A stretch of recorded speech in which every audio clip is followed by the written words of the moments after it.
They try to sanitize us and clean up our act, but people like it filthy, and we know that for a fact. Fidel Castro, Lenny Pasco, Carlos the Jackal, Umar Akmal, Mahatma Gandhi, Grant and Andy, Brendan Behan, Austin Ian, guerrilla cricket. Stick with us, cause you know we're not the kind of thing that you see on the TV and the radio. So vive la revolution. First they tried to buy us, but we would not be bought. Okay, we were, but then we ran away, and we will not be caught. Would not give up the ghost when they left us all for dead. They decapitated us, but we just grew another head. Chairman Mao, Jamie Howe, Ho Chi Minh, Asif Din, Václav Havel, Graham Saville, No Surrender, Percy Fender, Che Guevara, Sangakkara, Joseph Stalin, Douglas Jardine, Robespierre, Darrell Hare, Vladimir Lenin, O'Brien Kevin, guerrilla cricket. Well, it's a Hendo Rant morning. Sunday, the third ODI between England and South Africa from the Rose Bowl. And I am very, very, very angry indeed. More of that in a minute. But good morning, good afternoon, good dawn, good dusk, wherever you are in the world. Welcome to Guerrilla Cricket. I'm joined by men held in great esteem by their families and possibly nobody else. Out there in his little rural community in Western Australia, where he gets to talk to the possums and no one else. It's Messy Jez. Yeah, hello. I actually talked to my children today, which is Father's Day over here. So once a year they will speak to me. Happy Father's Day. Welcome. Thank you. Yeah, I was kind of mocking Messi because he did look very, very well dressed for the occasion. I thought perhaps he had developed a line in lay preaching or something like that, but apparently not. A Nindo is here. Always great to have a Nindo. I haven't spoken to you for a while. How's the health? Are you back to? All well, thank you. I'm back in the pink of health. Yes. Excellent. Touch wood. Touch wood. Well, yeah, you always have to do that these days, don't you? Absolutely right. Now let's get on to the controversy, as I see it. This is a dead rubber. England have lost 2 matches. Now, one of the main reasons that they lost that second match was because they don't really have a fifth bowler. They are using Jacob Bethel and Will Jacks, both players that I would like to have in the team. However, when you've got the likes of Sam Curran, who's been, sent to do penance in the Blaston 100 for a while, and now just brought back into the T20 squad, and when you've got the likes of Liam Dawson presumably available, who can, I presume, bowl 12 overs without going, 10 overs without going for 112, which is what Bethel and Jacks combined did. I do not understand why people are still blowing smoke up Brendan McCullum's bottom and not saying, well, look, Rayan Ahmed, here is a man who willingly turns up. He's hit 5 county championship hundreds, all at a very good pace. He's taken 10 wickets in a match this season. He's had a good 100. He's an exciting player. People love him. He's enthusiastic. And as soon as he gets called up to England, he sits and carries the drinks. Now, people will argue, well, we've got Adil Rashid. Yeah, but this is a dead rubber. You know, I mean, I know Adil Rashid was our best bowler by a country mile on Thursday, but, you know, let's have a look at someone else, maybe, if that's what you want to do. Jamie Overton is the only change, and he comes in for Saqib Mahmood. can someone tell me what Saqib Mahmood did wrong on Thursday? I thought he bowled reasonably well. Anyway, I'll put those questions to our assembled crew, and of course you people out there on YouTube, Twitter, wherever you may be finding us, and see what you think. South Africa, for their part, have made, I think, a couple of changes. Ian Mulder comes back in, and we're going to get a sighting of Cody Yusuf. Who's got a very good test average of 12 as a bowler, but then you realise that his 2 tests have been against Zimbabwe, which I know sounds patronising, but they're not the strongest. Although they did beat Sri Lanka yesterday. Bowled Sri Lanka out for 80 odd, didn't they? Anyway, that was in a T20, I think, or a one day. What do we all think? What do we all think about this? We all think that the first thing we need to do is acknowledge 3 super chats that have already come through. Goodness me, blimey, O'Reilly! For a dead rubber. For a dead rubber. Super chat cash, super chat cash, super chat cash.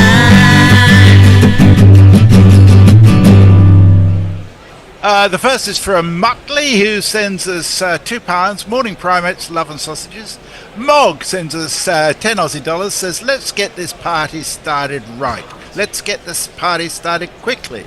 And Zippy Tuna, who sends us $5 says, truly horrifying that I've stayed up till 3 in the morning and now the gorillas are on. Guess I have to stay up for the next 7 hours now as well. That's quite right, you do, Zippy, you do. Well, you say that, but of course England are batting first. They've been put in, so it could all be over by lunch. Anyway, the teams are coming onto the field. Anyone else joined us, Messi? Indeed they have. Kieran Roseblade says, what's up, gorillas? Let's get on with another crushing defeat. Rhubarb WD says hi. Kieran points out that I'm not on the YouTube screen. Can't get the staff when bears away. Eye roll. Yeah, there's something weird going on with the YouTube screen. And Inda's in the middle, and then there's a half of the screen on each side of him. Which has got my shoulder in one and blank in the other. It was a bit weird earlier this week, so I don't know what's going on. And Zippy says, you people? What do you mean, you people? A good Hendo rank brings out the super chats every time. Leah says, hello all. Hi, Hendo, Mrs. and Indo. Hello, Leah. Good to have you. And Jay Grover says, hey up. I mean, apart from... He's obviously left church early just to be here. I thank you, Jay. Apart from anything, I don't even really understand why England have to do this thing of naming their team overnight. I mean, I wasn't aware that they were going to do that. I mean, I know they've done it for tests for a while, but what are they saying? I don't know what the message is. The message to me would be, if I was South Africa, Sleep well. Yes, exactly. I won't be needing the sleeping pills tonight because absolutely. Right, let me jingle up 1 or 2 people who are involved. One of those is this man. Don't fret, precious, he's here. Jamie Smith's at the wicket, and he won't move his feet. Yep, we're on Jamie Smith foot watch to see how far his big toe moves when essaying a drive off front or back foot. I mean, you can't really call it front foot because he doesn't move. Anyway, he just sort of stays there with his in his stance and hits it. Duckett, I feel like, should be rested. I think Tom Banton should have been given a game. Duckett looks absolutely exhausted. If you rest Duckett, who's going to be the 5th bowler? Sorry, couldn't believe that. Well, he couldn't. Could Duckett go for more than 112 in 10 overs? Possibly. Yeah. Bear in mind, that's what Zampa went for against South Africa about 3 years ago. So it's possible then. Nondre Berger is going to open up to Jamie Smith, who plays off the back foot. Well, I say he plays off the back foot. I'm not sure that he does. Into the gully, and there is no run. Now, this is the man who is bowling, and he has impressed me in this series so far. With an N! His name's not Andre. No, indeed, it's Nondre. How many Nondres are there out there? Berger, left arm over the wicket, 2 slips, bowls way wide of the off stump, and there you have it. Smith flaying without any foot movement at all. And it's given as a wide, but he could quite easily have got an edge to that. But it does mean that England are up and running without actually running, because it Or losing a wicket. Or losing a wicket, because it's one of these.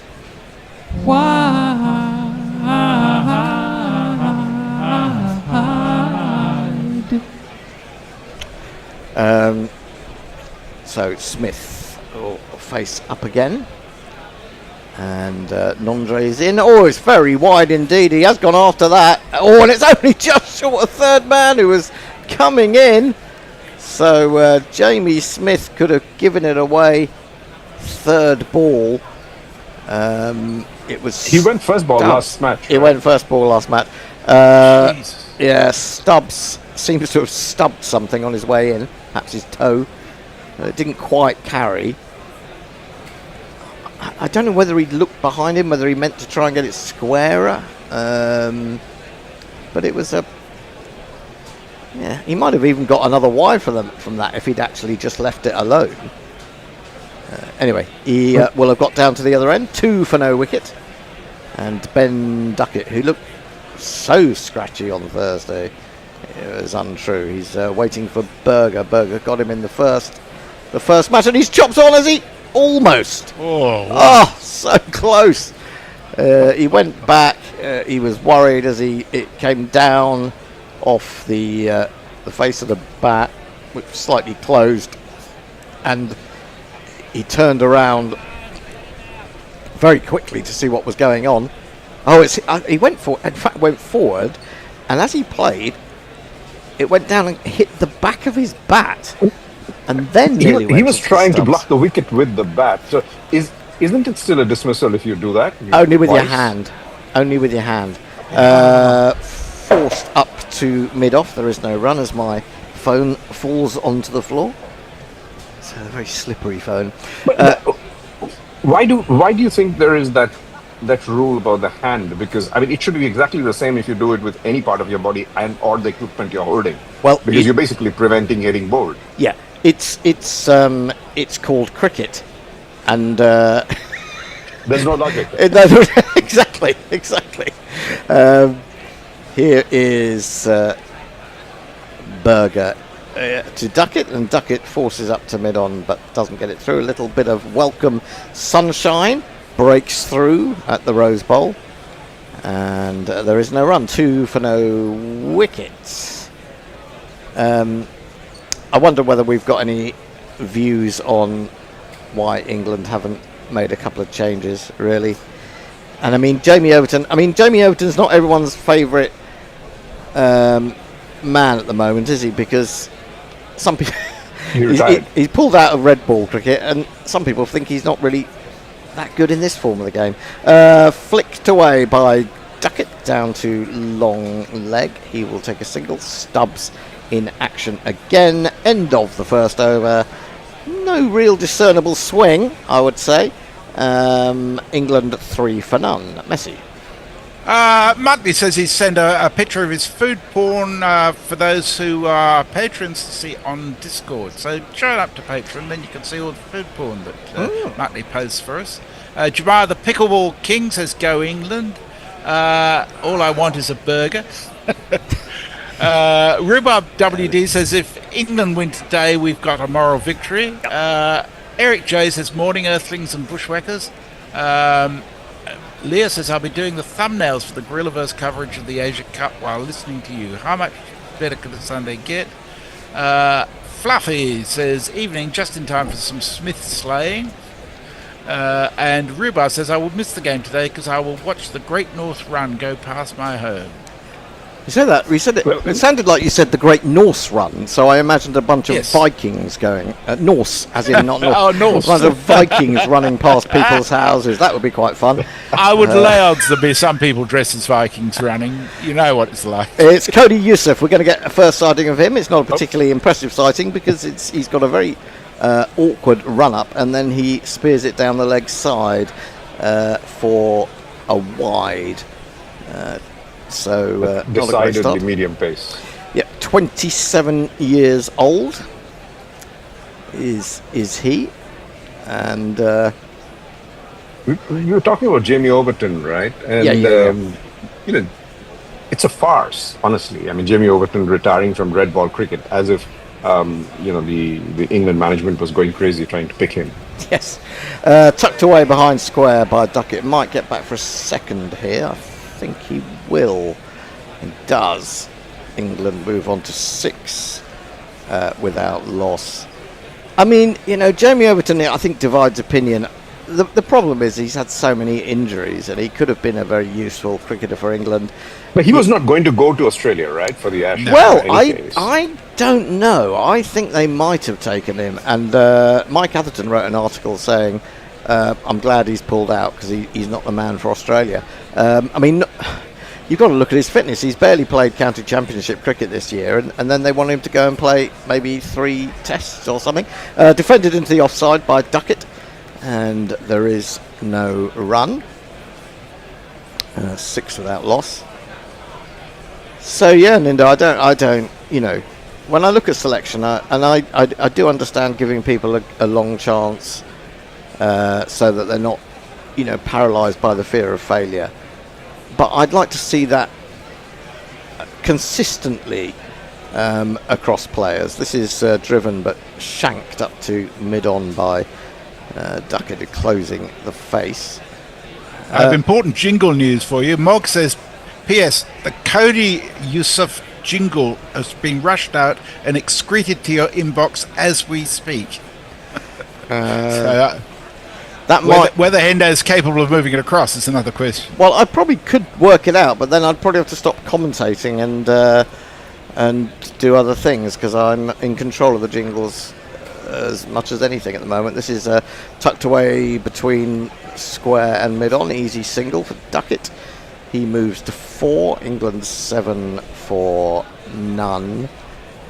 I don't know. I think England are just going to get themselves into a horrible mess with regards to their selections for Australia. I was reading an article on the Wisden site last night about those that are definitely on the plane. One of those, those that are in the departure lounge, etc., etc. Those who've been sent back on the red eye to Manchester or whatever.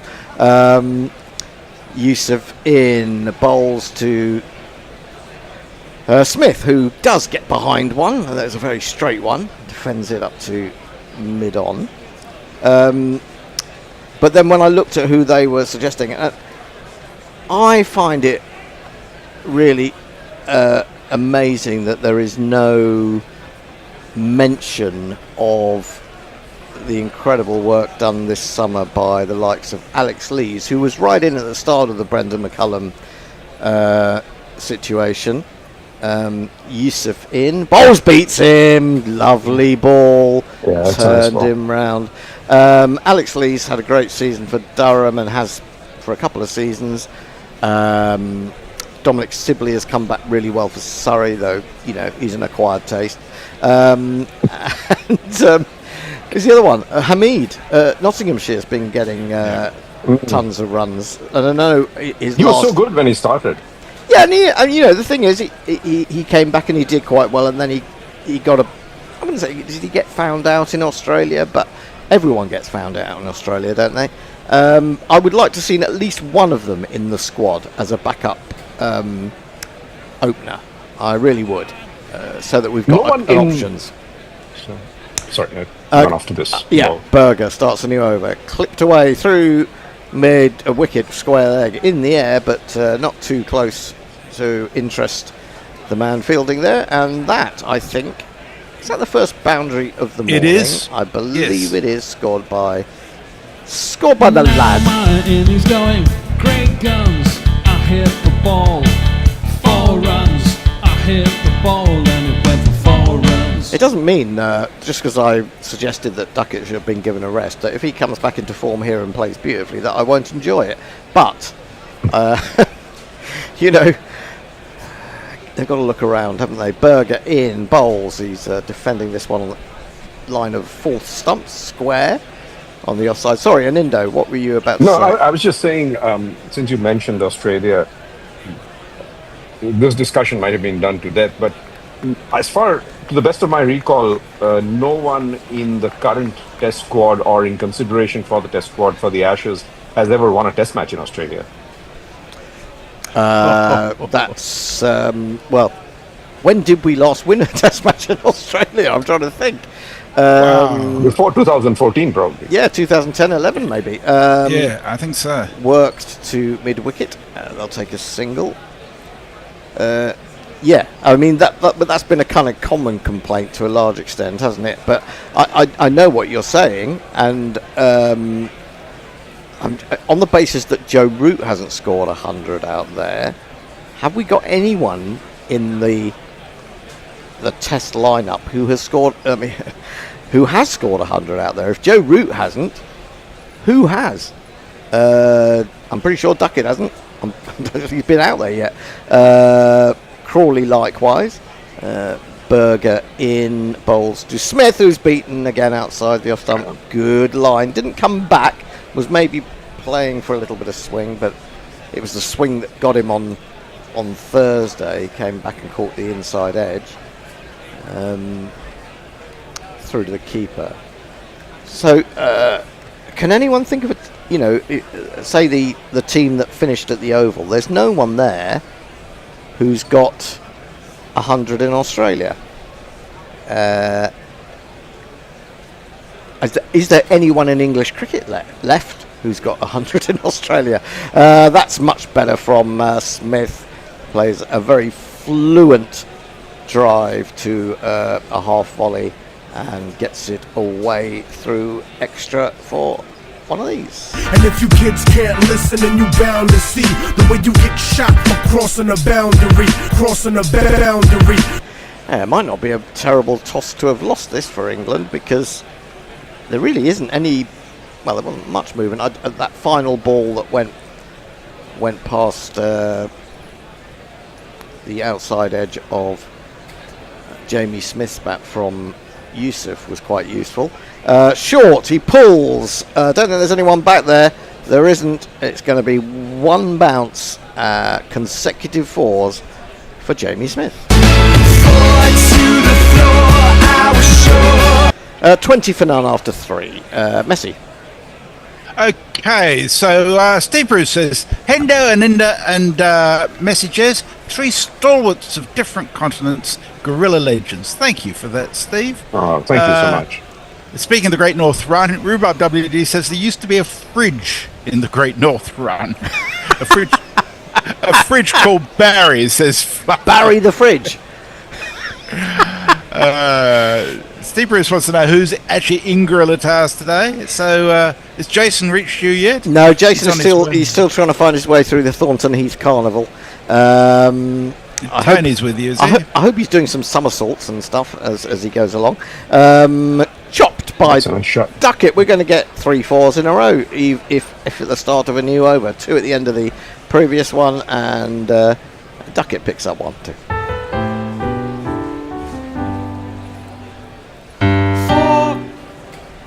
Yep, that's one of his favourite shots. That sort of chop cut backward of square.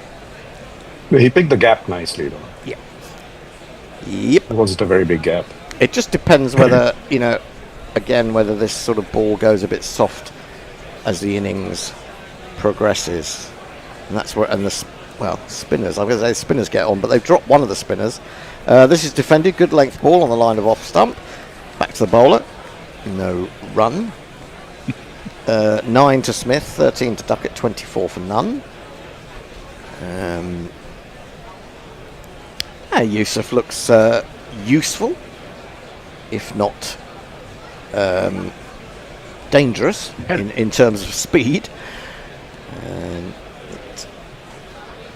He's getting some movement. Yeah, he is getting a little bit of movement. I think he's preferring to bowl to the right-hander when he can, because that's his away swinger. This is hit quite hard on the up by Duckett, but didn't really time it or place it, and the mid-off runs around quickly enough to stop them thinking of a single.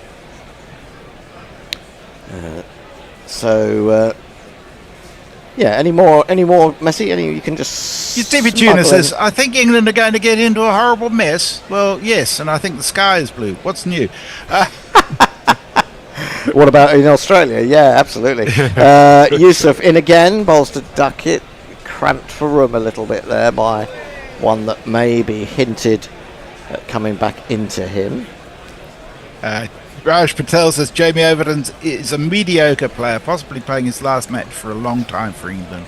Great move by England to select Sam Curran in the T20s. Nick P says South Africa, though, doing well. According to Bavuma, they don't have much in terms of reserves for someone to have an injury. Saying some already are injured. It's not the best situation to be in for South Africa. Well, they've missed Rabada. Rabada Hasn't played any of these ODIs, has he? So that's well, they haven't missed him, have they? Really? Because they've performed very well. Here is Yusuf again to Duckett. Duckett goes back to one that's not that short. Plays a glorious shot past square cover and out to the boundary for another of these. There's not one boy for me. I must have 2 or 3. I need 4. This is a very different Duckett from what we saw on Thursday. And, of course, Ngidi, I think, has been left out today. Has he? Am I right in thinking that? Is that who Yusuf? Let me have a quick check on the He hasn't been great for quite a while though. Who, Ngidi? Ngidi, yeah. Yeah, but he bowled some absolutely beautiful slower balls late in the day in the game when England were chasing. Oh, down the leg side. He may have actually got a bit of glove or bat on that, but it's been spilled by the keeper and deflected down to long leg and to spare the blushes potentially of the man behind the stumps. It's been signalled as leg by. I thought he bowled some. I know his figures didn't look great, but he bowled some fabulous slower balls. Probably from about his sort of 7th, 8th, and 9th overs were really good. And England really just couldn't get him away, and they couldn't read him. Yeah, I didn't see the end of the match. He got Butler with an absolute beauty. Butler was, made Butler look like a complete amateur. 29 for no wicket, 4 overs bowled in the 4 of the first 10, which is when you can only have 2 fielders outside the circle. Duckett settles down. Jacob Come back to you in a minute. Berger in, bowls, hits him on the pad, loops out to backward point, but no interest on the LBW front. Sorry, Messi. Yeah, Jay points out that Stokes did get a century in Australia in 2013, but of course he wasn't playing in the team at the Oval. Nobody at the Oval has had a century in Australia. Good point. So, yeah, Stokes is the man. He's the only man who's got 100 in Australia, as far as we know. Berger in again. And down the leg side this time. That will be another wide, so a little bit. Ryan Rickleton! Up and cover! Ryan Rickleton! Because the winner! Well, I thought I'd play that jingle because it was Ryan Rickleton who took the ball behind the stumps, but actually I misread. It was meant to be a wide jingle. But there you go. Rickleton and wide are almost indecipherable. Indeed. Berger again. This one is much better, a little bit sharper. Hits the deck hard, prodded into the offside by Duckett, and there is no run. 30 for none. Smith 9, Duckett 17. Have we got anyone else talking about the England selections? Yes. Well, there's a question for you, Hendo. Yep. Says, oh bugger, it's just moved on me. You know how it is. I do.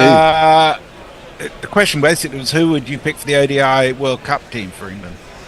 Oh, blimey. Outside the off stump, crunched by Duckett. Went at some speed to the man at cover, but that's Brevis, and he's a very fine fielder. You've got to hit it harder than that to make him flinch. In fact, it wasn't Brevis, it was Briska. Anyway. Bearing in mind the World Cup will be in 2027. by Well, the way. exactly. I mean, it's too far away to say at this stage, I think. But if you are looking to that, and people start talking about it long before is really necessary, then you've got to start giving games to some of these players that you think have promise, and they need to get bedded in, because they're not going to get a hell of a lot more 50 over cricket anywhere else, are they? Defended into the offside, they take a single, and Duckett moves on to 18, 31 for no wicket. I mean, okay. I mean, I'm not saying I disagree with the fact that Curran, has been left out of the side for a little while, because yes, I think it's possible that people were beginning to read his bowling and his little variations, and he doesn't have that, express pace. I'll come back to that. In bowls, crunched through the offside by Jamie Smith. Perhaps didn't time it quite as he would have wanted, but it will have enough on it to roll into the boundary.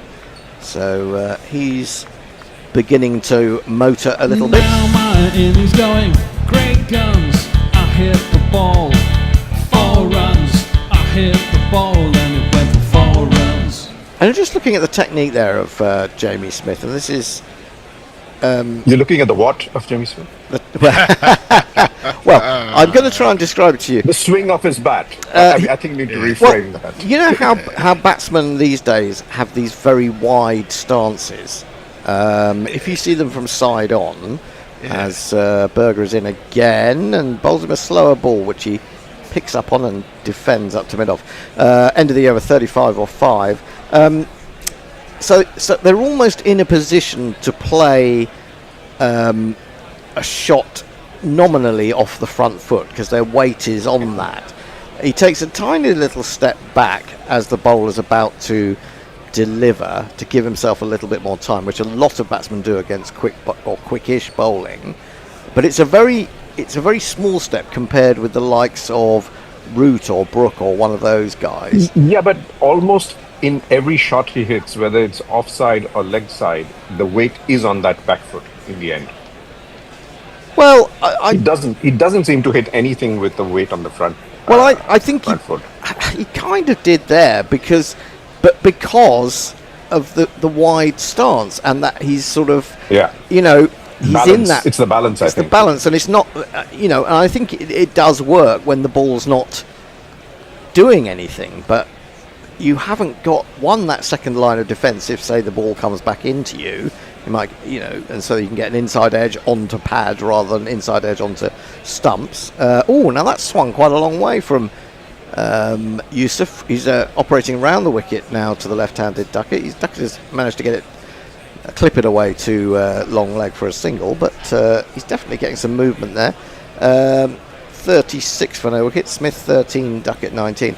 Yeah, and I think when when the ball is moving around, which it can do early in ODIs and certainly will do in test matches, this is why I take issue with Jamie Smith as an opener in this form of the game, although of course he'll probably go on and get 100 now. He's struggling with that one. Good pick up as well by the man at cover as he tried to force. But when I see people talking about let's get Jamie Smith up to number 3 because he got hundreds against West Indies and Sri Lanka. I mean that's has crazy. been put forward by certain people on this programme, no names being mentioned, but and I just think do you understand this game? Yusuf in bowls, that was again a little bit of movement, but I think he picked that quite well. It was only 81 miles an hour. He drove it very powerfully and with good timing, but straight to mid-off. No run. it's honestly the most difficult batting position in a test team. Yeah. Well, I mean, to my mind, England have, he performed admirably, really, despite all things. They ruined Ollie Pope's technique, as far as I'm concerned, by putting him there. Flicked away through mid-wicket. That will be 4 more, despite the chase. So England going along at And if you kids can't listen, then you bound to see the way you get shot for crossing a boundary, I think people have just, to some extent, and I do understand it because I enjoy watching JB Smith as much as anyone. When he's scoring runs,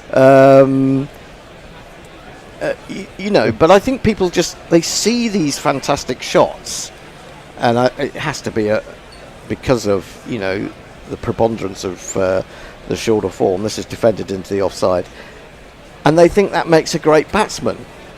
And they don't understand that at the very top level, and when I say the very top level, I'm probably talking about against the attacks of India, against the attacks of Australia, against the attacks of South Africa, New Zealand.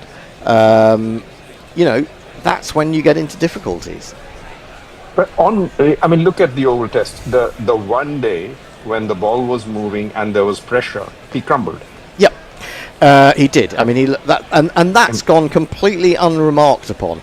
This one comes off the thigh pad out into the offside. There was all this talk about Bethel. They brought him back. He came back in for one test, and the pressure got to him, and he tried to heave it, and it was very disappointing. But everyone was getting on Bethel's case about that. But no one mentioned the fact that Smith, as a batsman who'd already got 100 in that series, and had done plenty of batting, looked froze. completely at sea. He did freeze. Describe it. Yeah, absolutely. He did freeze. Yeah. I just looked at what I was asking earlier. So the last time England won a test match in Australia was in January of 2011. Jeez. At Sydney, yes. Oh, yeah, Sydney. God. Yeah, that's... And Graham Swan was playing there, wasn't he? But there was Matt Pryor, Alistair Cook. Ian Bell. Yeah, well, Ian Bell, Jimmy Anderson. Yeah, Graham Swan, you're right. Andrew Strauss, Jonathan Trott. That was Kevin Peterson. That was the peak of that particular team, wasn't it? We've got another change in bowling, or a first change in bowling. We've also got a super chat. Well, I'll do that in a minute. Let me do the jingle. It's this man. Three Spanish boys, cool, but they never give a fuck. You wanna sim to him, motherfucker, come try your luck. You can never hit him off his line. Slam with the bat, he's fucking fine. Well, perhaps a sign of the pitch not doing very much for the bowlers. That's given a little bit of width and cut away for four by Ben Duckett. Now, Bosch was brilliant on Thursday. His first 4 overs were maidens in a one-dayer. Yeah. I mean, he's not... And he almost looks like a dobber, but he bowls a very heavy ball. It reminds me a little bit of, I've said it before, Macmillan. That's better, outside Craig the off McMillan. stump. Craig, no, not Craig. Brian McMillan. Also reminds me a little bit of Ryan Harris of Australia. So he's a very well built, and he doesn't seem to be putting much into it, but the ball is generally around 87, 88 miles an hour. And it's probing on middle stump or off stump or just outside. And he's got the one slip. Jack Callis as well. Oh, Jack Callis even, yeah. We've just been reminded to plug the GPL.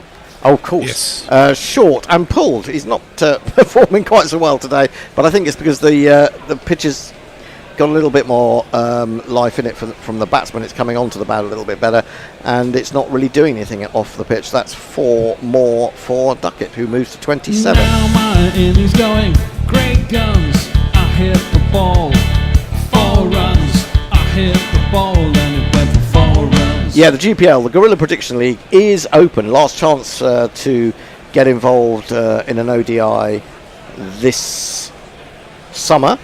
How much is in the pot, Messi? I don't think we've... £113. £113. We haven't had any winners for a while. I'll tell you the rules and regulations. Bosch in, short, down the leg side, might be given as a wide, is... it was a goodish bouncer, but just slightly offline. 49 England, as we're, just coming up to completing the 7th over, so a good run rate, 7.35. The GPL, the Gorilla Prediction League. You predict how many runs you think will be scored in the day. You have until, 12:15? I think you It's 12:30. Oh, 12:30. You estimate, you pay us £1 for the privilege. Oh, now that's a good ball. Come back into him, hits him on the pad, then loops through the keeper. I say loops, it loops through quite quickly. Well taken. Rickleton suggests there might have been a little inside edge, but I don't think there was. You go to gorillacricket.com. That's a gorilla with 1 R and 2 L's. That's the way we spell it.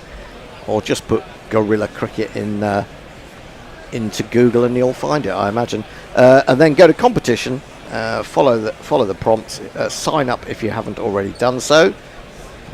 He's in again, bowls, and Duckett is looking for a single as he plays it down towards the gully region. It means the man at backward point has to make some ground to it, and there might have been something there, but they couldn't really decide in the end. That's the end of the over. So go to the GPL. You can have as many guesses as you like, but each one costs you £1.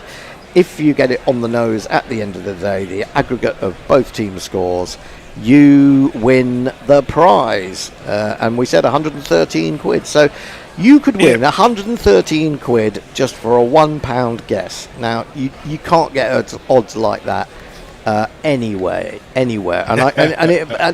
I don't understand why we haven't become multi-millionaires on the GPL.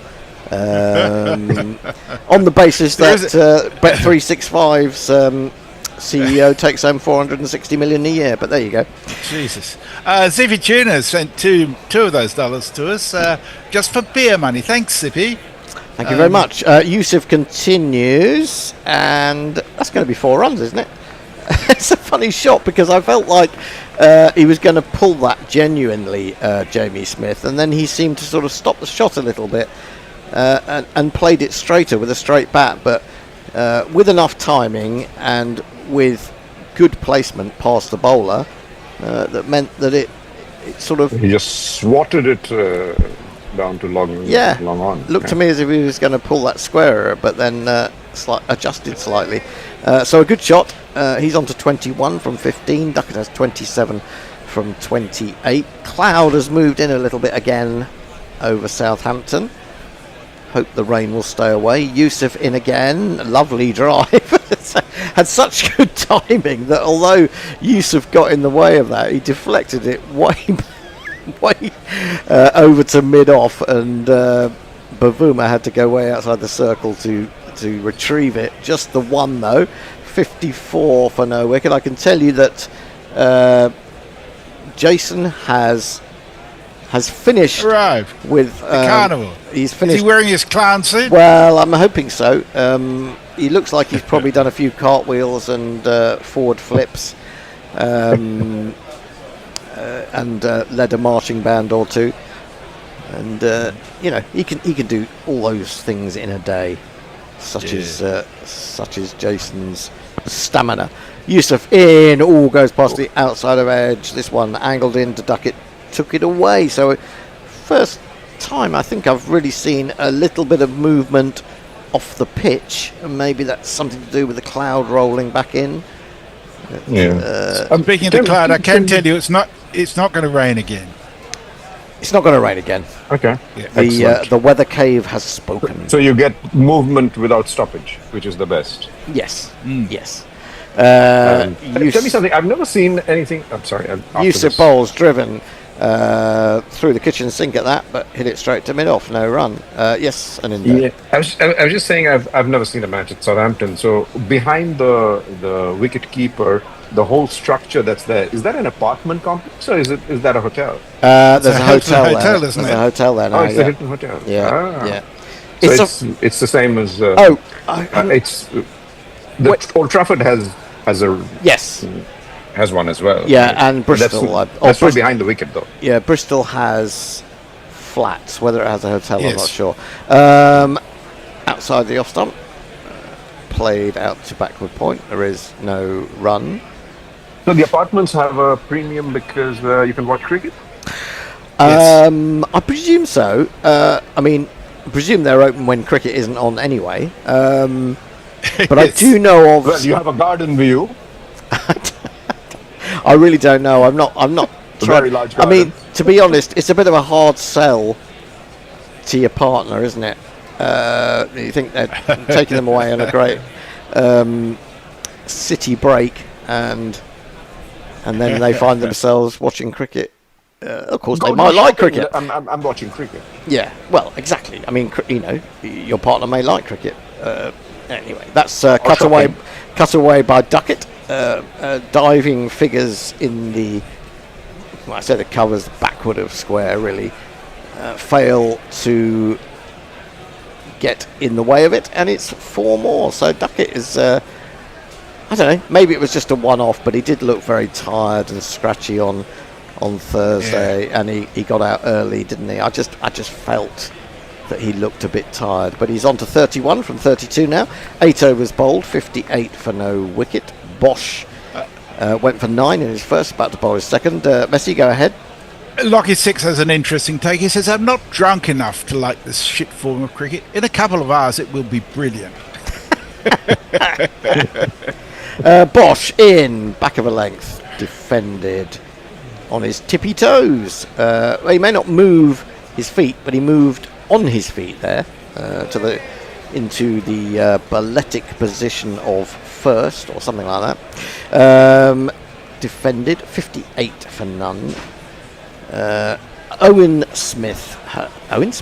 Morgan has arrived in the commentary box. He's last night we had Owen Morgan, and I'm not going to say anything about I am going to say things about regional accents, but we had Robert Croft and Morgan, so we had Broad Welsh and Broad Irish together in the box last night. It was doing me ears in. It's not the accent. This is worked away for a single at all. It's just in T20 or 100 cricket, the commentators do not shut up for an instant, and it is absolutely infuriating. I have to watch it with the sound down. Generally speaking, it's hard.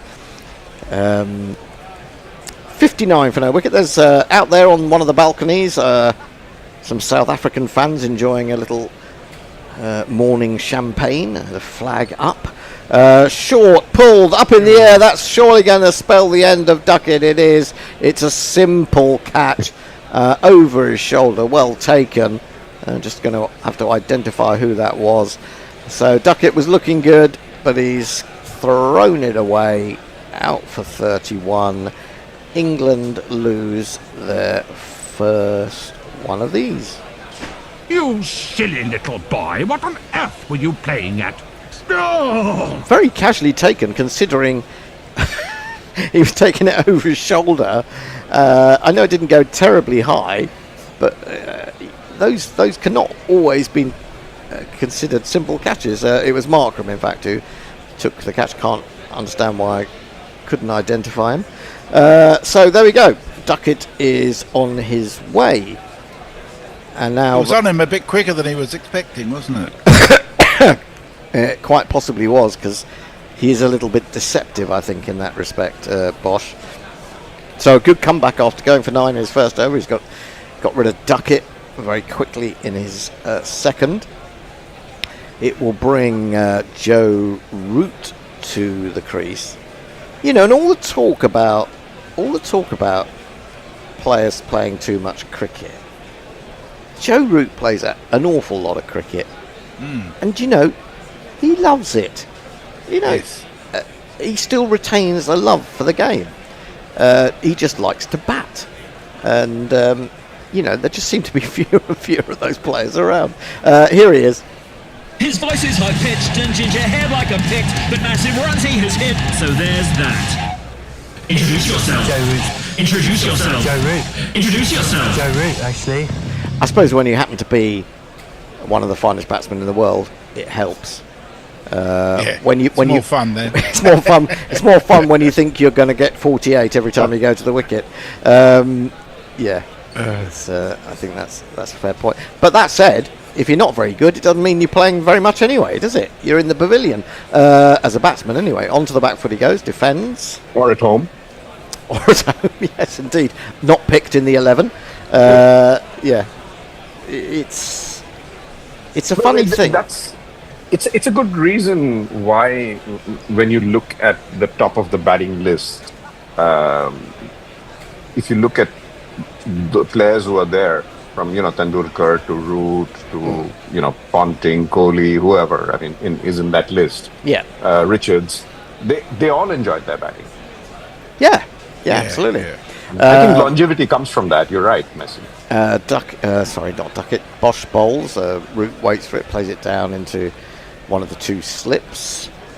I mean, let's face it. None of us ever enjoyed doing, ever liked doing a job which we didn't enjoy. Well, exactly. But then again, I suppose you could argue there are some people who've got the ability to be professional cricketers, but don't particularly like it. I find that hard to believe, but maybe, who knows? Just the one slip now. Ring of 4 on the offside. Final ball of Bosch's over, and time-honoured fashion, Root goes back, works it past square leg, will get 2, might think about a third for the throw. Jamie Smith makes it into 3. Well done him. Root up and running. England at the end of the 9th over, 62 for 1. Messi. I should say there's been a lot of chat on YouTube today, and there's no possibility of reading it all out. The one thing that you can guarantee is I will read it out if there's a super chat attached to it. So my apologies if you've said something really memorable, but I haven't got around to reading it out. But you know the price to pay. To be honest, Messi, when was the last person anyone on our audience said something memorable? Oh, I That'll can't remember. That'll get them going. No, they do all the time. Actually, they're we wouldn't exist without the input because it actually starts so many conversations, doesn't it? Change of bowling. Yusuf comes out of the attack, and it is Vian Mulder, who missed the game on Thursday, who is returning. I'll jingle him up after this ball.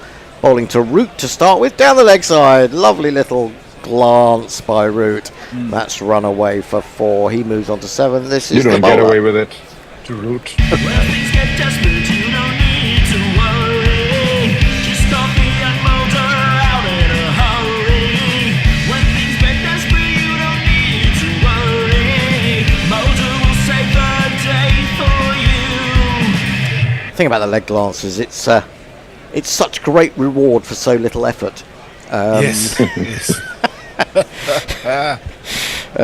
Which is what modern day cricketers like. You'd think they'd be more into the leg glance. Mulder in, bowls, fluent drive by Root, who loved it so much he held the pose.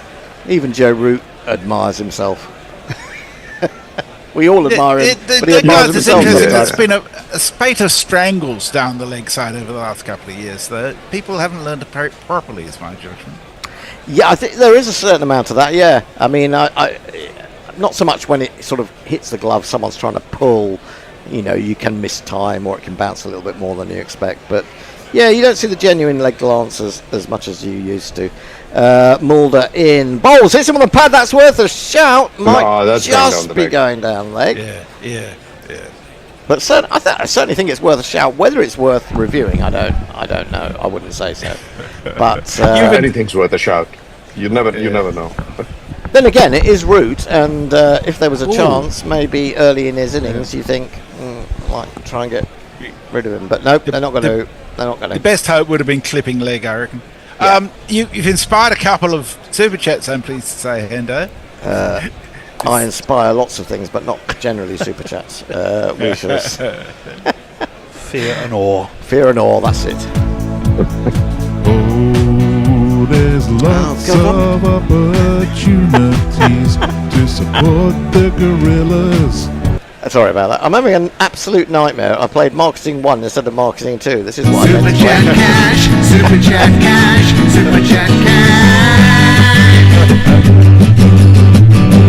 That is definitely missing off to the corner of the leg bail.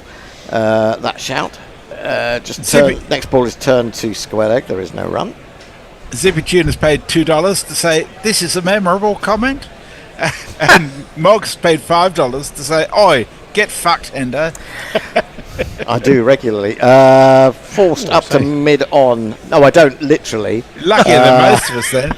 I was talking about in a life sense. Pushed up to mid-on for a single by Root. Moves to 8 off 8. Yeah, well, I will remember that, Zippy. I will remember anything that has money attached to it. I've just become a capitalist bastard. As far as Gorilla are concerned, no, nothing else, just Gorilla. Smith on 23. A man goes back to long on. This is the final ball of the 10-hour power play. That would be fun.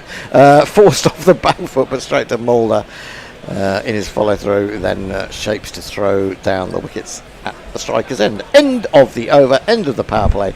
England 67 for 1. Root on 9 or is it 8? And Smith is on 23. And Tony has come in the side. Yep. You will. Jason's about to join us. I'll see you in 10 overs. Yep. Fantastic. Absolutely. Thank you, Inindo. Now, let me see. Cody Youssef, you were having a trouble with his jingle, weren't you? Yeah. It'll be in the. I couldn't work it out either. However, I can report that I've listened to it a couple of times. Yeah. If you can imagine a dramatic sort of swelling background of piano, drums, guitar. Yep. Over which you hear, did you know that 1 in 11 players on this South African team is called Cody Youssef? And there you have it. Right, it's Corbin Bosch, who's not Cody Youssef. In he comes, and it's flicked nicely off his legs by Joe Root down to mid-wicket. And they take a single. The wicket taker, of course, Corbin Bosch. The Duckster tried to pull him, got a bit of a top edge. Running catch, very good running catch actually, very casually taken by Markram. More sort of jogging back, but he did its job. England going well though, run rate approaching 7. They need to keep it going now. Lords, even though it was an improved performance, Hendo, I just had the feeling, well, we'll wait for a second. Oh, that's one up in the air. Root. Probably Markram again, is it? And it's not Root. Oh! Dropped. Oh, my word. Unbelievable. Who was that? I think it's Bretska. Oh, that's a shocker. It was. He was backing away, but really it should have been straight down his throat. Hero of Lords he may have been, but he's how cruel cricket can be. He looked a bit of a clown on that occasion. That was was extraordinary. That is a really lucky escape for Jamie Smith. He was trying to play that into the leg side. He got a leading edge. Oh, and he's trying to take it in the Antipodean Southern Hemisphere way, but it's just come out. Well, Root. It wasn't Root. Took a single in that. It wasn't Root. Oh, it was Smith. It was Smith. Yeah. Well, he's turned that round the corner down to fine leg. I'm not sure they took a run, did they? Yes. 69 for 1. Yes, they did. One of these. The pimps in the crib, man. Drop it like it's hot. Drop it like it's hot. Drop it like it's hot. We got everything there, and it just popped out, didn't it? Yep. Shocker. That was like a sort of that was village, wasn't it? That was village cricket, really. Not good from Bretska. Well, joined on our left by a man who's been dressed as Elvis and singing My Way on the back of a truck through the Thornton Heath Carnival. What? I don't know. I've got a special jingle for Pulled. Jason. Oh, have you? Oh, how exciting! That's down to backward square. I'll Take play it another now. single. 70 up.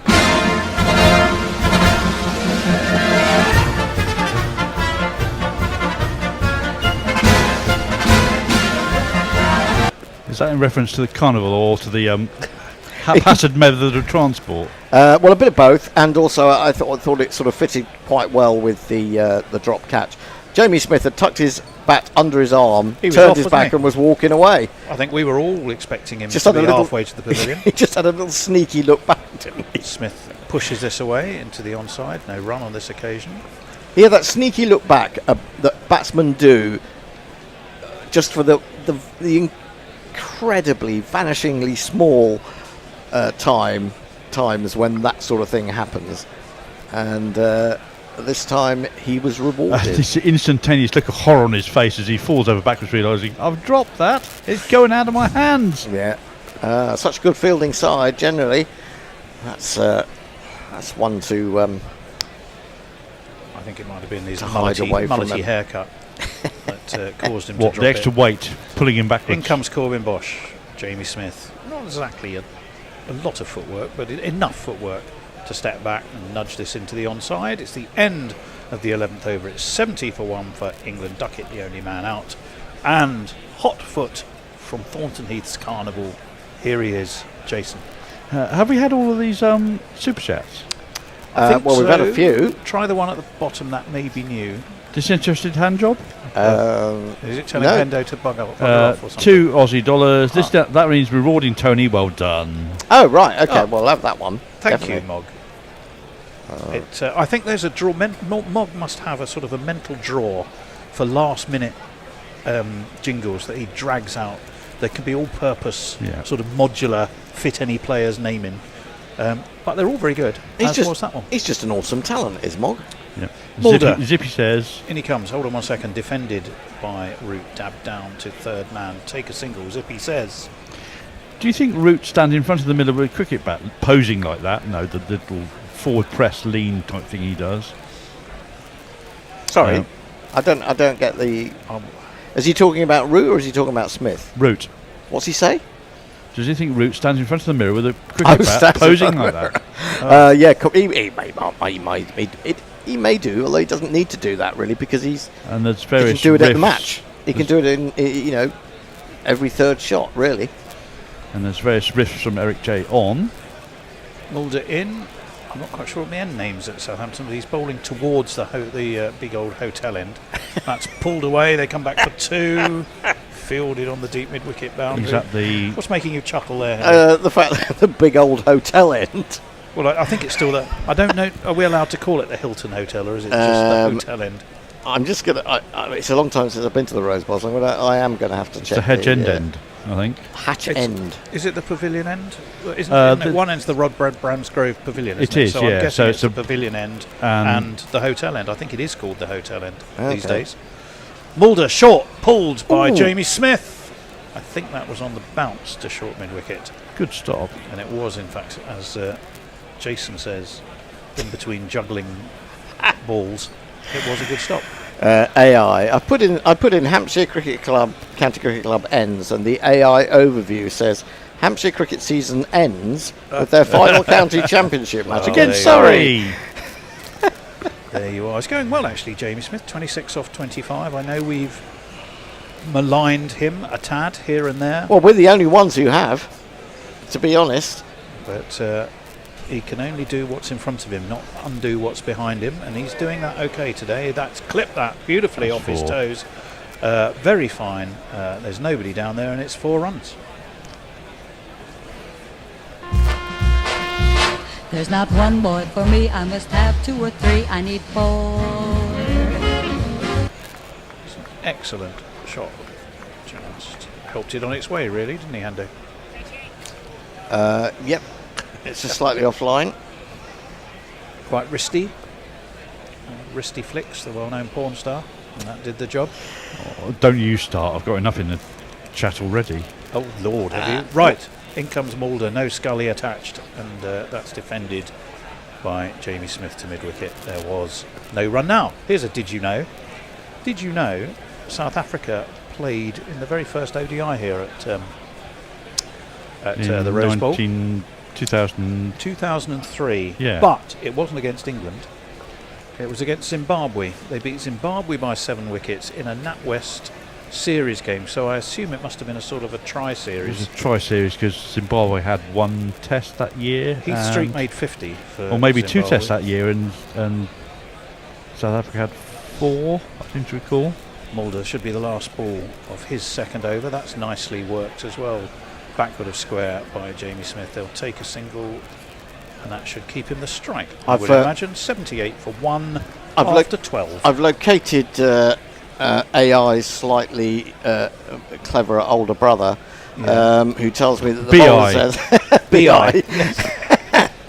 They are known as the pavilion end and the hotel end. Oh, there we That's are. not very exciting, is it? Well, Obviously, Well- they're allowing for a change of ownership of the hotel without actually yes. giving it Naming the rights naming not rights. included. And Rob Bransgrove, of course, has left, hasn't he? He has. It's still the Bransgrove Pavilion, I think, there. Jason. Yes. I don't know what Hendo was talking about earlier, but Eric J says capitalist bastard is a catchy ring to it. Zippy Tuna says that's a good band name.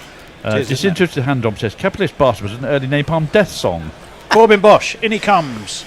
That's worked off his legs fine again. Doesn't really get hold of that. Might have been off the I think that was off pad, the I think. What's umpire Yep. Rabbit Warren going to say? He's tapping his thigh as if in tune to some, or in time to a tune we can't hear. Waiting desperately for the scorer to signal it so he can stop tapping. Well, we are looking at, again, being reminded that England sit proudly in 8th in the ODI rankings, beneath Afghanistan, just above West Indies and Bangladesh. Not even at an average score. It's horrific. That was clipped away again. Pass backward square.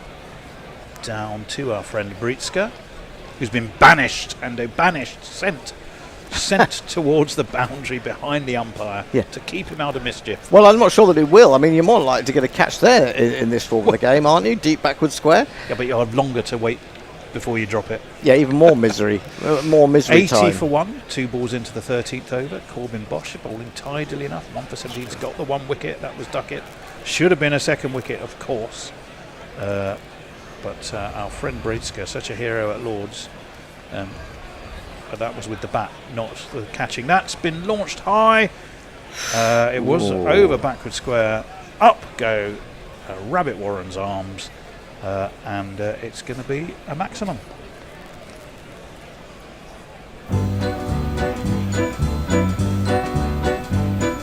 Six. Yeah, first 6 of the day. I'm kind of Clubbed it, didn't he? that far away from the fielder, maybe, but in terms of direction, Bit Mulder top down edgy, there. really. yeah, I feeling. I mean, he does play this way anyway, but maybe he thinks, having had that little bit of luck, that he's going to chance his arm and see what happens. If you've had your moment of luck, maybe it's your day. Corbin Bosch will do his best to make sure it isn't. And it's sort of muscled away, really, through mid-wicket. It's beaten the man short. Is it going to beat the man to the sponge? Yes, it is. 6 and a 4 in 2 balls. Jamie Smith is cutting loose. Now my innings going, great guns. I hit the ball, 4 runs. I hit the ball and it went for 4 runs. That day, as well, when South Africa beat Zimbabwe, the first ever ODI here, the runs for South Africa were by Smith and Rudolph. Both got 69. They weren't chasing very many. But it was a convincing enough win against what was then a decent Zimbabwe team. That was pushed into the onside. No run by Smith. 90 for 1. I'm trying to think of the guy who got the 100 against England. Was it Campbell? Was it 2003. No. I'm talking about this year, this summer. The early test against Zimbabwe got 100. The opening batsman, forgot his name. But I have been sort of keeping The one him that's up. not Curran. Yes. I've been looking out for him since then. It doesn't seem to have done very Hasn't much. really appeared. Okay. Bosch over the wicket. Smith, he likes that shot. Turns it into the onside through mid wicket. Beats the close infielder. Gets out to who's there? Is that our friend Bretska? Gets 2 anyway. It's 92 for 1. 13 overs completed. Following the run rate him. over 7, which will please England followers, and we can go to Jace the Ace. A couple of messages from Fluffy. First one says total break feast. And then he says $1 million for reward for catching Desi, which I think is a bit of an insult for poor old Matthew Bretska.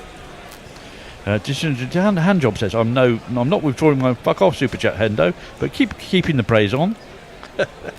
And we have a hello from College Talks, who has just joined us. Well, hello to you. Where are you joining us from, College Talks? Let Which us college? know.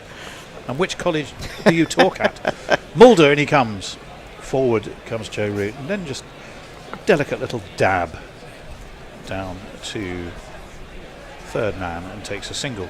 obviously thinking perhaps Jamie Smith is motoring along nicely enough. Joe Root run a ball 13 for him. Yeah, just getting He's himself started. Happy to let Jamie Smith take the strike while he's clearly seeing the ball well. And it's 93 for 1. Well, he is the Jonathan Trott of this team now. He's the one they build an innings round. Mulder in. Up onto his toes goes Jamie Smith. Pushes to Bavuma at mid-off. There is no run. I mean, defensively, I think that Smith is fine to actually generally to straight balls. Because he doesn't have to move his feet really, he just has to go back at it. He doesn't have to go across at all. And he looks in control. I mean, of course, if the ball starts to move from that position, he struggles more. But or if he chases the ball that's outside of his lack of foot movement. That's what he does. That's the problem, isn't it? Mulder in, pulled by Smith, up and over mid-wicket. I think it's going to beat the man running round, is it? No, the dive comes in. Breetzker, isn't it? By a scrambling Breetzker who's being kept busy. No, it's not Stubbs. It's Stubbsy. It's Stubbsy. Well, it was a fine piece of fielding. Who then seemed to slip as he was running but going nowhere. But he restricted England to 3, which was fine. He was trying to gain purchase on the sponge as he was trying to get up, but it just fell away from behind him. Yeah, it's not. It's hardly a permanent fixture, is it, the sponge, seeing as they seem to move it further and further in with every game that we watch. But, oh, yes, he does. He does. You wouldn't want that as a starting block for your 100-metre race, would you? No. No, you wouldn't. Yes, it was all quite entertaining visually, it must be said. In comes Mulder. That's left. Be a wide shot. Surely that's wide, too high. Yes, says umpire Menon. That was really we'll give that as a wide. One more to England score, 96 for 1. Very loopy bounce that, wasn't it? All in all, South Africa played 5 times here, but one game never happened, or at least it only just happened. That was the second game in the World Cup. 2019? Which was a no-result game, yeah. They beat England by 80 runs, I think, in 2012. After that, so that was the... and then, what else have they done here? They lost to India in the World Cup. That's one of the other game here. That's a gorgeous shot by Smith. That's glided past Bavuma, and those little legs have decided there isn't really much point in scurrying after that, so he just jogs because he knows it's going to be one of these. Now my innings going, great guns, I hit 100 the ball. up for England. 4 runs, I hit the ball and it went for 4 runs. Yeah, just sort of stepped outside leg stump to give himself a bit of room, didn't he? Yeah. So there was a little bit of movement around the crease. Yeah, I mean, he does. Once he's got into his game, it's just early on that the feet seem somewhat planted. I mean, he doesn't open for Surrey, does he, Jason? That one's nicely defended into the onside. No. Well, run. not as yet, but I suspect that if he continues to play one-day cricket and opens for England, they will make him open for Surrey. But will he get many? He won't get. In what format? Well, he won't play 50 over, obviously, exactly. because... Exactly. Will he play T20 as well? Will he play any T20? He might struggle to get in ahead of Jacks and another to open the batting. Yeah. I mean, I think he's one of those guys who's not going to play that much county cricket if he's playing a lot of international stuff. In Cosmo, he didn't play at Lord's, Mulder, did he? I don't think he did. No, he didn't. This is his first game, square. I think. No, second. No, he played at Headingley. They're going to take 2. Very sharp running. Well done. And that should be 50 for Jamie Smith. Yes, it is. 51 he moves on to. He gets applause from his coach, Brendan McCullum. 102 for 1 England, 51 for Jamie Smith. His 3rd ODI 50. Well done him. And he's keeping this run rate. 50 runs. You're 50 runs. Well done, well done. Well done, well done. 50 runs. You're 50 runs. The job has only just begun. He played at Headingley, did Mulder. 3 he for took 33, one of which was wicket, Smith. One yes. crucial wicket, yeah. Smith, Butler and Archer, who he bowled first ball. Anyway, some messages. Yep, message from Fluffy. Things I learned yesterday. There is a toothpaste made from human hair. To which College Talks responds, for which species? And Lockie 6 says, thanks, Fluffy. Now I'll never brush my teeth again because I believe you. Toothpaste made from human hair. Ooh. Well, we're going to see spin for the first time I think this is a good move. I think it is a good move. It's dangerous for Jamie Smith. This is what gets him out normally. Yeah, this is the man. There's a bowler there. Number one bowler in the world in ODI rankings. Started out bowling pace, Number one spinner, but I think he's actually Yeah, number one overall, isn't he? Yeah, I thought he was. Mind you. but he's known as Mind you, there's an unknown Namibian at number 4. Is there? Yes. Well, he can't be unknown. Well, completely unknown to us, unknown maybe. to me. That's nicely defended to Joe Root, but he'll get himself a jogged single because he pushed it to mid-off. So Jamie Smith will get a little examination against the spin of Kishab Maharaj, who has been in fine form. What do you reckon a good score is? What are England moving towards, do you think? Well, it looks a good pitch to bat on, it really does. Certainly does. Yeah. That's flicked, but there's brought a man in short on the leg side, quite a short mid-wicket, and that's straight to him. With this start, There's a slip as well. Markram is there at slip. Smith steps back, punches to a very deep set, long on, and he'll jog an easy single. Nothing wrong with jogging singles, Hendo. Keep Did them I say there moving was? not if you do it every ball. No, I was more general because you were there. I might have gone, nothing wrong with jogging singles, Bear, but he's not here. It's true, he's not. He was grumpy last time I spoke to him because I was moaning about, can't you just move across that new jingle for Yusuf? And he wouldn't do it. Well, you know how to do that. Well, I said, yes, but I can't. And Hendo's sitting there. And he put the phone down. on the basis that the bear cannot write a literate sentence, cannot spell any words. No, he can't. Believe me, he can speak one, but he can't write one. Oh, that's beautifully played by Smith. That is a gorgeous shot. He's just flicked that away through mid-wicket, all the way along the ground, stylishly. 4 more.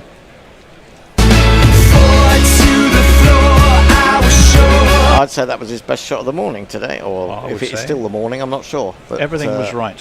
You have got 5 minutes left to get on board the good ship GPL. Round comes the left armour. That's flicked uppishly, but down to long on. Beg your pardon. He'll take a single. 5 minutes for the GPL.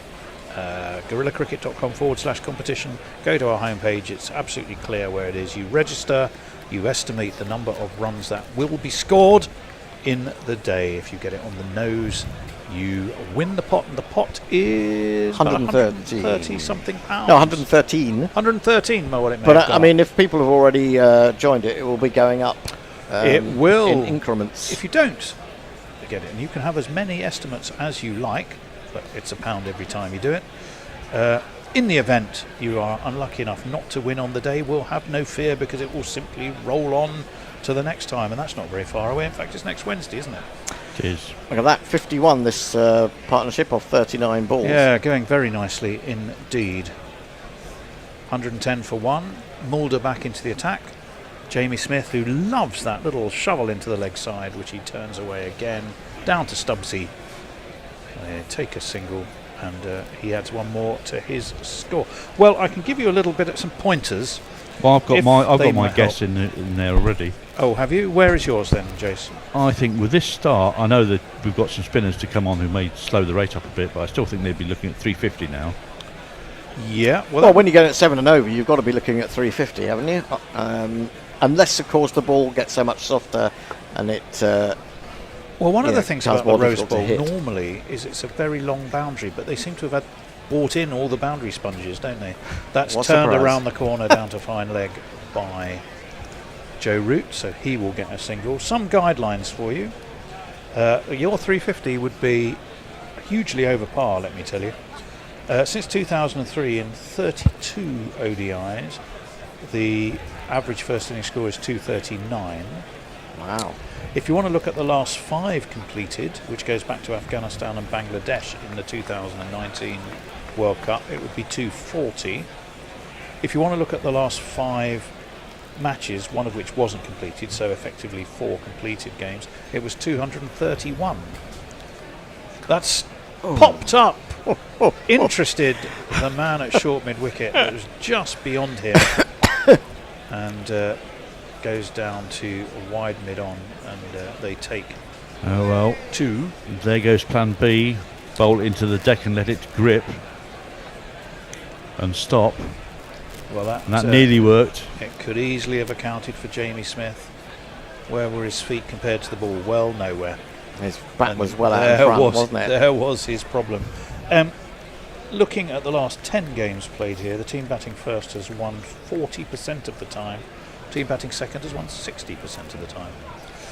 Mulder, in he comes. That's launched by Smith. Nothing wrong with that one. He's going to not beat.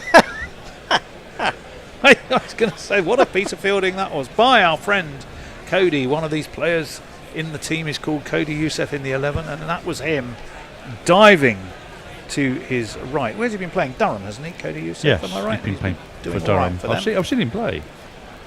I'll tell you a little bit more about him when the opportunity arises. It was a brilliant piece of fielding, diving to his right, and it saved his side 2 runs there, because I think they probably only took, they would have taken 2, wouldn't they? But it looked for all the world to be beating him, and suddenly he threw out a big right hand. Back goes Jamie Smith. He was looking to ramp over the Rickler's head, but Rickleton was a bit too smart for him. And I don't think he got a bat on it in the end. So Rickler, is he a new Batman character? He is the Rickler. The Rickler. Yes. Portrayed behind the stumps by Frank Gorshin. Actually, facially, do you know, Ryan Rickleton, there is an element of Frank Gorshin as the Riddler there. If you see him close up, I can see a bit of it. When he's been batting, You really are showing your age saying he looks like the Riddler is Frank Gorshin. I think he looks like a thicker set Sean Pollock. Mulder. Facially. That's up in the air again. Jamie Smith doesn't quite time that. It drops short of short mid-wicket again. Mulder puts a double teapot, or just a single teapot. He was starting at the full teapot and then thought against it. We've got a little drinks break anyway. Yep. 16 overs completed, 116 for 1 England. The run rate 7.25. And Jamie Smith's chancing his luck, but he's got 62 and he's going well. Jace. Apparently keratin and saliva will naturally repair damaged teeth, says Fluffy. Stephen Kelk says, afternoon. Disinterested hand job. Unknown Namibian. How dare you, Henderson? I knew he was going to say that. I mean, I saw his name the other day, and is it Bruce? Is it Good Brian? day, Bruce. Is he or not? I don't know what his surname was. Leia gives us a promo for the Asia Cup, which she is covering, and some of the other Guerrilla Arty may be joining her as well. Simcoe says, wonder why I felt my heart break, because the lad is out. Farong says, on my previous BB 98 Extraordinary, within 10 minutes a reference to Middlesex and Watford, then a summary of a managerial masterclass from Watford. I nearly choked on my sticky rice. Yes, and why? I wonder why. And Stephen says, you say the word managerial masterclass from Watford to me, and I say Graham Taylor. Well, quite right. I know why that popped up. It's because we were discussing the South African coach, whose name has temporarily gone out of my mind. What an impact he has made. But we also talked about the backroom staff, and that got me thinking about Bertie Mee when he came to Watford. Talking of Watford managers, it was Dave Bassett's birthday yesterday. Was it? He's not been too well. How is he? He's had cancer, yeah. I know, poor chap. He still goes to Watford more still than he gets goes to around. Wimbledon. Because he's local, isn't he? He's Rather local. sadly, no one ever talks to him. Because he's not really well remembered at Watford. Sometimes I think he had a raw deal, other times I don't. Our friend Youssef took 1 for 79. Got Luke Holman when he played Middlesex, but Middle won, chasing 387 after Robson's 169 not out. I remember that game. He played in the 5 in the One Day Cup. Scored 21 against Yorkshire at Scarborough. 5 wickets at 66 though, which is one of the things they might have seen to attract him into the squad. He's only played one game in the Blast. That is No, a replay. it's replays. I knew that. I knew that. It didn't give me a chance to self-correct. No, you were ahead of me. I was trying to stop you before you made the mistake. The classic wasn't error. quick enough. We've all done it. It's just I do it more than most. I'm prepared to accept that. We're watching a montage of England's run scoring, which when they've scored the runs has looked magnificent. But you've always sensed that a wicket's not that far away, particularly when Jamie Smith's taking flog, the ball yeah. up. I think with Jamie Smith, I think it has to be his day, and I think he has to keep going, and it could be exciting. I mean, if he really gets into his work, switches up a gear, it could be enormous fun. Well, it's going to be Maharaj. His first over went for 8, and he won't like that because that's well over his economy rate that we normally see. That's just nudged for a single down to long off by Joe Root. Yeah, and Joe Root's going along, as you say, at a run a ball, or you did say a few minutes ago. Well, he still is. Yeah. And he's just first ball of the over, get Jamie Smith back down this end. It's the right thing to do. A team man. A team man, but a tactically astute man. Yep. Yeah, can score his runs any time against any bowling. Yeah. Well Jamie done, Smith Rooty. needs to take somebody down. He's a Trent Rocket till he dies. Up in the air. That may be. Where's it going to drop? Is there anyone underneath it? There is. It's the Corbin Bosch who puts his hand to his heart and went woo. But it was up. I did tell you he doesn't like left-arm spinners. Spin has accounted for Jamie Smith. It's Maharaj who's done it. Smith has ridden his luck, but he ran out as he attempted to launch the left arm Maharaj down the ground, but he got underneath it, shoveled it up in the air, and I'm pretty sure that's Corbin Bosch. He went Aussie style, fingers up. Unlike Britska, it just popped nicely. Was it Britska who took it? No, it was Corbin. It was Corbin. Well, he got 25 more runs than he might have got. Yeah, 62 he's gone for. And the second wicket has fallen. But we really sold him down the river there, didn't we? Well, I did. We did. I think it was a team effort on that occasion. We did rather I did warn you.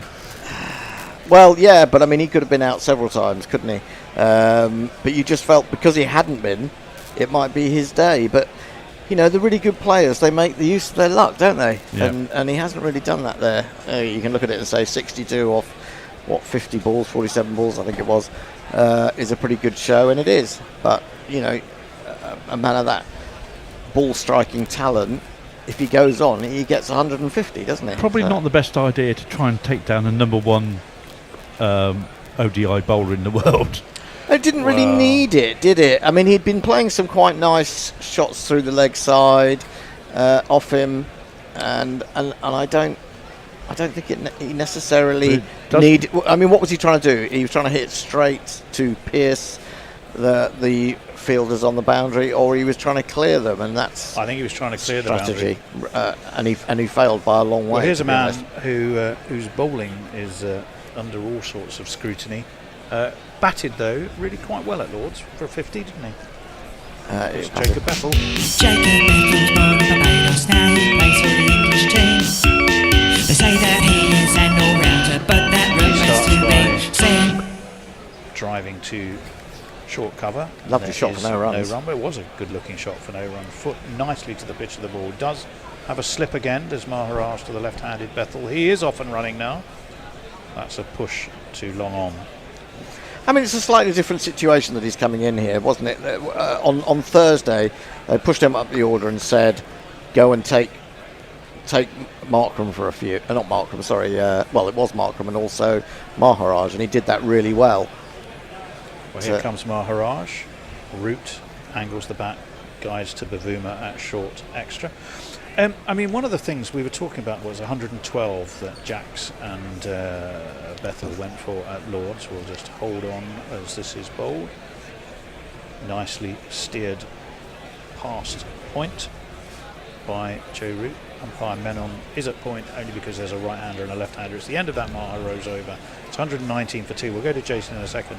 That 112 off the 10 overs that the two of them bowled And by comparison, of course, Adil Rashid looked superb with just over 3 and over. Yes. However, he will have been somewhat assisted by the fact that South Africa knew there was easy pickings elsewhere. So I think they possibly slightly moderated their approach to Rashid, knowing that there was a freer source of runs from England's lack of a credible fifth bowler. There might have been an element of that, but one thing I said at the time was that I thought, although Britska batted really, really well, he wasn't picking Rashid at all, and he was all over the shop. And then they took Rashid off to try and, because they wanted him at the back end of the game, of the innings, and that's when he began. When they began to take interesting. toll. Well, it is. If you're feeling peckish, Nondre Berger is back on straight away to Bethel. He is. Now that he's right. Left armour to left-hander. Is he left armour? Yes, he is. Berger is steered away down to deep backward square. And Bethel takes a single, gets himself off strike. Joe Root can deal with Nomdre Berger. It's 124-2. Jason, we missed out your opportunities for messaging there. Yep, so I had various people saying I'm reminding them of a school teacher, and then the last one was from Eric J saying Jason and the Argue Nuts, which is an interesting name for all of us. Are we the Argue Nuts? Yeah, I quite like that. Jason and the Argue Nuts, that's very good. Which school teacher, I wondered? Well, that's a subjective reference. John Alderton from Please Sir, maybe? Oh. No. No? As long as I'm not the bloke from Grange Hill. Sydney Poitier? No, probably not. One is guided down to... I'm tanned, but I'm not that tanned. What was it? What was the film Sydney Poitier? It's To Sir With Love. Yes. To Sir With Love, of course it was. 121. Mind you, we did have the adoring love of Lulu in that, so that would be a plus. Now, she's been in the news lately, has Lulu. Oh, talking about being an alcoholic? Yeah. I saw it on the front of the Times yesterday. Yeah. Rather sad. I've also got some interesting avocado news for you, Hendo. Seeing as we were having a long conversation about avocados, I'll tell you in a minute. Give you my avocado update. I've learnt something really interesting. Berger, round the wicket he comes. Root goes onto the back foot, guides that one to backward square. He'll get possibly, will they come back for 2? No, they won't. 122 for 2. Right, so I was chatting to Mick, my greengrocer. We were talking about AI tools that enable you to, you've given in supermarkets to judge the ripeness of an avocado. So I told Mick, I was talking about you on air. He said, I don't suppose any of it was good. I said, no, it was all very good, very complimentary about the magnificent fruit world in Claygate. We'll wait for Berger. He's coming over the wicket too, the left-handed Bethel, who pulls him away. There's no man down there at backward square. It's gone for 4. Fine shot. Now my innings going, great guns. I hit the ball, 4 runs. I hit the ball and it went for 4 runs. Oh, that was a terrific shot. He pulled it probably from shoulder height outside of his off stump, but he got hold of it beautifully, knew where his field was, and has got 4 runs for England. Right, so when you don't squeeze it with your thumb, you place it in your palm and you just gently wrap your hands around it, and even the slightest give will then tell you whether it's ripe or not. However, there's more as we wait for Berger over the wicket. He comes, it's pulled again, finer this time, doesn't quite get hold of it, a bit bottom edgy, and it just dribbles to backward square. And they will get a single, 127 for 2. If you want to ripen an avocado so you can eat it same day, you put it in a brown paper bag, you pull the nub out. You pull the nub out, or the pin, like a grenade. You put it into a brown paper bag, you put in either a banana or a tomato with it. Yeah, I'm sure. And that will ripen it in no rapid time for you. Wow. It's the banana giving off, what is it That again? one's defended, bat dropped on it by Root. Potassium? And something like that. Takes a single. That's the kind of wisdom you get from Mick in Fruit World in Claygate. The finest greengrocer in town. I thought you were going to say... Well, the say... only one, to be honest, but he's still fine. I thought you were going to say that after you'd mentioned him on air, that all of Claygate and surrounding areas was rushing to the greengrocers. Oh, no, well, he has been. He's been deluged with business since I've started to discuss his... His barrow runneth over. Yes. He puts in a shift. He puts in a shift. 3 o'clock every morning, I think, at the market. What, to go to Billingsgate or wherever it is, the fruit market? Not Billingsgate. It's the other one. It's not Covent Garden. It's not Billingsgate. It's the one that, not Nine Elms now, but it begins with a B. But it's not Billingsgate. Where is it? It's gone. It's not Bedlam, as we were talking it's about not the other Bedlam. day. No. Thrown up by Maharaj. Oh. Whipped off his toes, and it's been misfielded at short mid-wicket. England get a single, a bonus run. Who was that? I think Maharaj drops the throw as it came flying. I think he got a really bad bounce there. I think it popped up on him. It was our new best friend, the man from Durham. Oh, it's bounced on with him. the That's excellent hard. jingle. Yeah, that's bounced for no good reason, really. Wasn't hit that hard. Fair enough. Worked into the onside. No run on this occasion. Oh, I wanted to go back to when Cody Youssef, that's who I was trying to the fact that Nondre Berger came back on with Bethel out there. Maharaj goes on pretty much with the arm, hit straight down to long on by Bethel, and they take a single. Pretty sure when Bethel was going really well, we know that it's one of his strengths that he plays the ball backward of square very well. But he does sometimes play it in the air, and they had positioned that backward point for him. He came on and got rid of him, and that set England from back. The hotel end, does Maharaj. That's guided again to long off. We're in the stages of just stroking the ones and pulling the twos here and there. Occasional boundaries, but England's run rate still over 7, 131 for 2 they are. Losing Smith, that was a big result for South Africa, but it was probably not the best shot he played. Well, obviously not if he was out. Oh, that's gone past the outside edge of Bethel, who seemed to be playing down the wrong line completely. The fruit market of London was, of course, Borough Market, which is where I used to work. Indeed. Well, not now, because it's really just a tourist attraction. Although there's still a wholesaler out the back. Always a good day out. Always a good day out. There's a wholesale business out the back. That's launched by Bethel. Is the man down there? Doesn't matter.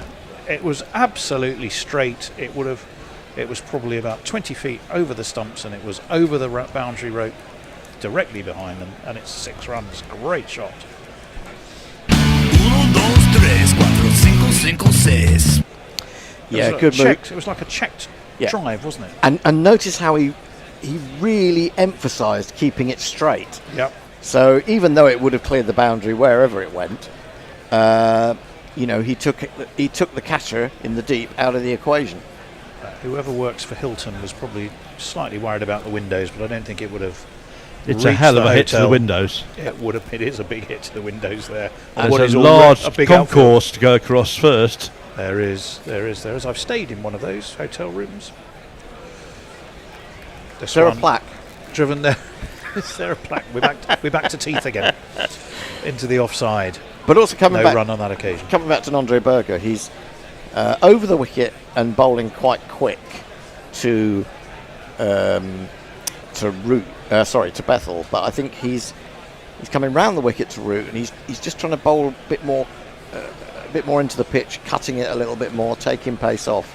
There's a man who probably might have got. We're just looking at the England bench, as it were, or balcony, or wherever they sit. This one is mishit by Joe Root. He'll be a little bit disappointed in that. Goes to Bavuma at mid-off, no run. Tom Banton, you've got him in this squad. You say you want to rest Duckett, so you're taking him out the T20s after those 2 innings that he played in the first 2 ODIs. Absolutely the right thing to do. He fully deserves a rest and some time. Why play him today? Why not put someone else like Banton in his place? That was my opening rant. Or bring back Crawley. Well, no, I don't want Crawley back, but I do want Rayan Armour to be given Berger, a game. in he comes. No run on this occasion. Goes to short mid-wicket. 137 for 2. Halfway through the 20th over. I think we're due a change after this one. Are. I think I'm taking a rest. I think I'm taking a rest. It's me and 2 people who dial in, I think. 2 and India dial in.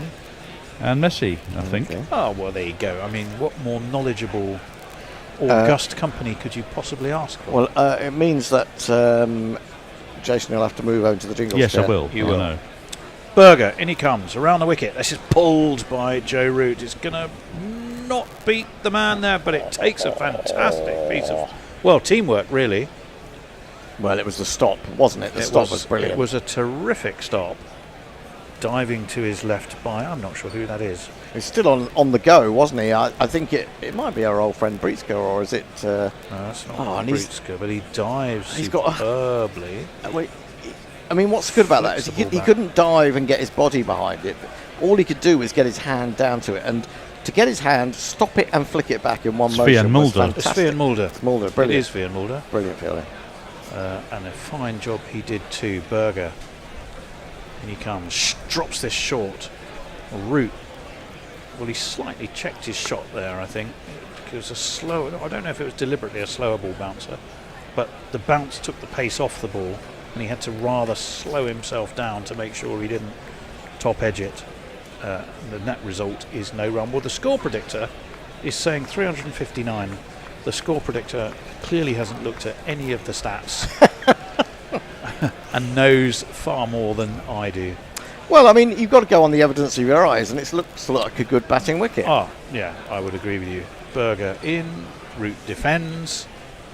87 miles an hour, so sharp enough. 139 for 2, 20 overs complete. Bethel 14, Root 25.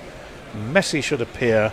And Jason, do you want to stay there? Well, yeah. No, I'll tell you what I'm going to do. I'm going to play you a bit of marketing. Messi can read some messages while we do a shuffle. The best things in life are free.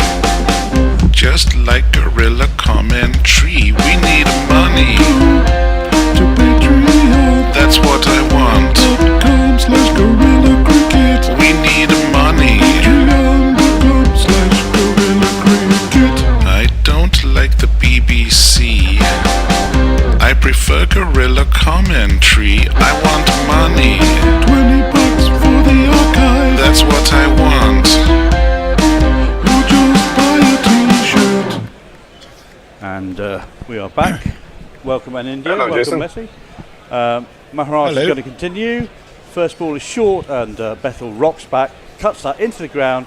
There's a despairing chase by the fielder at point as the ball trickles into the boundary, and that's another boundary for Bethel, who seems to be going on quite nicely and quite controlled at the moment. It looks like an There's not one boy for me, I must have 2 or 3, I need 4. He's not tried to go Yeah. too large too soon yet. No, it looks like an very easy wicket to score runs on. It's prompted a change from Maharaj. He's gone round the wicket. There's a short mid-on as well, which Bethel has tried to chop the ball in between 2 short fielders, and he's found one of them, and there is no run. So they're trying to tuck Bethel up by bowling just a little bit shorter and faster. It's glided into the offside to point. No run again. Trying to cut out his power shots here by bowling fairly full, but not full enough that he can get down the wicket and drive them over the top. As he tries again there, comes down the wicket. Maharaj sees him, bowls it into the dirt. Bethel adjusts and punches it down to long on. And that's another run. 144 for 2 England. Bethel's moved to 19 off 13 in fairly short order. Maharaj reminds me so much of Jadeja. Very wily. Yes, he's got quite subtle changes of the pace in there. Yeah. It looks very same action, and it comes out maybe 5-10 miles an hour different. That one's floated up on leg stump to Root. Root gives it the little dab sweep, fine sweep. They're going to get 2 for that down to the long leg, as I think it's Vian Mulder fields. Nicely done by Root. Just using all the pace that he's been offered by Maharaj. And the line. That's better. That's out off stump. Root manufactures that through the covers to cover on the boundary. That's the end of the 21st over. England 147 for 2. Nicely done, that over. Yeah, it's noticeable that Maharaj is ranked number 1 ODI bowler in the world. I don't know what led to these observations about you three, but Steve Bruce says, I got Hendo down as an art teacher, the Bishop as religious studies, and Jason as biology, with the Bear as IT. Lockie Six The says Bear Hendo... IT I can understand. Yeah. No, the Bear is a mad chemist, surely. Mad chemist. Lockie Six says Hendo is an unwitting life coach, and Fluffy says all look like school counsellors to me, or the parole board, says Eric. Yeah. Berger to continue round the wicket, and Root just pushes that out into the vacant areas at point, and ambles through for a single to Bretsky, who's chewing away madly on the boundary. That gum is sure taking some punishment out there.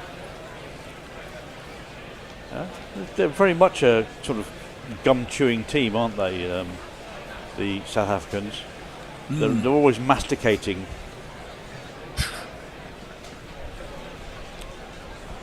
And now It's the English weather. It's not wet enough. Yes. I think there's It's something been a about- dry summer, hasn't it? There is Largely. something about having sort of something in your mouth to chew, which actually makes you feel cool. As that is on the hip of Bethel by Berger, bowling over the wicket, just chops it down into the leg side and trots away for a single. Well, it doesn't make you look cool, that's for sure. No, but it's no. But if you have a nice, Viv Richards said it helps him focus. oh yeah, he never stopped chewing, did he? Really? Yeah. He certainly chewed Bob Willis's bowling all over the park on many occasions. Any bowling. I love the sledge he gave to Sonny Gavaskar as well, which I'll come to in a minute. Slower kind of half bouncer by Berger, and Root just helps that round the corner to the long leg. Yes, when they're playing in the mid-70s, I think, and for once Gavaskar came in at 4 rather than opening the batting, and they'd lost 2 quick wickets, and as Gavaskar came out to Richards, he said, no matter where you bat, man, score still 0 when you come out to bat. Okay. Yeah. Yeah. Berger. Full and tailing in, and nicely played by Bethel, out to cover, and there is no run.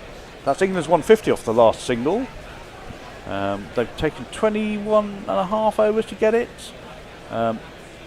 Still on for a score close to 350 if they continue this run rate. We've yet to see the ball deteriorate and slow up with the spinners. They should logically score far more than 350 in the last 10 overs. They should have Not a bit according more to of a ball. Tony and his stats, but stats can be misleading. That ball is again full and tailing in and punched up to mid. They usually are. Jason, you may need to ask somebody to adjust the YouTube screen so that an Indo and I are on it. Yep. Can one of you change the screen? And someone wants to be let in as well.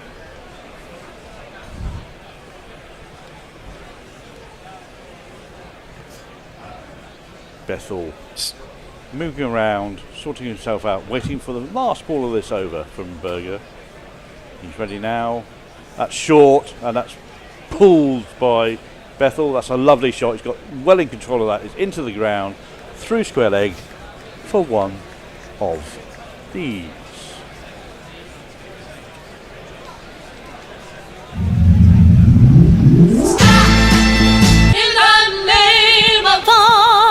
Right, since nobody seems to be doing it, I should go and do it myself. No, we're on screen now. All right, okay. So Eric J wants Mog to improvise a mastermind jingle so that when a soul gorilla takes his seat like you, he gets the appropriate music. Lucky Six black says, chair. Thank you very much. Lucky Six says you guys look more like the dudes who wander around campus and ask if you know Jesus. And Fluffy says he got accosted by a couple of those, took them to the loaded goblin and talk eternal life and got them smashed, which seems a good solution to me. angled into leg stump by Maharaj. Root tickles it round the corner. Takes a single. Root being busy in his work. He's just fallen off very slightly. He's not going quite a runner ball now. It's 31 off 35. But and the next ball is dinked over the keeper by Bethel with a very, very fine sweep stroke paddle. And they've taken 2. As the ball trickles to the boundary and is fielded by, I think it was Bretzka down there. Very premeditated, that shot. Maharaj did his best. He saw him coming and changed the length very slightly, but it still lifted it over the keeper very nicely. And that ball is reverse swept by Root. That's the first time we've seen that today. Doesn't quite get hold of it. Goes a bit fine, but still allows him to scamper down the other end. England 159 for 2. Yes, he bottom edge into the ground and bounced up past the despairing Rickleton. And an arm ball by Maharaj. That's well bowled. That's gone straight on. And Bethler's played with a spin and it's gone past the outside edge to Rickleton.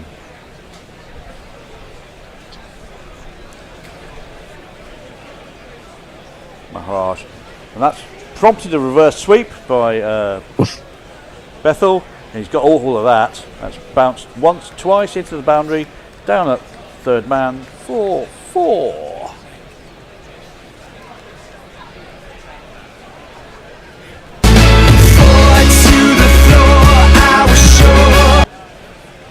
Nice shot. He's posing lots of questions here to the bowlers. He's not quite sure where in the 360 arc he's going to try and hit the next ball. Last ball of this over. Cautiously, somewhat circumspectly played by Bethel out into the covers, and that's the end of the 23rd over, and England are 163 for 2. Well, all I can say is there's much joy on YouTube about the fact that you're able to fix us up on the screen, although all of a sudden it's gone weird again, and we've just got me in the middle and half screens. Oh, and Indo switches his screen off for a minute. That'll come back. Yeah. Steve Bruce says Messi is the glue of guerrilla cricket. I think lots of people are the glue of guerrilla cricket. We need all of us here to make it work. No one person is the single driver, although without the bear we'd be fucked, let's face it. We wouldn't be on air, that's for sure. No, that's exactly right. Which is, mind you, the fact that we managed to broadcast on Sundays without the bear present is a major step forward. Going to change of bowling. But wasn't he on standby? Yeah. Yusuf is returning, and first ball is played in the typical Joe Root style, off his legs, off the back foot, through square leg for 1.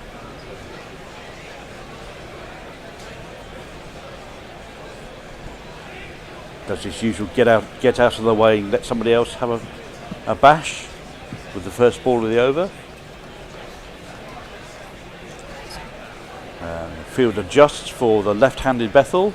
Yusuf now going to come around the wicket, and that's on his hip, and that is worked around the corner to fine leg, and an agreed single is taken.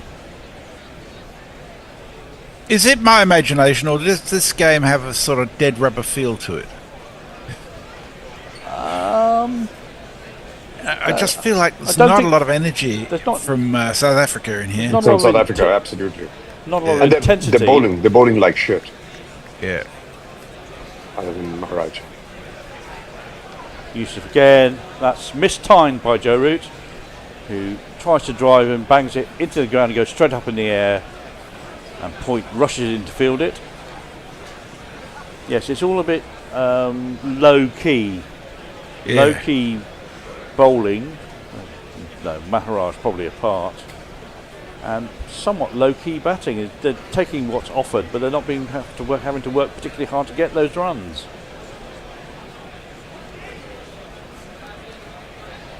Use again, that's down the leg side, that's worked off his pads by Root. That's a lovely piece of play and a lovely piece of fielding on the boundary, in fact, with a relay stop by that Stubbs and who's the other man at fine leg? With this kind of bowling, Root could be doing that all day long.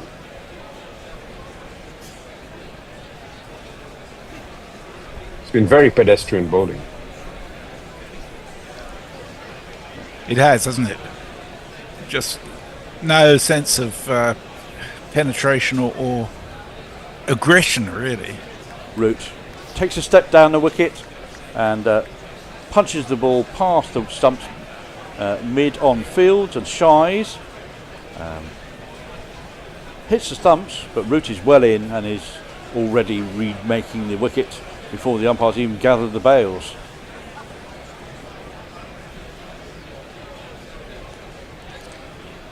Yes. No. 7 runs and over. It doesn't really look like hard work at the moment.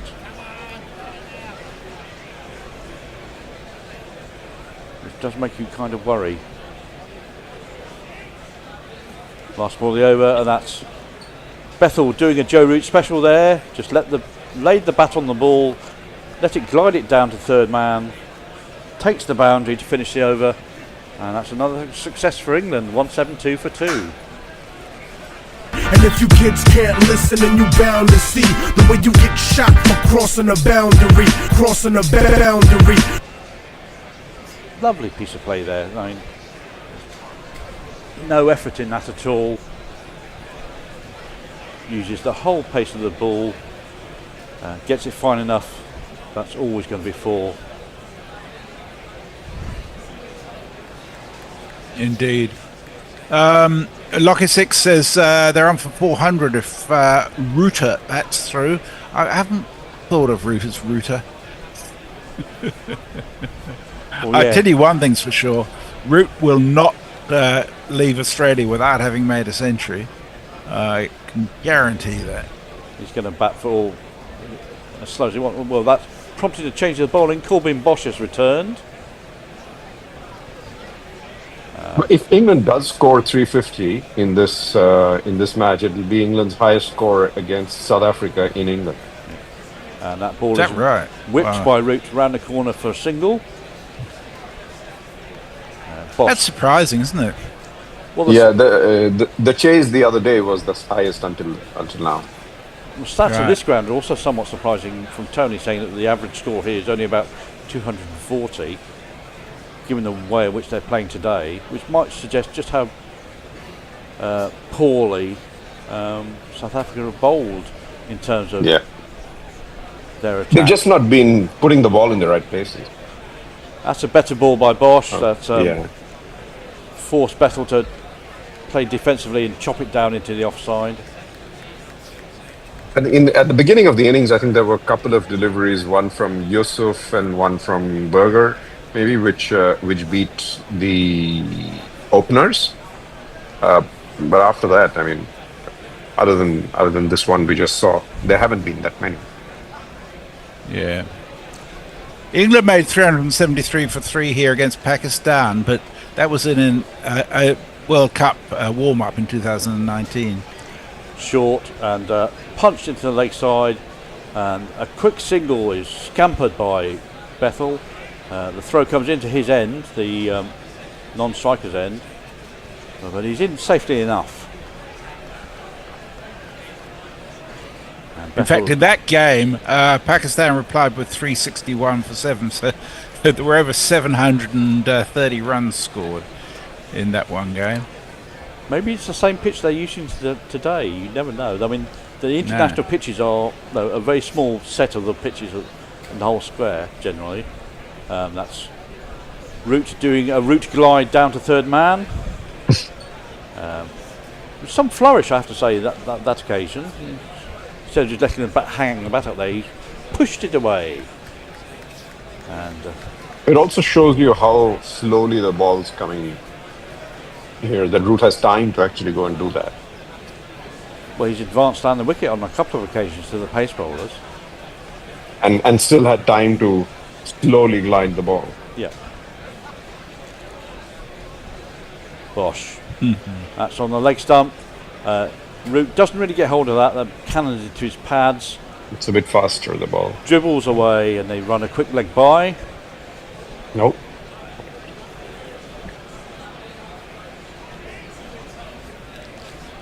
.176 for 2 now. One more ball in this over to come from Bosch, who has 1 for 32 from his almost 5 overs now. So going up pretty much the rate at which they're scoring, so neither better or worse than anybody else, it would seem. Bosch, and that's angled down the leg side. That's going to be a wide if they haven't got anything on it, and they haven't.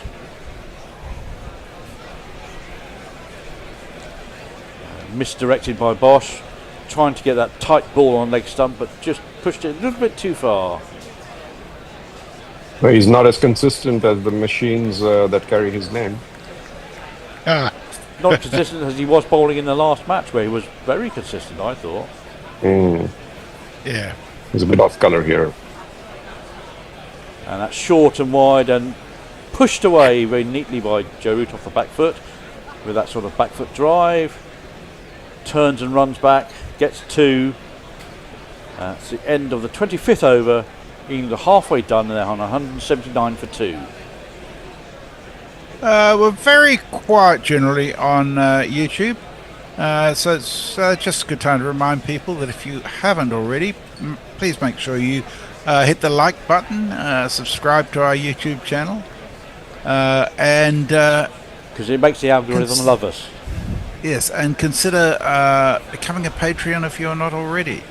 Or if you are a patron, why don't you increase your contribution? That's always very welcome. Patrons are able to access our Discord channel where there's lots of chat that goes on. It's very friendly chat, I might say. And some of it a bit racy from time to time, but a lot of fun. 62 partnership from Root and Bethel so far. Going along very nicely indeed. And for somewhat stone-faced England camp there, despite the fact they're going well. I mean, certainly Marcus Trescothick looks like he's chewing a wasp there. Well, they've lost, haven't they? Yeah.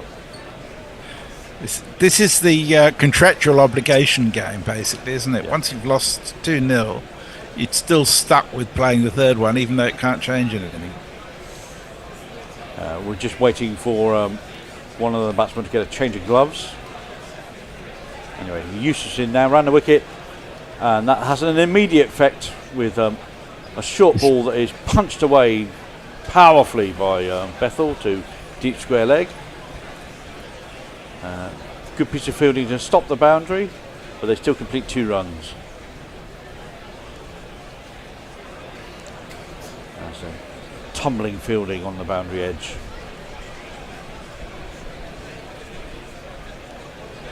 And it looks very nice in Southampton. A bit overcast, a bit grey, but potential to get better. You're such an optimist, Jason. And Bethel does the route glide down to third man. Mulder fields. It's an easy single. England move to 182 for 2. I guess that's all you've got when life's shit, isn't it? Oh well, it can only get better from here. Yeah, well, I've not had a great weekend, I have to say. Did your team win was it the Village Cup final or something? No, my godson's team, they went out in the last 32 round. Oh, right. That ball is punched up by Root to mid-on, and the team they lost, they were defeated by, they lost to, I think, the defending champions and probably the eventual winners, who will be playing probably this afternoon, in fact, at Lord's. I assume it's not nearly so Village as you would hope it would be. that people take it very seriously. Oh yes. As my godson has won it 3 times, he takes it very seriously indeed. That's flicked by Root off his leg into square leg in time-honoured fashion. But yes, Playing at Lords is no small thing. to play and win at Lords 3 times in 3 attempts is no Yeah. small thing. No, he's a much better cricketer than I ever was. And I knew that when he was 13. How old is he now? He's 33. Hmm. When watching him in a match, and I went to bowl him in the net and just smashed me for 4 with the first ball, and I thought that was a pretty good ball, and just continued smashing me all over the net. That was when he was 13. Yeah, What do you bowl, Jason? but depends on who you ask. Yusuf into Bethel, who drives it controlledly up to mid-off, and there is no run. That's what Duckett would say if asked the same question. No, it can be very disparagingly described as dob, slow medium, flat filth, non-spinning pies. And if you were putting the most optimistic outlook on it, what would you like it to be described as? Well, the least offensive one I think I've called is just slow bowling, not a spinner but slow bowling. New nuts. Yeah. That ball is dropped into the leg side by Bethel. Didn't really time that slightly short ball. In fact, he was on him a bit quick, and he's just dropped it into the leg side, taken a single, and that's the end of the over. Steve Bruce says, just having my lunch, tuna sandwich with spinach and tomatoes. What are the grillers' go-to sandwiches? I go for a toasted ham and cheese. Cheese and tomato. And who are the future Fab Four for yourselves? Well, that's interesting. I got Shubman Gill in there. The future Fab Four. That's a good question. Not sure there's anybody really impressed hugely at the moment. Bosch across Bethel from over the wicket, and that's driven to cover on the boundary. But you would think Harry Brook would be on it. Yeah, would. Yeah. It's So well Harry safe Brook, at the Shubman moment. Gill, we've got 2. Australia's not showing anybody. No. Well, actually, Not Sam Constas. No. certainly not Sam Constas. No. The batsman coming into form now is actually Cameron Green. I'm Yes, I think quite Cameron Green. excited about him. Do you think Well, what I people would- forget is way before he took his first wicket, he'd already scored a lot of runs. His average was well over Yeah. 50 at that time.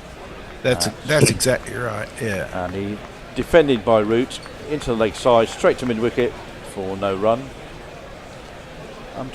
There's no real main cabs off the ranks in the West Indies, Pakistan. No. Young, upcoming young, I mean, top level batter, no. Rizwan is not young. No. not by a stretch, yeah. Sri Lanka. I can't think of a single Sri Lankan player who you'd put in that category. No. Kiwi? No. Rachin Ravindra maybe, but he's already Well, there. I mean, yeah. Yeah, I was wondering about Ravindra and Markram possibly. Well, Drop- Markram's been there for over a decade now. Dropped into the offside by Root for a single. We forget how long he's been playing. It's Yeah. not a decade, right? Yeah, I think he's been around for close to a decade. Almost a decade, because he started quite early in Yeah. the under-19 World Cup as a Yeah. captain of their winning side. It's interesting looking at the ICC rankings, actually. It's got Root, Brook, Williamson, Smith still, surprisingly. Jaiswal, Bavuma, Mendes, Pant, Mitchell, Duckett is the top 10. Short Maybe by, Jaiswal if he gets more consistent. Yeah. short Yes. by Bosch, and that's pulled powerfully again to deep square by Bethel. He almost Beautiful collects, batsman to watch. the Yes. umpire just behind square leg, who opens his legs and just about gets away with missing the ball. 19 men on. Just glad that the ball didn't hop up a little bit further, I think. Oh, that was 19 men. He's lost a little weight. And that is pushed up by Root to mid-on by a ball that's tailing in. There's just a little bit of reverse potentially happening at the moment by Bosch. He's bowling a fuller length on occasions, and it just seems to tail in very slightly. England 187 for 2. Run rate has just dropped below 7 and over. You remember, Messi, we were talking about in the earlier stint about who Bosch reminds us of. We forgot Lance Klosner. Oh, yes. That's another full ball by Bosch. Almost a toe crusher, but that's Root has just managed to get his foot back down in time on it. That's gone very fine for one of these. And if you kids can't listen, then you bound to see the way you get shot for crossing a boundary, crossing a boundary.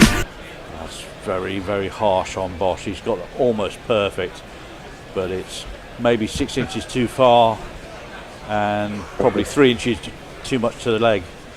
And it's against Root, and Root is really brilliant. He just is so good. He's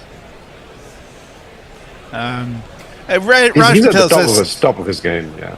Absolutely. Raj Patel says, hello, Sir Anindo, Jason and Messi. Hello. England well on course to post 400. Question for Jason, do you think England have the bowlers to defend 400 on this pitch? Well, they've got... well, I'm not sure that they've changed 100 runs per bowler should do it. They have 4, right? They've changed their bowling attack, but they've gone like for like and not actually changed the structure very much. Mulder comes into bowl. Ran the wicket, and the first ball to Bethel is chopped down and defended into the offside. I mean, the thing with going in with 4 bowlers in a ODI is it's very difficult to pull it off. Yeah, you can do it in the T20, but unless you have 2 or 3 all-rounders who can give you 3-4 overs, it's just one shot, whichever way you look at it. I suspect that if things go badly again for Jacks and Bethel, as Mulder comes in again, and the same ball is punched out to that short cover for no run, they will turn to Root on this occasion, I think, and use his experience, which they didn't do on Friday. Well, I don't think Joe Root was putting up his hand, to be honest. I don't blame him. Wrong's got a new Fab 4. Gil, Ravindra, Jaka Ali, and then the 4th player. Actually, Jaka Ali's not a bad shout. Where's that gone? Oh, that's gone in the air. Can Rickerton get to it? No, he can't. No. And he bails out of fielding it for the man running around from fine leg. And Bethel get 2 for that mistimed pull. It's that dreaded moral victory for the bowler, but nothing in the book to show it. I think we should ban that phrase. Yes, I was very impressed when I saw Jaka Ali's first tour of West Indies. I thought, this guy's got something about him. He bats and he bowls and he hits the ball hard. So he's definitely one to watch, but maybe not as a top 4 batsman, maybe as the next all-rounder, the impact player. Short and drilled and dropped by... Jesus. They're not having a good day on the field, huh? No. South Africa. Was that Hendo getting excited in the background? Yes, Hendo was claiming that really should have been caught. That was in the air for long enough for mid-on to see that. That was the 3rd catch, I think. That's a routine catch. Yeah. That's not good.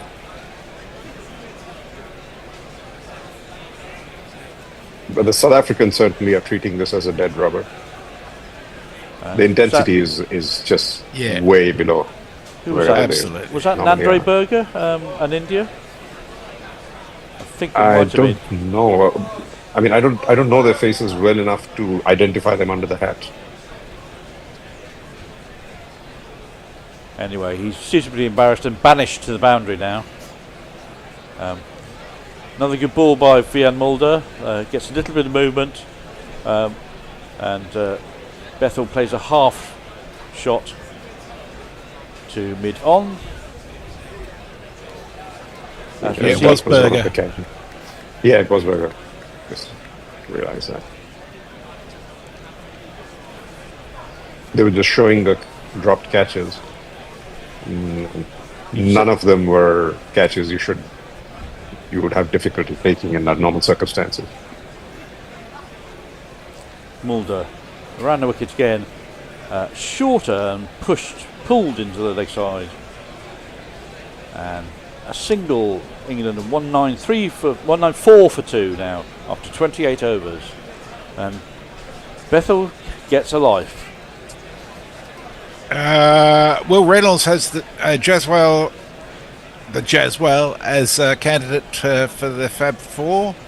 Lockie 6 says Green just needs to stay healthy. Eric J says John, George, Paul and Ringo are the only Fab Four that really matter. Can't argue with that. Yeah. There's some discussion around women's cricket, the Women's World Cup, which starts later this month, which will be interesting. Yep. ODI World Cup. Although hard to see Australia not winning. Well, you look at their side and they've got probably the best, something like 15 of the best 20 players in the world in their squad. Yeah. Yeah. Oh, they're well, cut above everybody else. This is a change. This is a big change. They've got a very interesting bowler coming onto the bowling roster. I don't think we've seen him bowl before. It's going to be this guy, if we can find his jingle in time. He's a spinner. Privacy is the soul. The Walt Disney. First ball was punched straight back to him by Bethel. Second ball is worked into the leg side off the back foot for a single. A leggy from the looks of it. Well, it's hard to tell with that slightly jerky action, but yes, that was definitely a leggy. Bit too short. But we could always classify him the way they classify you. Well, depends on how well he bowls or not. Well, Crick Info says he's a leggy. That ball is short and cut to. Well, he's got a wrist backward turning, point. that's for sure. Yeah. He's a leggy. Or he aspires to be a leggy. The ball isn't turning. Many of us have been there. Yeah. And Brook plays that one off the back foot through mid-wicket to just walk another single. So he's bowled 4 balls, he's gone for 2. Have they had enough of a look at him? Is Bethel now going to try and take him down? He's gone 46. No, there is a 50 to consider here. And that is, again, drilled at short mid-on. Don't think it carried. It was not far short of him, though. It was timed. And a tumbling stop was made. We can have a look at it in slow motion. I lasted 2 matches in the inter-college matches when my captain realised I didn't have a googly. And last ball of the over is punched straight back to Brevis, who's got away with a cheap one. Yeah, well, it has indeed. My issue with being a leggy wasn't turning the ball. I could turn the ball a mile. The trouble is I couldn't pitch it. Which was a slight drawback. Yeah. No, I think I had the misfortune of having another player in the team who could bowl a googly. I think my leg spin was better than his, but yeah, he was more unpredictable because he could make the ball move both ways. Yeah. Leah's being trouble. She just says the Beatles are overrated. Raj Patel says Jacob Bethel batting in at 4 for England in ODIs might be a game changer for him. Batting low down is always tough ass. With Brook, Butler and Jacks, I believe England have enough far apart. Yeah, well, in the batting lineup, they look like they do, but then, But they keep somehow or other they've fucked up. cameo 30s and getting out. Anyway, Root is on the march again. He's down the wicket to Mulder and working it up round the corner. One for him. He moves to 48. There's a race on to see who gets to 50 here. Place your bets now. I don't think, given South Africa's playing and they're not doing well, you should be talking betting, but yeah.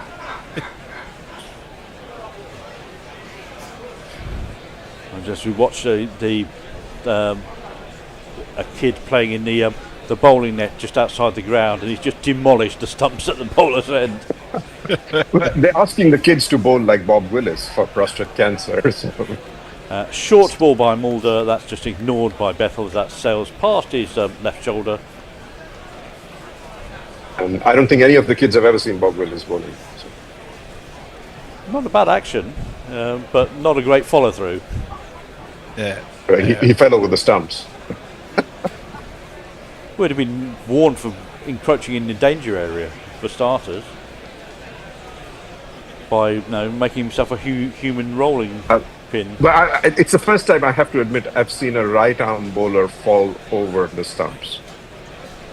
Yes. Bethel advancing to Mulder. Normally you tend to fall the other way. Bethel advancing to Mulder, who follows him with the ball, and Bethel can only punch it out to cover for no run. You might like to invite someone to let Forthy in. I suspect he's waiting. He's due on at the end of this over. Yeah, Tony's on it. And we will be having a change. The aforementioned Forthy will be joining us. And Will. And Will Reynolds. And one other who will be Tony. And I will get a well-earned rest. It's a better shot, but still no score for Bethel as an acrobatic piece of fielding at cover stops the single.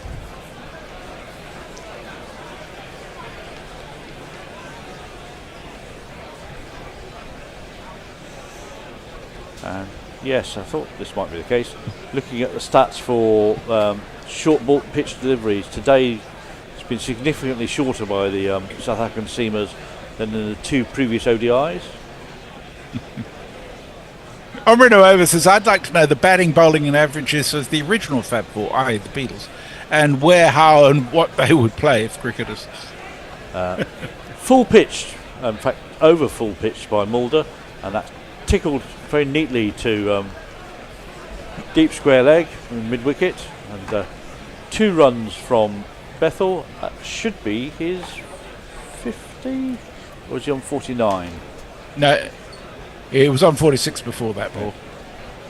And that is the end of the over, I believe. No, one ball. No, I think one more. They are. This elongated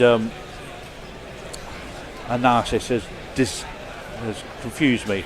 Short ball, and Bethel tries to pull that, doesn't get hold of it. It dribbles out to the man at deep square leg, takes a single, retains a strike. England have got 200. They got 200 for 2 off 30 overs, and it's time for a switch-aroo.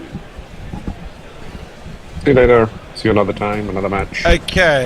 Thanks, ENG. Thanks, Messi, and thanks, Jace. Okay. If somebody can let Tony know that the next message is from Raj Patel about Brevis. Brevis. Okay. Well, very good. Thank you, guys. Got a new lineup here. I think we've got Tony moving to socials, and I think we should have Will moving in on. Are you on socials or are you on summarising, Will? I can do either, to be honest. Yeah, okay. Well, England 200 for 2. You would think at the 30 over mark, double it and all that, we get to 400.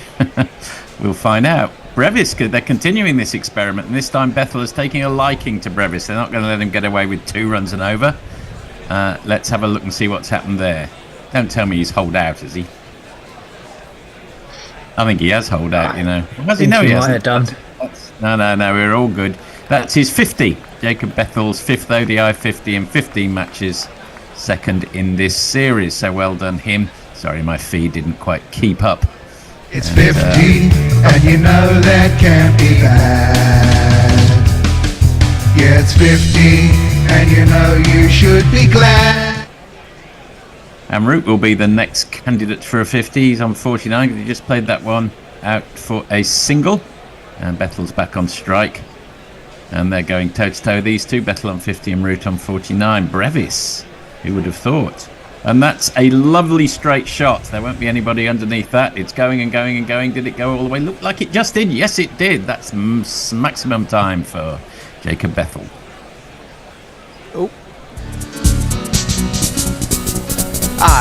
2 6s. That was a lovely looking shot, Will. It was absolutely stunning. I know he's been getting a lot of, crap in the press and stuff, but he is crazily talented. Yeah, you couldn't get to straighter six than that one, and nope, didn't go over the boundary by too much, but doesn't matter how far it goes over the boundary. They're all sixes. Brevis, who looks like a part-timer, to be honest, with his run-up and with his towel sort of hanging out his arse and everything. Not sure he was expecting to bowl. I don't think Bethel's been getting the flack. I think England management has been getting the flack for putting him in the positions that they put him in. Yeah, I think that's true. Fair enough. And he drops that one short. Bethel slightly gets away with it because, Brevis, Bethel can only steer it straight to the man in the covers all along the ground, dot ball.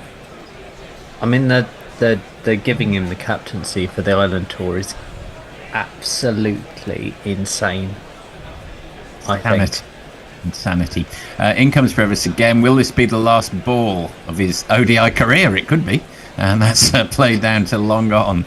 And they come through for a single. His figures have been ruined. He's number 11 off 2. Not too bad.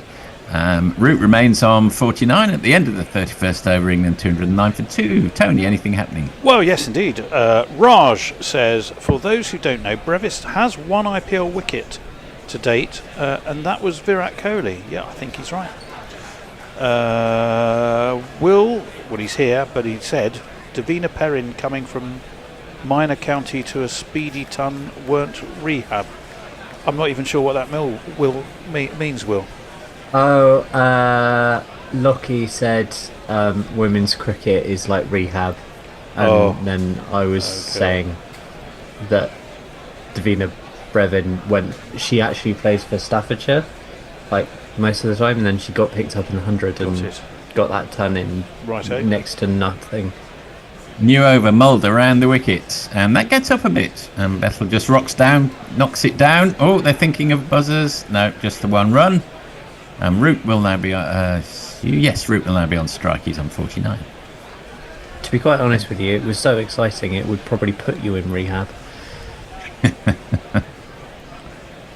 Oh, like Stephen Finmore, Banana Brooks said. Maybe he was talking about the shot we had of the red-headed lad who was bowling like Mark Wood and throwing himself over, even though he was supposed to be bowling like Bob Willis. Didn't Bob Willis chuck himself over quite a lot, though?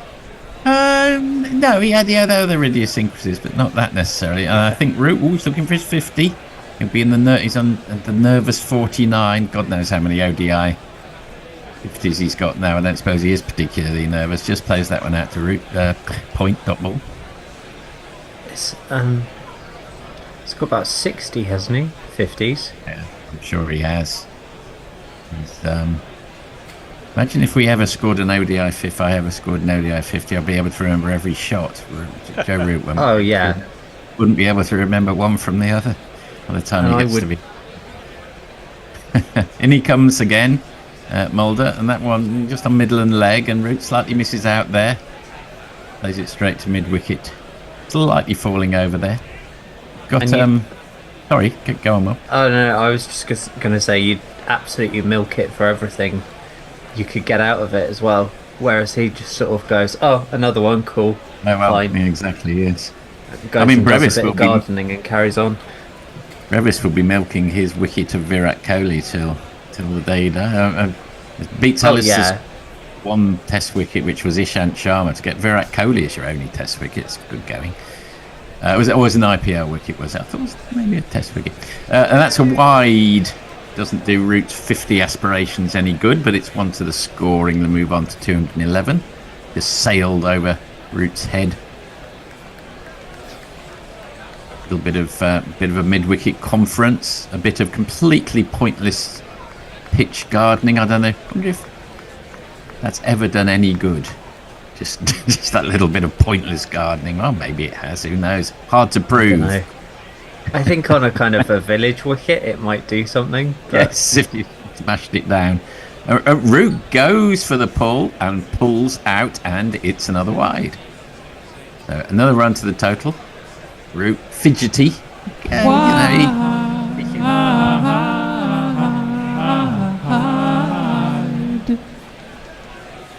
He's only human. A landmark's a landmark. He's got a T-shirt, and then over the top of it, an identically coloured sort of sleeveless shirt, which is a slightly unusual combination. Must be chilly, I guess. It's getting on to mid-September now. Yeah. Here comes Mulder again. And that's flip round the corner through the vacant square leg area. He will come through for his 50. Almost certainly will be just a single. He moves on to a round 50 in England to 213 for 2. Some polite applause from the balcony. As there should be.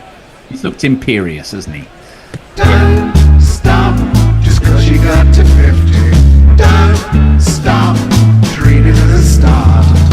You can use this to get a better score. The first 50's done. The first 50's done. Don't look back. And that's a half volley on leg stump and just guided wide of the man in the sort of mid-wicket area down to mid-on. Come through for a single. Next target will be the 100 partnerships on 97 at the moment. It's been very good partnership, these two. They've done well, although they've had some luck. Well, certainly Bethel had some luck. Brook wants a new Root's bat, calling for another bat. Yes, indeed he is. I don't know what's wrong with this one. Absolutely nothing as far as I can see, but don't change it back, mate. It's all going fine. Yeah. He slipped under a runner ball. No, That's probably what's bothering him. Yeah. Well, on aggregate, this partnership will be almost exactly runnable. Bethel's 59 off 54, Root 50 off 56. I haven't quite do the maths, but it's almost exactly runnable. And that's smeared aerially, but there won't be anybody down there in the sort of wide third man region for a boundary.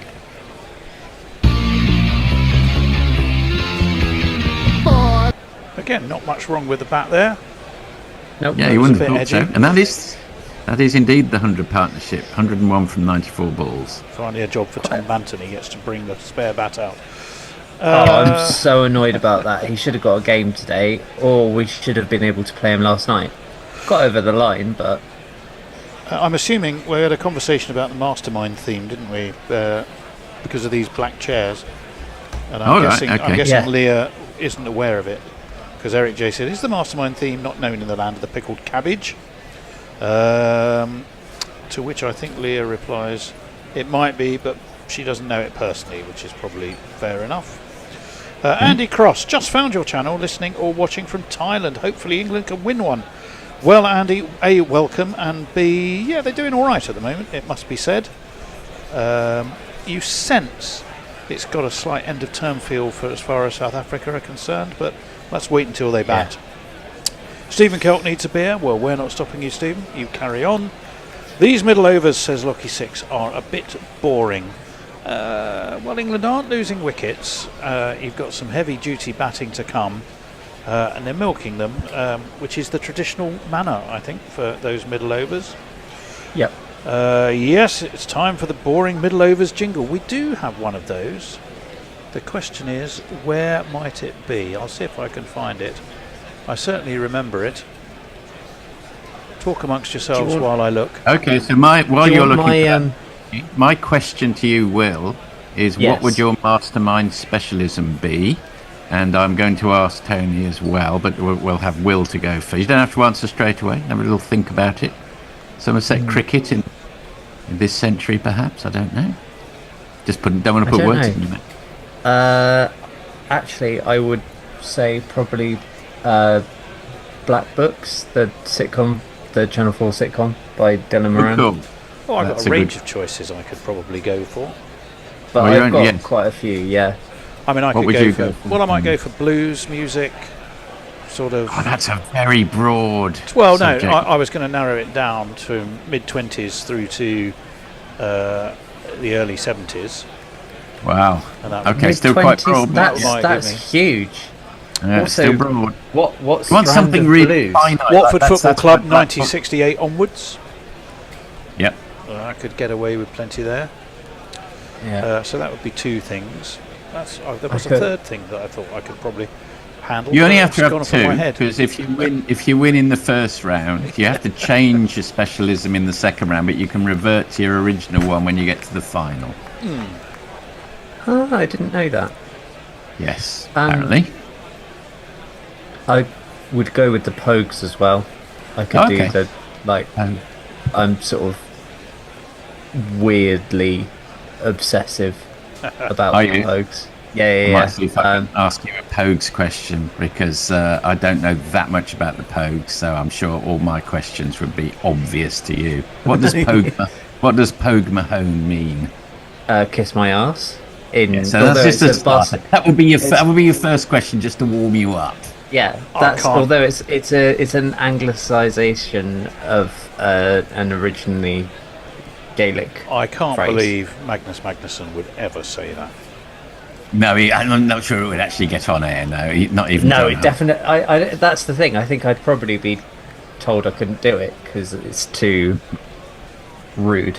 I mean, this What would be the instrument point at was- which I might bring out my Magnus Magnusson story, but it may just take too long, and you have all heard it.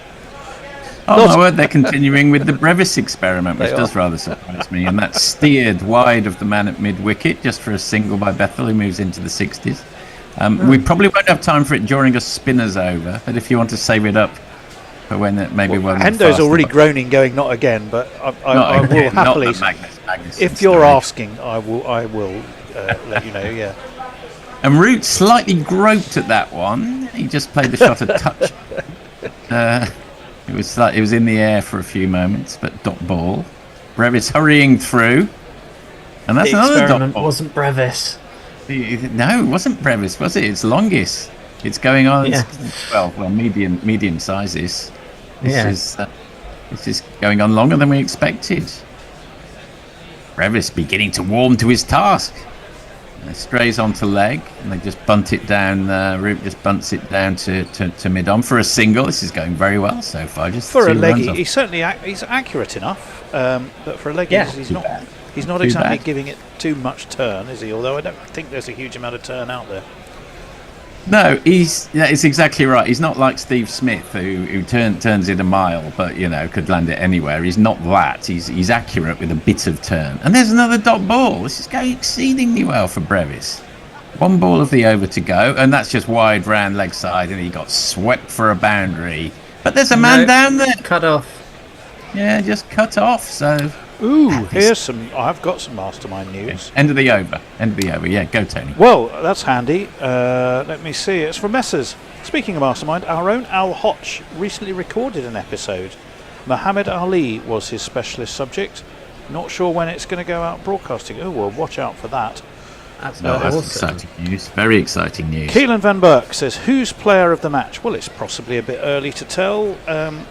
If Bethel goes I'd on say- and gets a big one, or indeed Root does, then they're both candidates for sure. Pirate Badshah.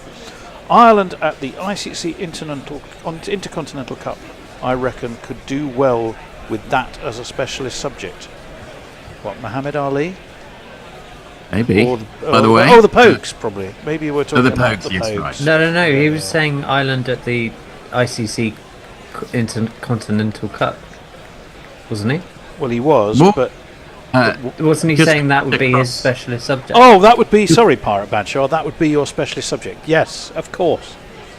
I've got it. Just to get across for a second, it's Yusuf time. He's come on to bowl. He's none for 40 off his first 6.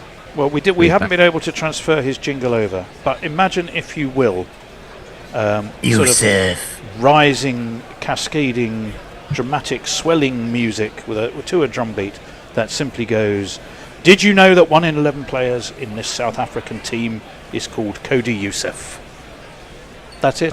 It was prepared at short notice from his drawer of modular all-purpose jingles by Mog. Sometimes it's so much better in the imagination, these things, isn't it? Like when the monster doesn't appear on screen and you're scared of what it could look like. Indeed. That's how ghost stories work. Indeed. Sees Joe Root coming down the track, bowls the bouncer, too much of a bouncer, goes over to Joe Root's head. It's a wide. Stephen Kelk said, Pirate Badger, you confused Tony there with specialist character of your specialism. Okay, Will, what's Spider Stacy's real name? It's Pete, isn't it? I don't know. I assume it's not Spider Stacy, though. I mean, actually, Right, now okay. it is. He changed it by default, but it is. Right, was, okay. His birth name Dab is to third Peter. man. Yes. Dab to third man. Yes, that was dabbed down to third man by Root for a single. He's moved on to 56. And since you asked, after this next ball, providing there isn't a wicket or a massive six or anything of huge note, I'll give you a very short pre-seed version of my Magnus Magnusson story. Very good. Who wrote on the last track on Rom Sodom and the Lashes, and the band played Waltzing Matilda, but who wrote and the band played Waltzing Matilda? Eric Boyle. Very good. Now in comes Youssef round the wicket to Jacob Bethel, and that's played to mid-wicket. Dot ball over to Tony. Right, young account handler as I was, driving my Ford Sapphire Cosworth at the time, we were using Magnus Magnusson in a campaign for a double glazing company, the same one that we had Wendy Craig and James Hunt in. And he had to be taken down to somewhere in Kent, picked up when he came down from Scotland, picked up and taken down to Kent. And I was the man to meet him at King's Cross in my boy racing Ford Sapphire Cosworth and whip him down there. All of which was all great, except I got hideously lost. We'll better wait. Youssef in again round the wicket. 2 steps back goes Bethel and smashes it down to mid-on. Dot ball back to Tony. Actually, you'll appreciate this because Magnus is very chatty and utterly charming and really good company. He was doing his Telegraph crossword and seemed to be struggling a little bit. So I said, well, read me the clues out. I ended up doing far more of the crossword than he did, which was great. He then fell asleep, and although we were 2 hours late for the shoot because I was driving around in circles. In comes Youssef again, and that's smashed again, but this time wide of the man at mid-off. And they'll come back for 2. They need to come back for 2. It's gone all the way. Great shot. 1, 2, 3, 4. Beautiful shot. Shot. Having completed the crossword between us, he nodded off completely. And although I drove round in circles, getting more and more stressed because there's no such thing as a sat-nav in those days, and I couldn't talk to my passenger because he was fast asleep, head lolling left and right. We arrived probably about an hour and a half late outside this very nice house in Kent with the conservatory, and that was the exact point he woke up and he went, "Oh, we're here, marvellous," and had no idea that we'd got lost at all. And that's pulled amazing. Pulled by Jacob Bethel, and it eludes the sweeper on the leg side, so that's going to be another one of these.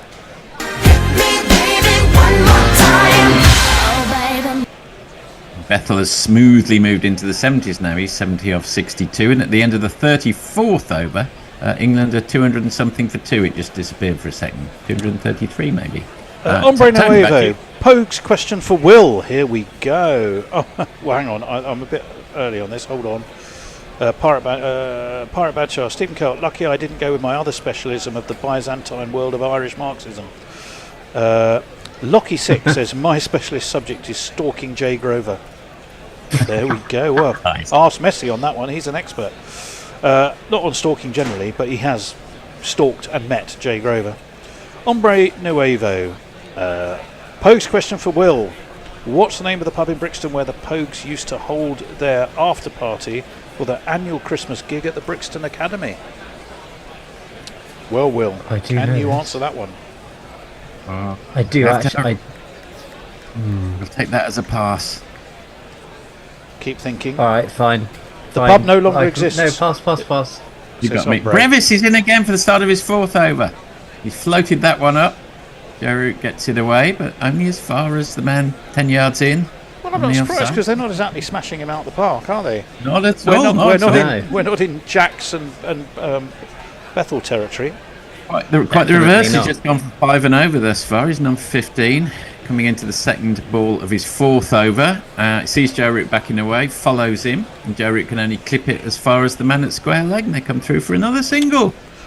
Hombre Nuevo does also add that the pub no longer exists, and Eric J simply says the Icelandic saga, which I assume is reference to my supposedly curtailed, but it may have gone on longer than we intended, story of Magnus Magnusson. Oh, and Brevis does that thing whereby he bowls it from a yard short of the crease. It's gone. But it doesn't work because it goes all the way in the direction of Cowell along the ground for one of these.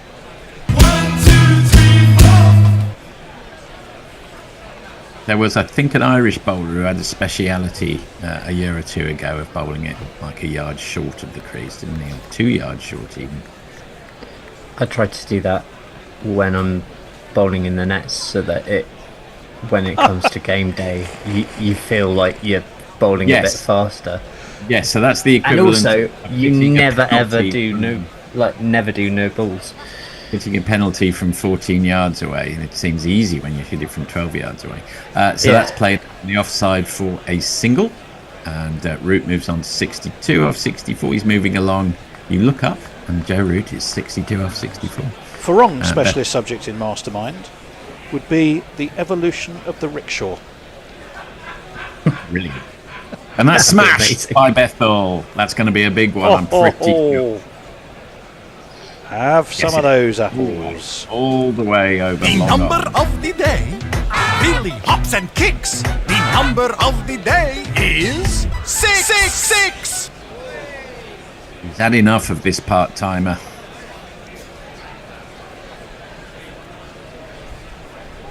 Nice shot indeed. That was so good. I can give you the name of that pub, by the way, Will. Hombre Nuevo has Hit told me. us. Well, I'm going to give you a couple of clues. Think Geoffrey Chaucer and think Canterbury the St Tales. Lawrence ground. And then Brevis is going to come round the wicket for the last ball of his 4th over. Oh, horrible. And it's a nasty old full toss, but Bethel can only sort of bludgeon it to the man at deep mid wicket. They come through for the single. He'll keep the strike at the end of the. Oh, is there another ball to go? No. At the end of the 35th over, England 2-4-6 for 2. Will, have you got it? Well, it would be the Canterbury something. Are you near enough? It is indeed the Canterbury Arms. So there you go. God bless you, sir, says Bairaj Kumar. Says it. He means it so much. He said it twice. Which is very kind. I'm not sure which one of us he's blessing, but thank you so much. Stephen Kelk says there are still some doubts whether the Messi that walked away from the meeting with Jay is really the same Messi that arrived at the meeting. Well, maybe Are we ever the same after we see Jay? Maybe we got Messi body doubles. You can't step into the same river twice or something. And that's smashed to pretty hard by Bethel, who's now on 78 off the first ball of Yusuf's over, but straight to the man at mid-off, no run.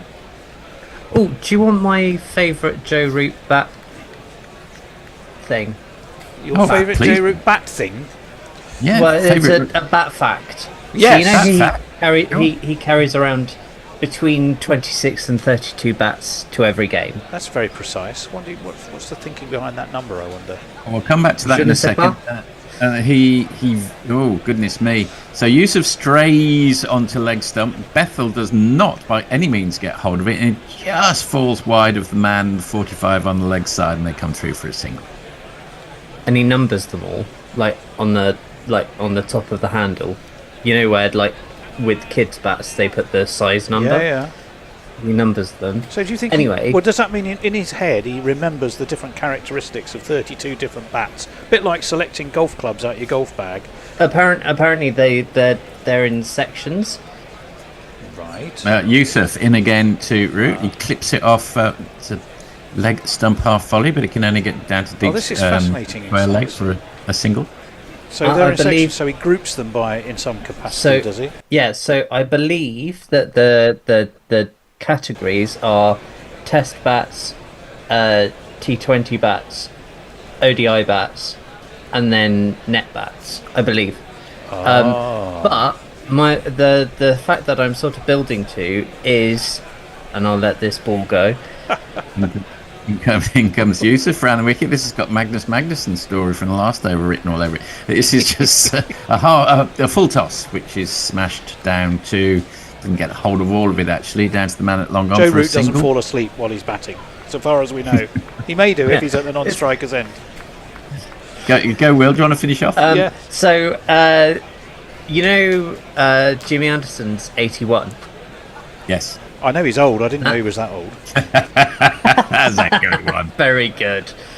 So he scored that with that ball. Oh, and he's not got hold of that properly. It's scooped up. It's gone up into the air. Joe Root, I think he's going to get away with it. Yes, he does. It just falls short of the man at deep square leg. A rueful grin on Yusuf's face. That was scored with Joe Root's least favourite net bat. Is that your guess, or do you know them all by sight somehow, Will? It actually plugged in the pitch a little bit, that one, didn't it? Yeah. He was lucky that it dropped, actually. You imagine having a look at that England bowlers might be thinking a bit of piece off. Yes. And that's smitten very nicely by Jacob Bethel, wide of the man at mid-off for one of these. 1 and 2 and 3 and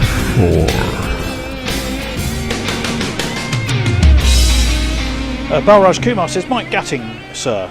And he also says, never give up, sir. Well, we weren't planning on it. I don't know if he's talking to us or Mike Gatting. Well played, England, says Zach Kemp. They are going well. Lockie 6 says, we need a bat fact jingle. Yes, Mog, where are you? Can you... Well, actually don't, because we won't be able to transfer it from the mail to the thing. But we could possibly think about it for next time. The next century, perhaps, when we do bat facts again. I have a sort of a subsidiary fact to that fact. A bat fact fantastic. 2. The return of Bat Fact. Yes. The Bat sequel. Fact returns. Bat Fact returns. Still with Will Reynolds in the leading role. It's Willow. It's Bat Fact 2.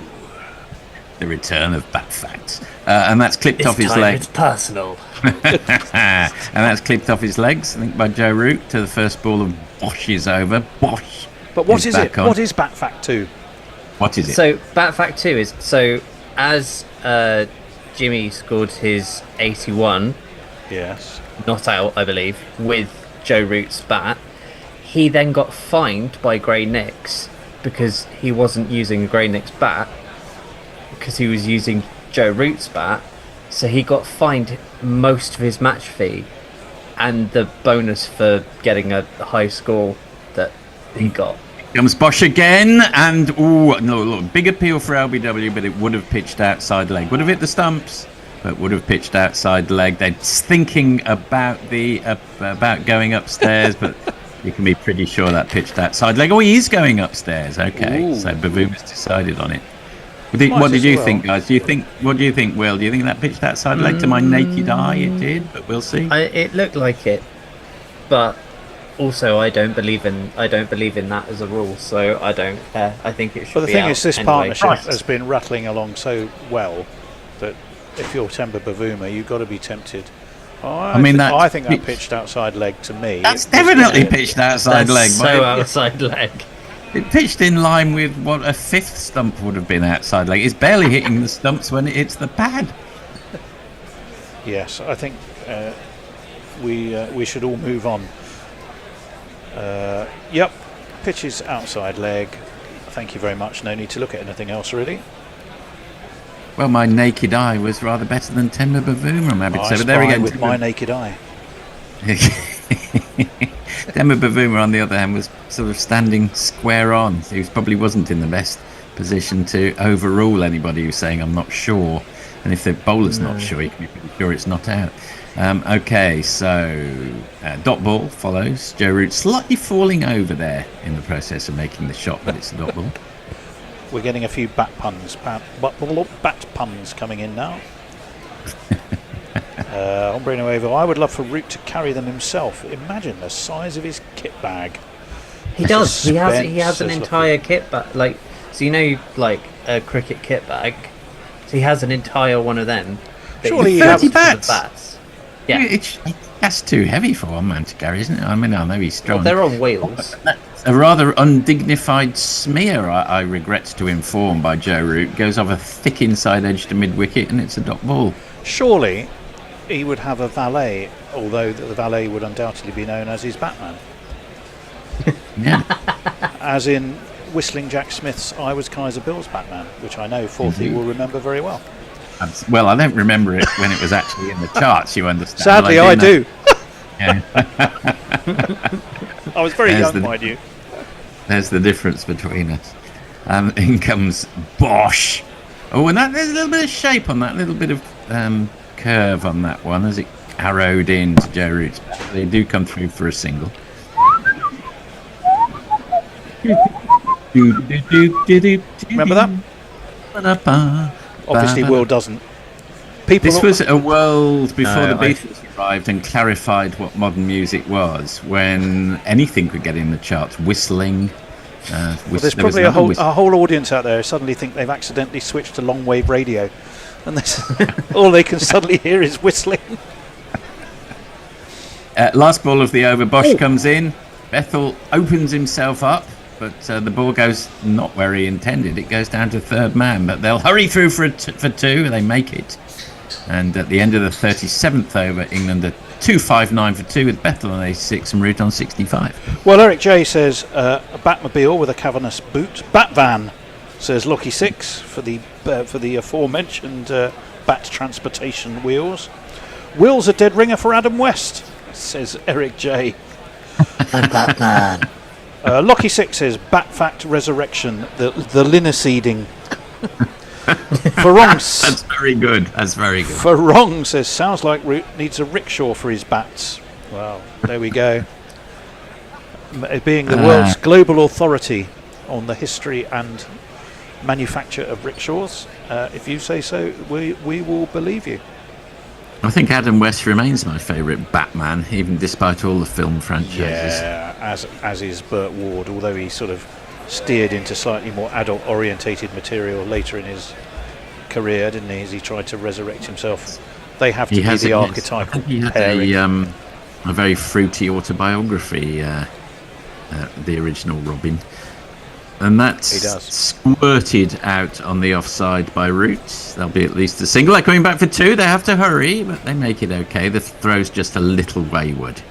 The other question, though, as well as obviously you can compare Batman's, because I do like Christian Bale's Batman, but you can compare villains, but they're so different from the TV series to how they appeared in the film.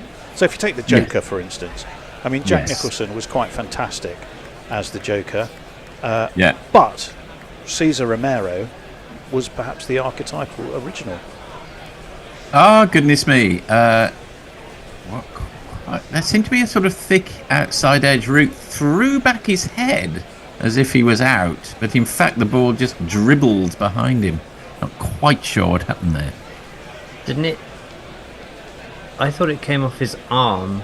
Maybe that was why. And not his bat, which is why he threw his head back, because it probably could hurt. have been it.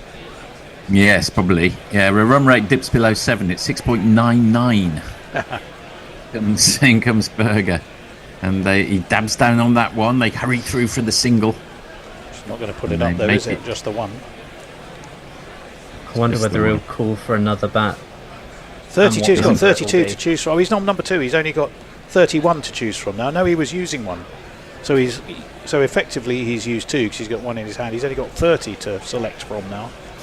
Yeah, and 5 of them are net bats. And 25. Bat in the hand, worth 2 in the net. Yeah, well, maybe there it is. Maybe it's like a wardrobe. Very good. He's got I want ODI bat 4, and then someone knows exactly which bat to go and get. Yeah. Berger comes in. Oh, and that is a little wide of the off stump. Bethel takes full advantage. There's a diving salmon attempt in the covers to cut it off. It's unsuccessful, and it's another one of these. Full menu there Bethel from moves in. Forthy. Burger and salmon, all in one sweet. Salmon to start, burger to finish. Tasty. If only we could get mustard and onions back into the England attack. That Well, salt and pepper, we did obviously, have- for England. We did have Sonny Baker, yes, that's right. So Bethel moves into the 90s, so well done him. Can he convert? And that's aerial, but it's a good aerial in as much as it just goes over the man in the covers and drops well short of the sweeper on the offside fence. Now, am I right? Am I imagining this, or is Jacob Bethel still to make a first-class 100? He has yet Yes, to make a you are first-class absolutely right. 100. Doing it in Right, so- here would be a good place to start. It certainly would be. And that's the 150 partnership from 129 balls. In comes round the wicket. And Berger. Oh, it's a quick signal. There's a shot at the stumps. Oh, that would have been a little close. And some hands on knees from Berger. Ooh, there was something happening there, all right. Anyway, Root's moved on to Route 69. Indeed. Okay. Leah says Adam West had a recurring role as a school principal. We were talking about teachers earlier. In Pete and Pete. Okay. Pirate Badshar says the Adam West Batman had the massive benefit of having a sense of humour. Yes. The Nolan films with Christian Bale are the least watchable, being incredibly humorless. Yeah, although they do have Michael Caine as Alfred. As Alfred. Which Pennyworth. makes it Alfred Pennyworth. worthwhile. Alfred Pennyworth, am I right? Yeah. In comes Bosch. First ball of his 8th over. First ball of the 39th. And that's smeared away on the leg side. And it'll be a quick couple. And Root You moves are right, off Root. The moves on 60. Sorry, yeah, the humour Moves on in 71. those films, 71. superb. He's going so well, Joe Root, isn't he? Yeah. Oh yeah, he's looking like a Rolls Royce. Bethel, well, what car should we describe Bethel as? Come back to that in a moment. Root crouches over his bat in that familiar fashion, raises it, waits for Bosch to come in, and he just glides it down through where first and second slip would be. There are none, of course. This is an ODI. Comes back for 2, and he moves on to 73. I think it'd be something quite flashy, wouldn't it? I think Bethel's got a bit of the Golf that's been lowered and had a bigger engine put in it. Do you know that? That's literally where I was back. going. I was picturing a sort of a heavily customised, Yeah. kind of fairly ordinary car that's been massively customised with a great big exhaust and a go faster stripe. Yeah. And it's like bright orange that you can't buy in the shops. Oh! Root pulls that one over the man in the covers, in the mid-wicket rather, and it goes, I suppose, towards Cow for one of these. 1, 2, 3, 4.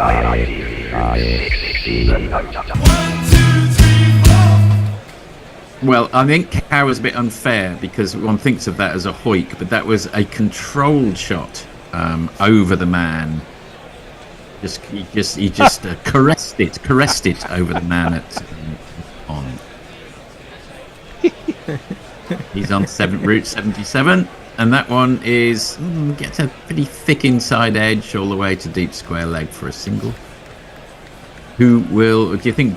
Where's your money? Do you think both of these will get their centuries today? Don't want to put a hex on it. Just wonder what you think. I wouldn't like to say. Don't like to say. Don't like to say. That's fine. Let's leave it there. Because We don't like to ruin. I'm way too superstitious. Eric J rather sensibly points out that, of course, it wouldn't be a first-class century. Yeah, and that's Well, the there thing you go. that annoys me, because people will still go, "Oh, he hasn't got a first-class century," and it's like, no, but he's got The answer would an be to make ODI one. century. Oh, it's an ODI century. It counts, That's doesn't four it? of them. Oh, Yeah. that one. His legs very fine for one of these. 1, 2, 3, feed Well, Bela Lugosi might be dead, but Jacob Bethel's still in there. That's a nice little clip. Very nicely played, actually. Very fine for 95.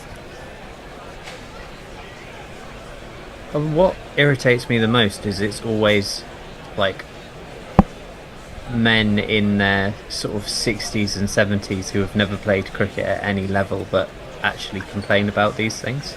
I hope you're not looking at me, Will. No, not at all. You're not complaining about it. It's That's fine. very true. I'm not. Yes, although I am in my 60s, not my 70s. That's a wide. That sailed over Jacob Bethel's head. I don't like to complain too much. I just like to enjoy cricket. Yeah, that's the thing. I also think that unless you've... So in terms of the, like, personal thing, I think unless you've done it, like, or have had a job where you were under incredible scrutiny and pressure at a very young age, I don't think you can really say anything. In comes Bosch. Well, I think that rules out most of our cricket commentary team, though, doesn't it? So that's hoiked to the offside, and they found quite a nice little method here, these two, of getting over the infield, but bouncing a couple of times before it gets to the outer ring. Anyway, there we are. So I assume that's the end of the over, and over to Tony. 284 for 2, you are right. Lucky Six says, Romero was always the Joker, in my mind at least. Heath Ledger was great, but it was a totally different character that had zero to do with the original. Signed, DC Nerd. Leah says, I think it's a toss-up between Batman Returns and The Dark Knight for the best Batman film for me. Richard Harmon says, Bat Fact, The Dark Knight Returns. Very good. Oh, we've got a super chat. We have a super chat. It's from Lockie 6.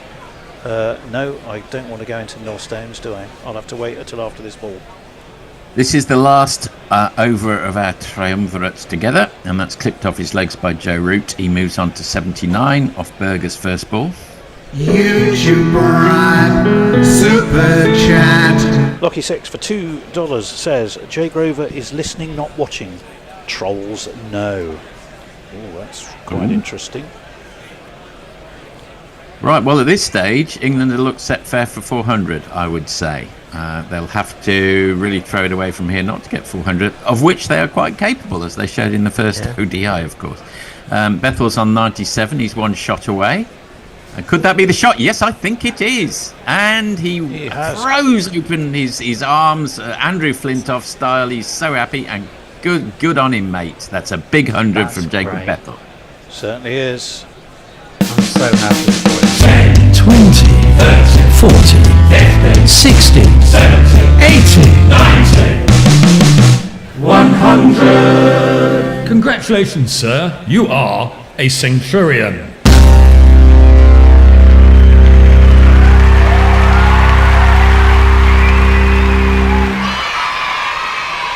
And I would say, Will, that's bound to fill him with confidence for the future, make him feel he belongs in the team, I'd say. Oh yeah, definitely. But I mean, but you can also say that kind of with the management giving him the captaincy for the Island sort of series, like I think you could say that's them going, no, you're in it for the long haul. You're the future. That's true. And that's a slower ball from Berger. Bethel goes to do something with it and realises that it's too dangerous and pulls out. Yes, I think you're right, Will. I think that's how he'll take it. Yeah. I think there's, I would say that it's also really disrespectful to Ireland, but maybe. I mean, what they might say is, people like Graham Smith were given the captaincy at the age of 21 in South Africa, and it didn't do him any harm. They just thought they'd pick a guy and really, really back him. I mean, it's not to say it'll be a disaster, but but I don't see how you can say that Harry Brook is still the captain, but then not. Do you know what I mean? But not really. And there's another wide from Berger, who is trying a little bit of theory of his own here as to how to contain these two batsmen, which involves a lot of face-off and bowling wides. They've got to come up with another name for those, because it's not a wide if it's high. It's a height. Well, it is. It's technically it's a wide. It's a hide. Yeah. It's a hide. Yes. It's a Wilfred. It's a hiding to nothing. Hide white. Isn't there an old English measurement which is a hide?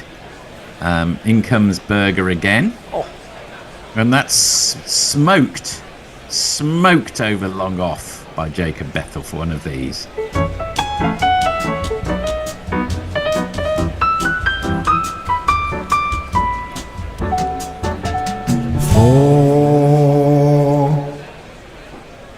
Well, he's got his eye in now. I think it's that one of those weird arbitrary kind of. It's the width of a deer hide or something when you sort of spread it out. Gotcha. Okay. You know, like right. there's. Is it a foot that's like a certain king's foot?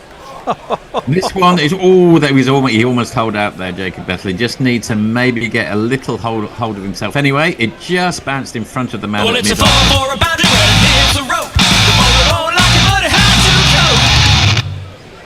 go. I wonder if Joe Root's just saying you're batting brilliantly, mate. Not every ball has to go for 4. He might be. It was up-ish, but it.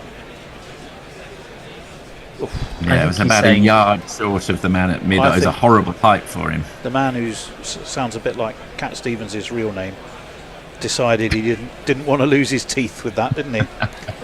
No, and fair enough, actually. Last ball of our time together.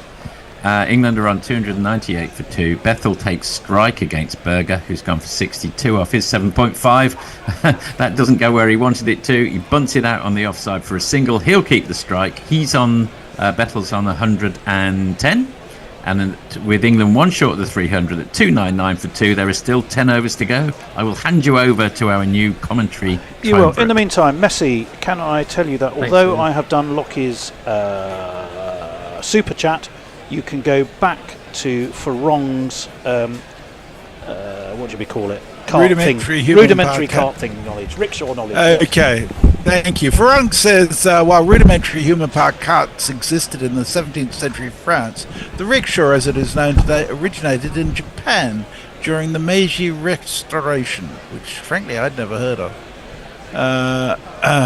Farong says BRU disagrees with this theory. Eric just says it was invented by a guy called Rick Shaw. Tim Burton's Batman is the best, says Rhubarb. Not to jinx the lad, but this will be his first professional 100, says Rhubarb. Awesome 100, JB, come on. And says, move over, Bairstow and Butler, the new JB is here. Hello, Ender, how are you going? I like that, the new JB is here. We should be welcoming Manik along as well. Can we have the results of the Indian jury? There he is. Yeah, he is. He's got Ahmedabad Stadium behind him. And yeah. Welcome along. Last time I wore orange. Hi. Last time I wore orange to match the color, but today I couldn't find anything orange in my wardrobe. Well, it's going to be Maharaj to come back into the attack. He's only bowled 5 overs so far, which means that if he's going to bowl out, he will bowl from now till the end. First ball is outside the leg stump, making room for himself. Bethel just forces back to him. Well, you'd have to think he would, wouldn't you? Oh, he's got him stumped. That's cleverly bowled. He saw Bethel coming down the wicket. He threw it wide, so wide that Bethel couldn't reach it, and he'd made room outside the leg stump, so it wasn't going to be a wide as such. And Rickleton pulled the ball back from outside off stump, took off the bails, and Bethel goes. Now, it's a shame Bethel's gone because it's been a fantastic knock. Okay, he had one escape, didn't he, when he was in his 30s when he was dropped mid-on? Dropped him. Yep. But otherwise, he's batted beautifully. Hope that lays to rest all the nonsense we've been seeing written about him. I do see now that a number of journalists have come out to back him, and so they should.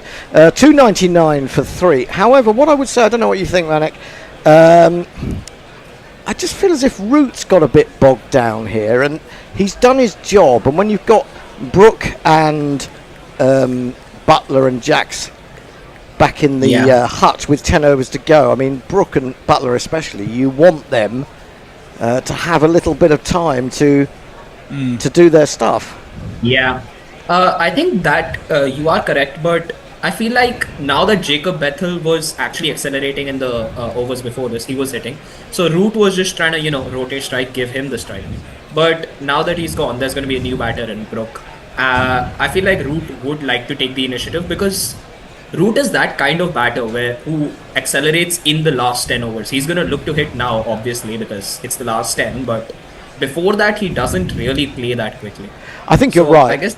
Yeah, I think you're right to a large extent. I mean, people say he can't hit sixes and he can't do this and he can't do that. Yeah. But once he's seeing the ball really well, he can hit, well, not as long as anyone, but he can clear the boundaries quite happily. But exactly, that's his role in the team, isn't it? Just to make runs, keep making runs, keep churning out the runs. Yeah, absolutely. So he's doing his role pretty well. Nice to see Maharaj wander up right down the other end of the pitch to Jacob Bethel and give him a pat on the back. Suggests that they. I mean, it was an amazing innings. He has to do that. Yeah, it was a great innings. But the other thing is, it suggests that those in the know, good cricketers, know another one when they see one. Little dab sweep from Brook to get him underway, get himself a couple of runs. I'll just jingle him up. Harry Brook is the future. Unless he bats away Simon Carrigan bowls.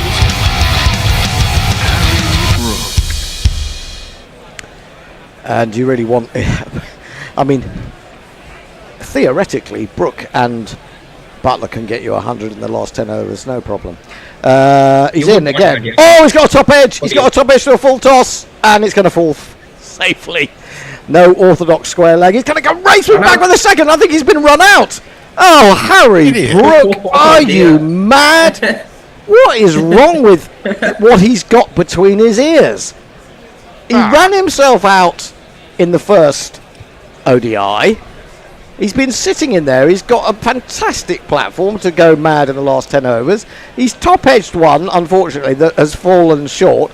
And it comes back for a mad second run. And even though the throw wasn't brilliant, has he got there? Oh, that's out. I thought it was out. I think it's out. Yeah, it's out. Yes, it is. Yeah, Yes, he's it is. gone. Well, Fucking idiot. Oh, well, it's just as well. Gives Joss a chance to score 100 in the last 10 overs. well, that's probably... Johnson Jacks now, I guess. Well, that's why Root wasn't getting himself out, because he knows that he's got a man in search of a brain as a captain behind him. It's just beyond belief. I'm trying to find the particular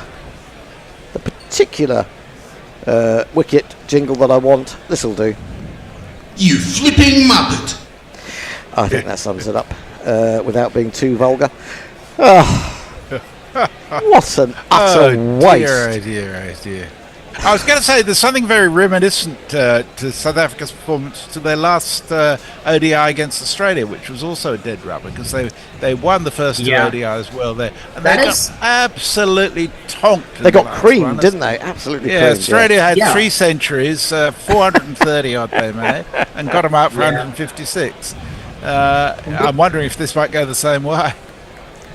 It does look like that, certainly, because I feel like once South Africa rests their main bowlers, Ngidi, Rabada, you don't have them, Jansen's out injured, they don't have the best backup bowling lineup. So England, I think, are taking full advantage of that on a decent batting surface.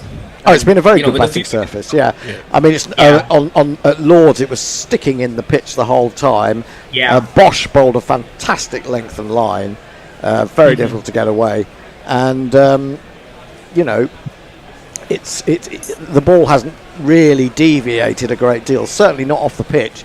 Did a little bit in the air earlier on, but even by those standards, not a great deal. Anyway, Joss Butler comes to the crease. I'll jingle him up. Oh, if he's going to stay there long enough. Maharaj in, bowls, defended it out to extra cover. Now, of course, England think, well, Root now is stuck thinking, what exactly do I do? This is defended by Butler again to extra cover. I've lost 2 wickets in an over, and I'm the man in.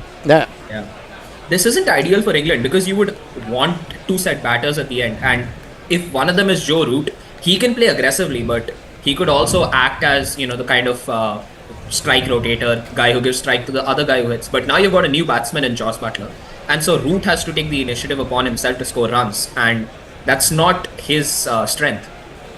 No, I mean he can, but in an ideal world he'd be there with Bethel or somebody, with Brook or Butler, really, and it's I don't think Root knew he was out. Root started off late when he saw Brook coming. He didn't look back until he was well past the crease at the far end, and he probably couldn't believe it. Mulder is going to come back into the attack. Root is looking around. He's on 79 off exactly 79. Mulder is in short and pull. Didn't really get hold of it, but it's going fine enough that he'll get a couple. A sensible one this time, Yeah, he goes to 81. That was, I think, Yusuf coming round to field. 304 for 4. Well, I don't know. I mean, you've got 3 one-day internationals, and Harry Brook has run himself out in 2. I do really wonder. Brook was definitely thinking, I don't think there's a run there, but when Brook called him through, you had to go. Yeah, because you can actually see Brook didn't run the first one that fast. He was not that fast on the first one. So I don't know why he'd commit to the second one there, because obviously it was a crazy run there. I think he's just got 1 or 2 screws not entirely tightened strongly enough. Maybe not enough oil. In he comes, Mulder, and it's just a back flip from Root. He's played that very well indeed. There's no one down at third man, and he's picked up 4 important runs. 4.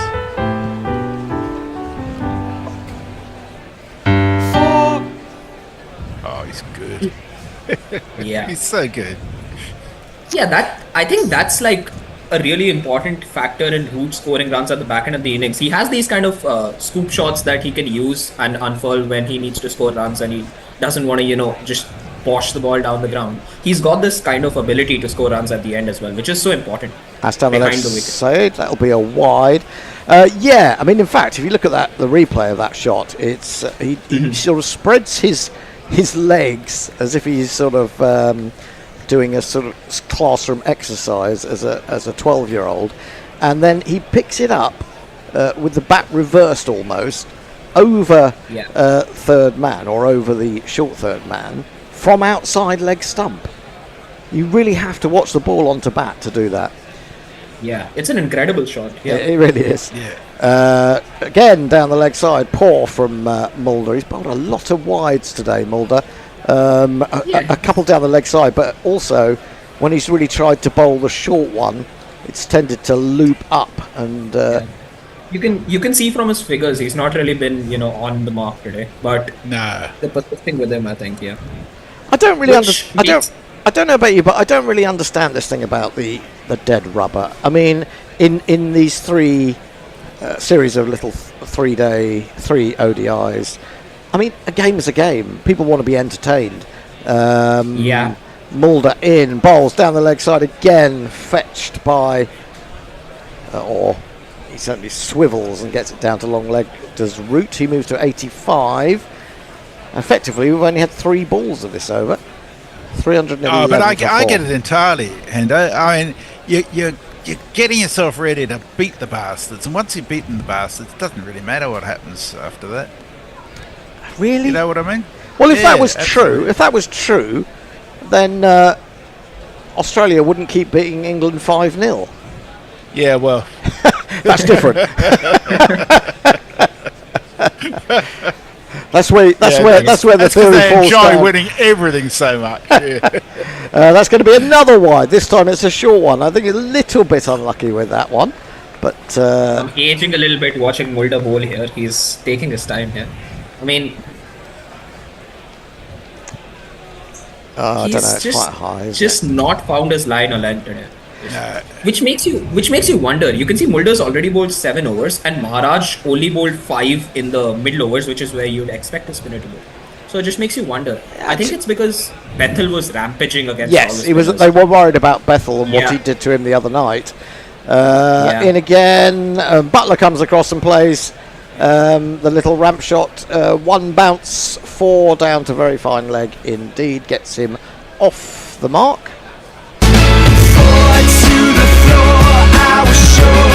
14 off the over and still 2 balls to go. Dear God. Yeah, so it's going to be a 9 Yeah, ball Mulder's not over. having a good time. Mulder is not having a good over here. No. He's been scooped twice already. And Yeah. just exploiting the boundary behind. Because Mulder has got pace on the ball. It is often deceptive for him. He is pretty quick, so you can scoop him, and when there's no deep fielder, you get the runs. Short again, pulled by Root. Going to pick up 4 more runs despite the dive out there, I think by Stubbs. Sorry, it wasn't Root, it was Butler. So consecutive boundaries. 18 now off the over. And yeah, this is the last thing you want, which is Josh Butler getting going. He's now hit 2 boundaries, the last 2 balls, and that pull was nailed. So I don't know if you. That's really the last thing you want in these death overs, because now you've got 2 batsmen who are hitting. And Yeah, absolutely. He's not bowled well today, really. Yeah, maybe their minds are a little elsewhere. That said, they're still here for another 3 T20s, so it's not like it's the end of the tour. They shouldn't be D-Mob happy. So I don't quite get it. Anyway, they might still get to 400 at this rate. Down the leg side, going to be another wide, 4th wide of the over. 19 runs now off the over, 4 of them to wide. It's going to be a 10 ball over, and the the coaching team of the South Africa balcony is just throwing their hands up in despair of what is going on out there. I mean, Mulder is an experienced cricketer these days. Needs to just get it outside off stump a bit more. At least he'll be hit properly. Full onto the leg stump, and I'm not even sure whether that came off the bat or whether it'll be a leg by into the onside. It is indeed a leg by. 20 runs off the over in total, including the extras. 322 for 4. England have 8 remaining. Messi. Leah kindly explains about the Miji restoration and also says hi to Manic. It's bloody hell, it moved on me again. We're doomed, says Matley. Rhubarb WD asks an imponderable question: is Kill Bill Volume 1 and 2 one film or 2? I don't know. I'm not a Tarantino fan, funnily enough. It's all a bit too violence for the sake of it for me. Maharaj in bowls to Butler, who flicks this up to long on and takes a single. He goes to Rhubarb warns you all that millions of people will receive the National Test Emergency alert to their mobile phones at 3 o'clock this afternoon. Has it gone 3 o'clock yet? No. Well, I won't hear it. Whatever disaster is unfolding out there, and there are many, I won't know about it. Flicked away by Root. I think he got bat on that at least. Berger has chased it down almost directly behind the keeper, and they've got back for 2. 323 for 4. 325 for 4 now.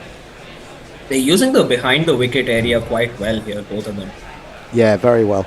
Rickleton nearly anticipated and got across almost in line with it to take the catch, but just evaded him. Root onto the back foot. Rare dot ball straight to extra cover. He was trying to give himself room outside leg. He's moved on to 88. Harry Brook is sitting on the boundary chewing and wondering about the wisdom of recent events. This is slog swept down to long on by Root, who'll take the single.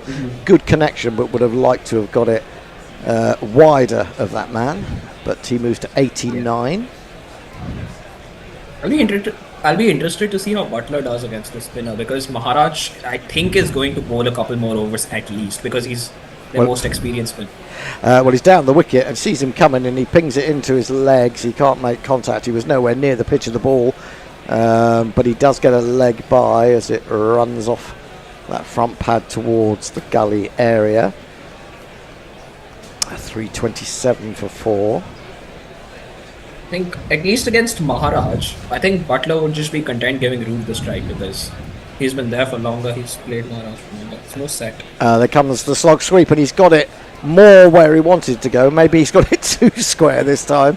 So he picks out the deep mid wicket. Very hard though when you've got a deep square, a deep mid wicket, and a long on to actually find that gap. Sorry, Manik. Really good. Manik. Hello, Manik. Yeah. Sorry, I thought you were about to say something. Oh, no. Okay. Messi. Oh, well, speaking of Manik, Raj Patel says, hello, gorillas. Manik seems very energetic, curious to know what drink he's having. I'm not gonna lie to you. I don't know what drink I'm having. My mother prepared it for me, so I'm just drinking it. It's really nice though. She said, "Are you going on Gorilla Cricket? You've got to be hyped out of your mind." So she's given 10 spoons of sugar, caffeine to the gills. It has got a lot of sugar, sure. Yeah, true. I tell you what. I've probably told this story before, but it didn't stop. Didn't stop Tony. Driven with a little bit of a cross bat by Root out to extra cover to take a single because he's well back on the circle. He goes to 91. I once watched when I lived abroad. I once watched this guy order a full fat Coke and then put 7 tablespoons of sugar into it. What? And that's and that's that's why they have a diabetes problem in Bermuda. So there you go. Unbelievable. I could not believe my eyes. It's already got 7 tablespoons of sugar in it. Exactly. This is nicely driven on the up by Butler, but he picks out mid off. There is no run. 7 tablespoons in just a normal drink is crazy, but in Coke, which already has so much sugar. Yeah. Boy. I'm trying to work out the catch. I use stevia instead of sugar now, and I'm trying to work out the catch because it's just as good as sugar. It doesn't seem to have the calories and the nastiness. So. Yeah. Yusuf in again. Down the wicket comes Butler and heaves it into the onside, but straight to deep square. So just the one. I'm just thinking to the point, if you have that much sugar in a drink, does it not go full circle and then become completely... Does it maybe cancel itself out? And so it's no longer sweet at all. Maybe that's the... well, maybe that's what the Americans hope. But somehow doubt it. Yusuf then, better over from him after Mulder's tripe. He's in, he bowls short and sticks it into the pitch, and Root has to wait for that and then just swivels and pulls it down to long leg for a single. But by bowling short, it is beginning with this softer ball to stick a little bit in the pitch. I don't think it's the pitch so much as the ball, and it is making it really difficult to get leverage into the ball, which is what you'd want Harry Brook for now. Ideally, they've just got a stacked leg side and they're just bowling short into both of them because especially with the pitch. Well, now he makes room for himself outside leg stump, and he's a little unlucky there. That's not a wide. I think Yusuf's a bit unlucky there. That's harsh. I think that went right across the guidance line, and I think you probably got to give the bowler the benefit of the doubt, haven't you? Oh, in fact, it's ever so slightly inside the guidance line. That's unlucky. Yeah, you can't have a batsman turning it into a wide. Well, it's not so much. It's not just that, but the fact that it was still just slightly inside the guidance line anyway, standing in a normal position. That's a better ball straight. Worked by Butler. Might think about coming back for a second. Does. Good running that from England. Just a chance of a second, and Butler was quick to pick up on it. 334 for 4. He goes to 13. That is 16 wides so far. That's shocking, isn't it, really? That is pretty shocking. Yeah, South Africa have not been good today. How many has Mulder bowled out of those? Probably most of them. 7. 7. Okay, not as many as I thought. Yusuf again then into Root down the leg side. Butler it is, in fact. He's followed him, and it's ended up being so wide down the leg side that it does kind of have to be signalled wide. So another to the total.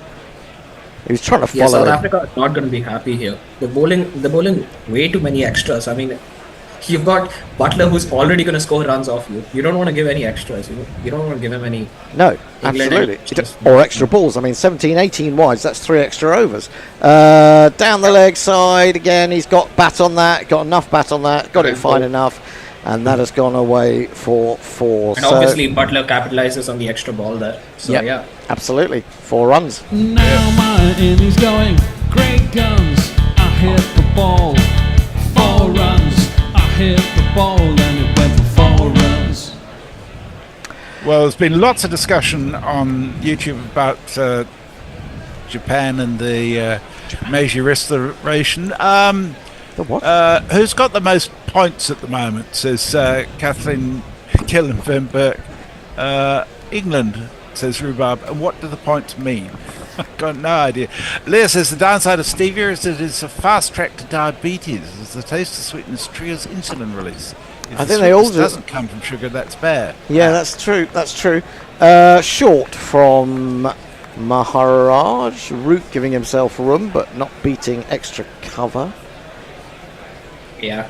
Maharaj being South Africa's most experienced bowler, I think, so he's just going to play a really key role here, holding down one end while the pacers operate on the other. It does. It's very flat.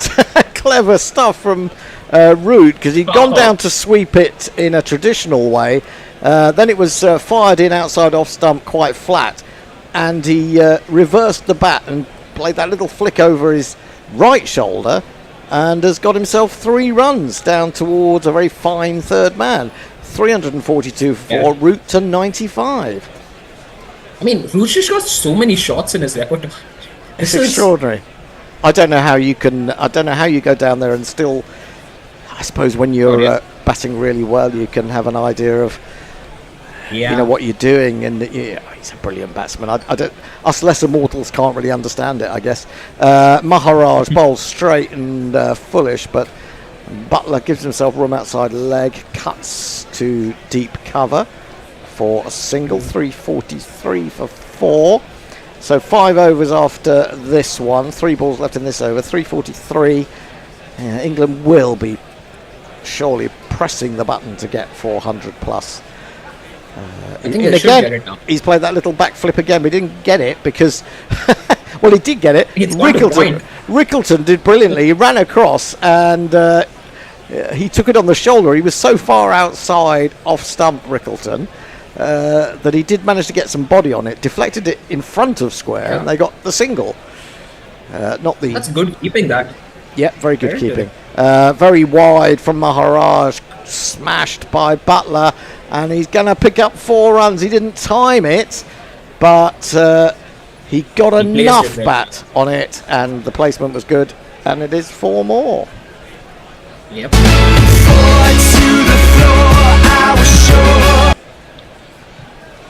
Useful runs here from Butler, 22 off 13. Yeah, really toe-ended that's just too wide from Maharaj, I think. Yeah, I think he was just trying to get him to sort of those wide balls you see so often in T20 cricket, especially where right at the end of the innings. Now he's down the wicket, Butler, and that he has put into the first round of the crowd. I think someone may have caught it. Good catch. 6 more to Butler, and England go past 350 at the end of the over. 354 for 4. Messi. Rand Daly says there's no way England won't reach 400. Bowling is poor also. Let's hope South Africa's batting is up to the task. Yeah, it's going to be a challenge, that's for sure. And I suspect the scoreboard pressure will make it really tough. There's still lots of discussion about Japan, which... Why are we talking about Japan? Sorry, I've missed that. It was a subject that was raised earlier on, and then it's led to a whole lot of discussion about the history. Okay. It's quite appropriate for the chat, but not for broadcasting. Rhubarb says, did you hear about the sugary drinks company that funded research on sweeteners in pop? Initial research showed it was harmful, so they stopped the funding. Well, of course they did, yes. Well, Yeah. you know, they want to sell their rings, I guess. Indeed.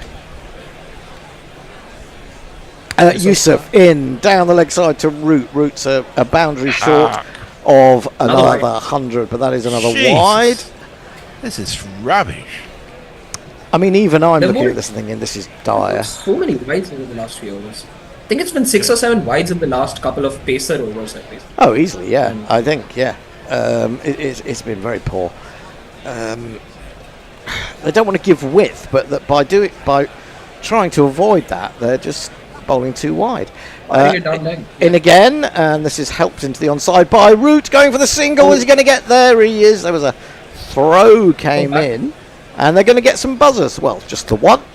Root will say thank you very much. That gets me nearer to another 100. He goes to 98. 350. 356 for 4, I think it is now. Yeah. It was a bit of an ungainly shot, and he would have probably been out had it hit. But it was such a fearsome throw. The guy backing up a fair way back towards the covers. That was out by a long way. Just couldn't hang on to it as he tried to get his body behind it. And it's a no ball, which means it's a free hit. Oh, it's all happening. I think South Africa were tired of bowling wide, so now they're bowling no balls. That is their first no ball. Well, that's all right then. Yusuf in, free hit played by Root down to third man. That was a golden opportunity for him to get his 100 without risking being out, but he's only got the one down to third. He goes on to 99, and England move to 359 for 4.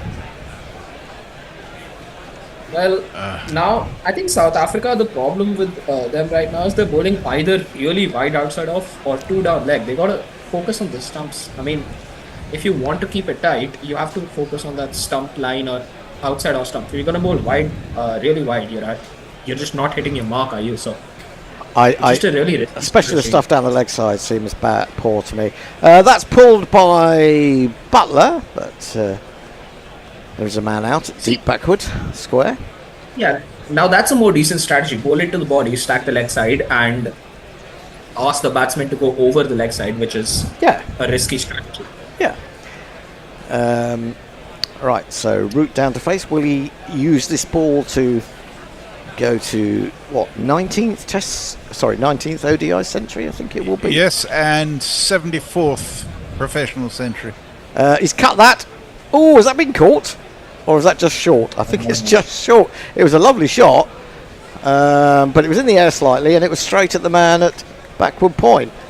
And he's quite annoyed that he hasn't put that one away. Had it got past him, it might well have gone to the boundary. Yeah. You don't want to get out at 99. It's the worst feeling. Well, it's not. No, actually, I think getting out on 99 is a slightly better feeling than getting out for naught, personally. But I know what you mean. Sometimes it's more memorable. Driven up to long on. They're thinking about a second, but they won't get it, and that is Root.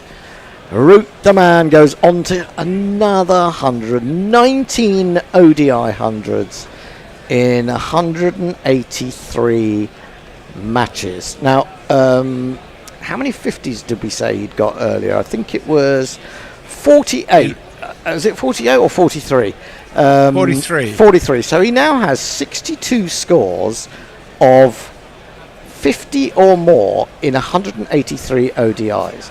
Now, if he's batted in all of those, then he's made 183 innings. He's only had 172 innings. 172 innings. So he is getting 50 or more in one of 2.5 innings, which is an incredible rate.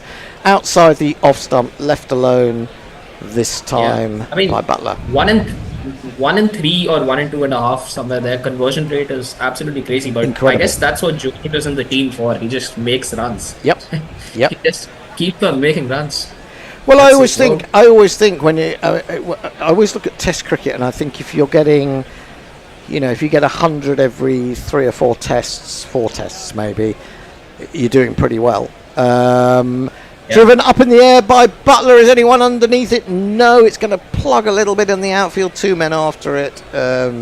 didn't really need to flick it back, Maharaj, but did, and then had to take a couple of steps to get back to it. 3 runs for Butler, 364 for 4 at the end of the 46th over. Youssef is done, none for 80 from his 10.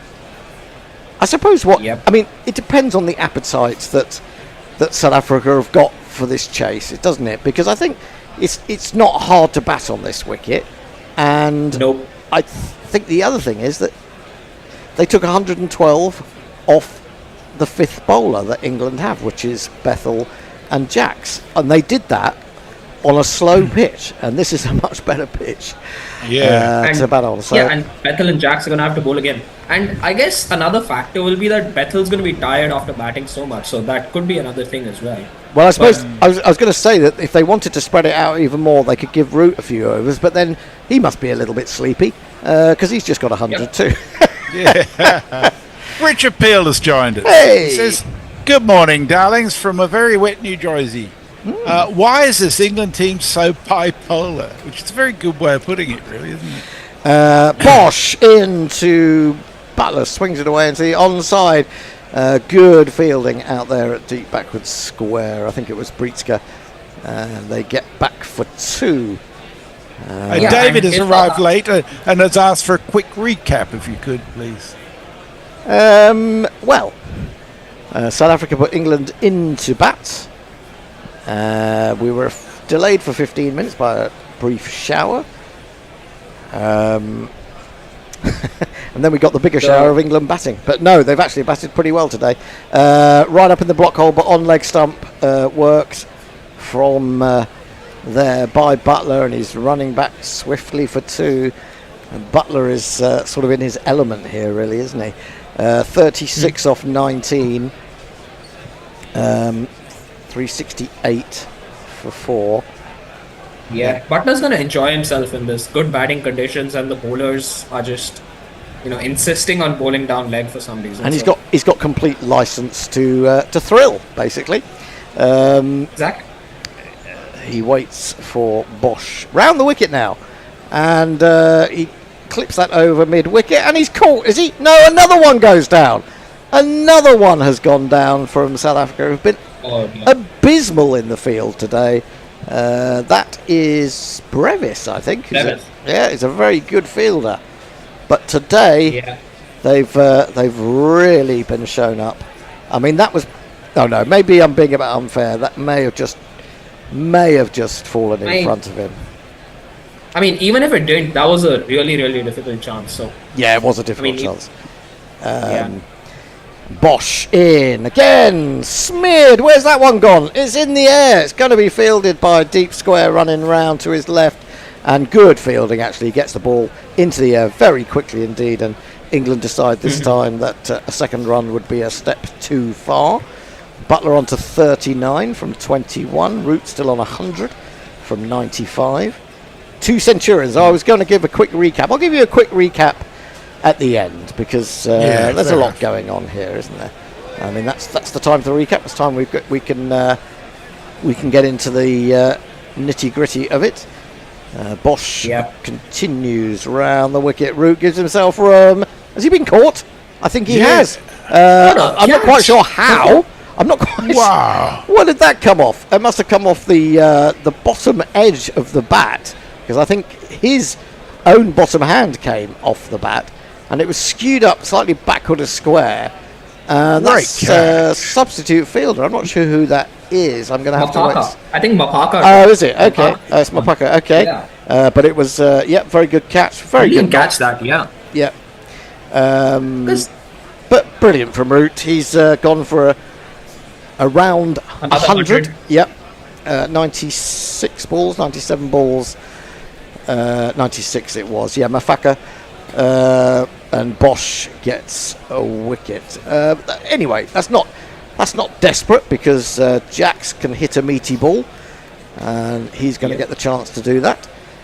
And Root goes off to, well, how many standing ovations has this man had in his life? Must be hundreds. Yeah, he just got under it and skewed it. Actually, quite a deliberate shot. brilliant diving catch. There are two men quite close together there on the edge of the circle, and it went to the man who was further behind, and he's had to leap to his right. He has managed to get two hands to it. He looks actually as surprised as anyone, to be honest, once he turns over. I've caught it. How did I do it? Well, that is a question. Well, for a pace bowler, Mapaka is actually a pretty decent fielder for a quick bowler, because you normally think, quick bowlers aren't the best fielders, but he is actually a pretty decent fielder, so it's not entirely unexpected that he's gone that. Well, he did well. He did well. Happy. He did well. He is happy. He's very happy. So we have lost a fifth wicket. England 371 for 5. They have 19 balls remaining to try and get 29 more runs, which would take them to the position of 400. And Jack's batted pretty well the other night. He took him a while to get going. He then did get going and then was a little bit unlucky when he got out. Bosch in, he digs that one out. It's a good Yorker, but he's up to the other end for the single throw. Slightly wild, but no chance of overthrows. End of the over, 372 for 5. Messi. Sean Elliott says another route masterclass. Wicked. It's David Durrell's with us. Yeah. Hey. Says South Africa will do this in 43 overs. As long as that, I was hoping to get home before the tennis. Anyway, carry on. And Rhubarb WD says UK skywatchers may see a total lunar eclipse that starts at 1830 and lasts until 1952. That is 7:52. People in the UK will only be able to see it after the moon rises, and that depends on where, and it depends on there not being any cloud cover, which is always optimistic in September. Yeah, I mean, it's a bit cloudy here today. The milky sun has just come through in Lewisham, but it's a bit cloudy, I would say, down in Southampton. It's not threatening rain, but it always looks a bit more of a picture when the sun is out.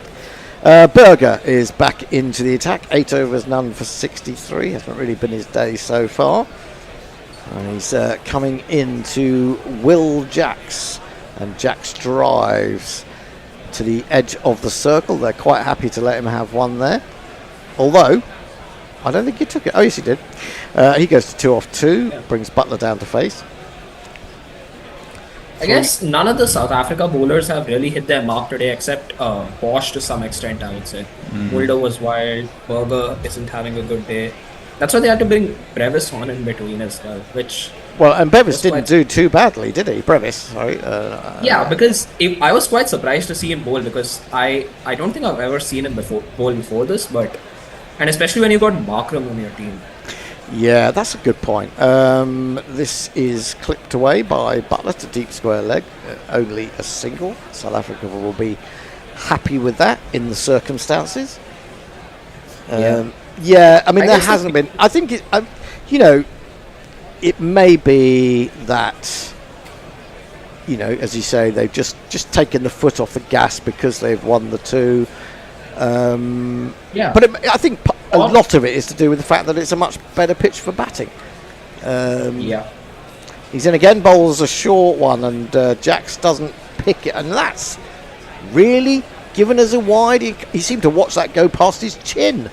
I'm going to have to see that from side on, because that didn't look like a wide from front on. Side on, yeah, all right then, fair enough. Yeah, that was yeah. Never mind. The screen sort of shortens it, doesn't it? It does, yeah.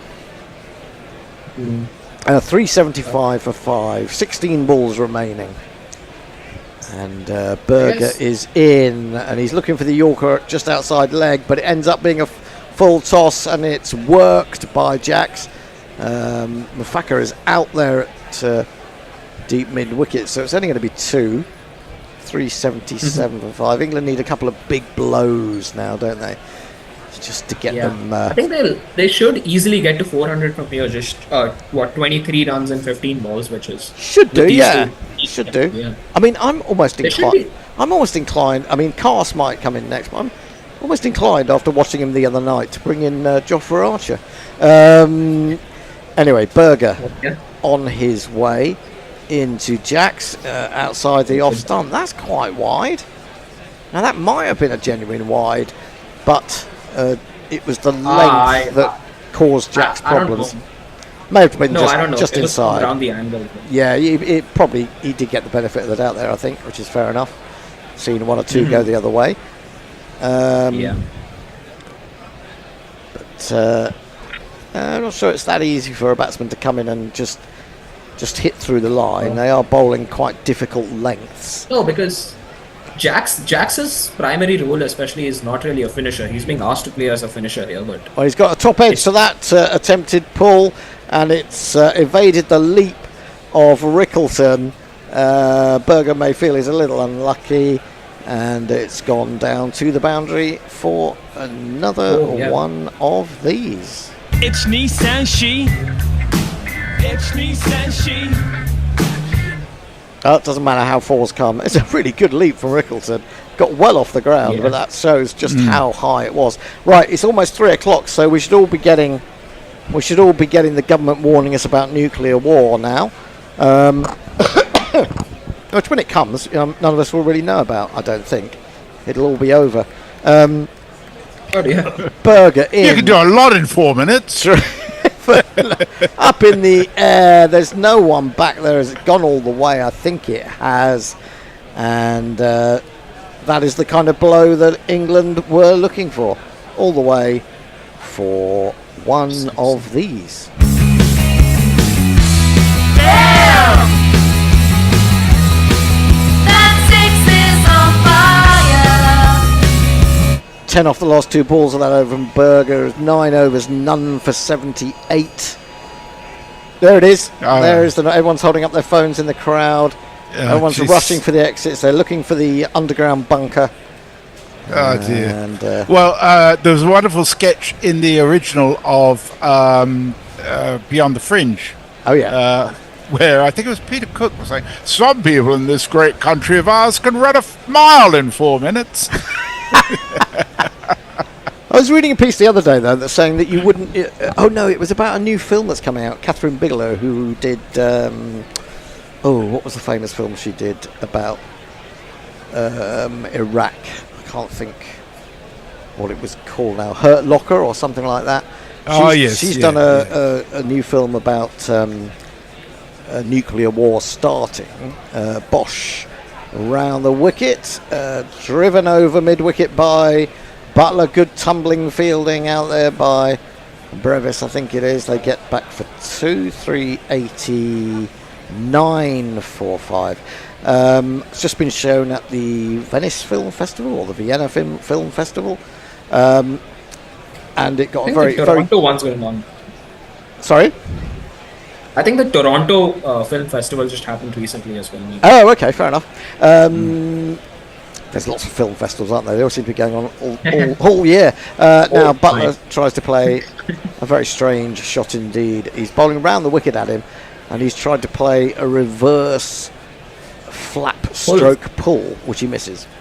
But going back to the let's go back and cheer ourselves up with a bit about nuclear war. But it's basically saying that a nuclear war, a missile could come in, no one would really know about it, and no one would know who. We'd all be dead before anyone knew who started it or who ended it. Anyway, that'll be something to look forward to. The film, not the actual nuclear war. Bosch in, pulled by Butler, backward of square as he got that in between the two. Great effort there. There's been some really good last ditch fielding going on out there. Britska this time diving to his right from after running a good few yards from deep mid wicket. 2 more, Butler 44. I think in between like their South Africa's drops, they have been doing some pretty good, outfield fielding, diving around. Oh dear, he's injured his shoulder there. I think they've been, I think they've been trying to make up for it. He's in again, gives himself room. I'm not sure he's got enough on that. Well, he has, because there's no one out there. So that's very good placement over the top of mid-off, and then I think that's because I don't know. We didn't mention it, but they recently the umpire signaled that South Africa are behind on the over rate, so they'll only have 4 fielders outside. So that might Very good. Well spotted. Well spotted. So he's given himself loads of room outside off stump. Bosch has tried to fire it across him, and he's used that width to hit sort of straight of long off. Wide of long off. Not that there's anyone there anyway. 1 bounce 4. Yeah. Bosch again in full, and once more whipped through mid wicket. He's looking for a second. Will he get it here? He's going. He must be getting quite tired, Butler. But he's got his boots on, and he's got a very fine 50 indeed. 50 off 27. Butler pretty much at his best, doing what he can start or he can finish, and he's finishing today. 29th ODI 50 to go with 1100. So great work from Jos Butler when it was required. Let's have one of these. Half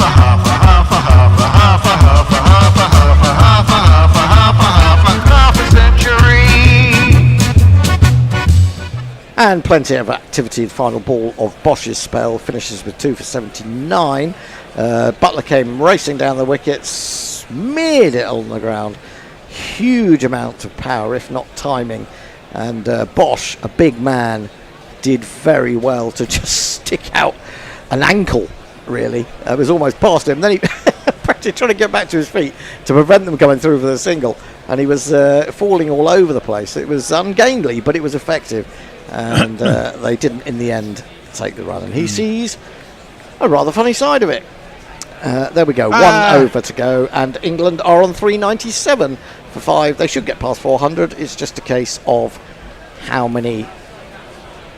past 400. Stephen Kelk's escaped the vicar for a while. He says, isn't everyone in the UK a Sky watcher since cricket pretty much disappeared from free-to-view TV? Well, only about a third of households can afford Sky or choose to take Sky Sports, so it's reduced the number of people watching cricket dramatically. Berger bowls wide of off stump, and Jacks climbs into that, lifts it over extra, and that runs away for 4. England's 400 is up. First ball of the final over. Jacks moves to 18 off 7. And Berger has now gone for 82. He's almost gone. He's almost gone for as much as Bethel and Jacks combined.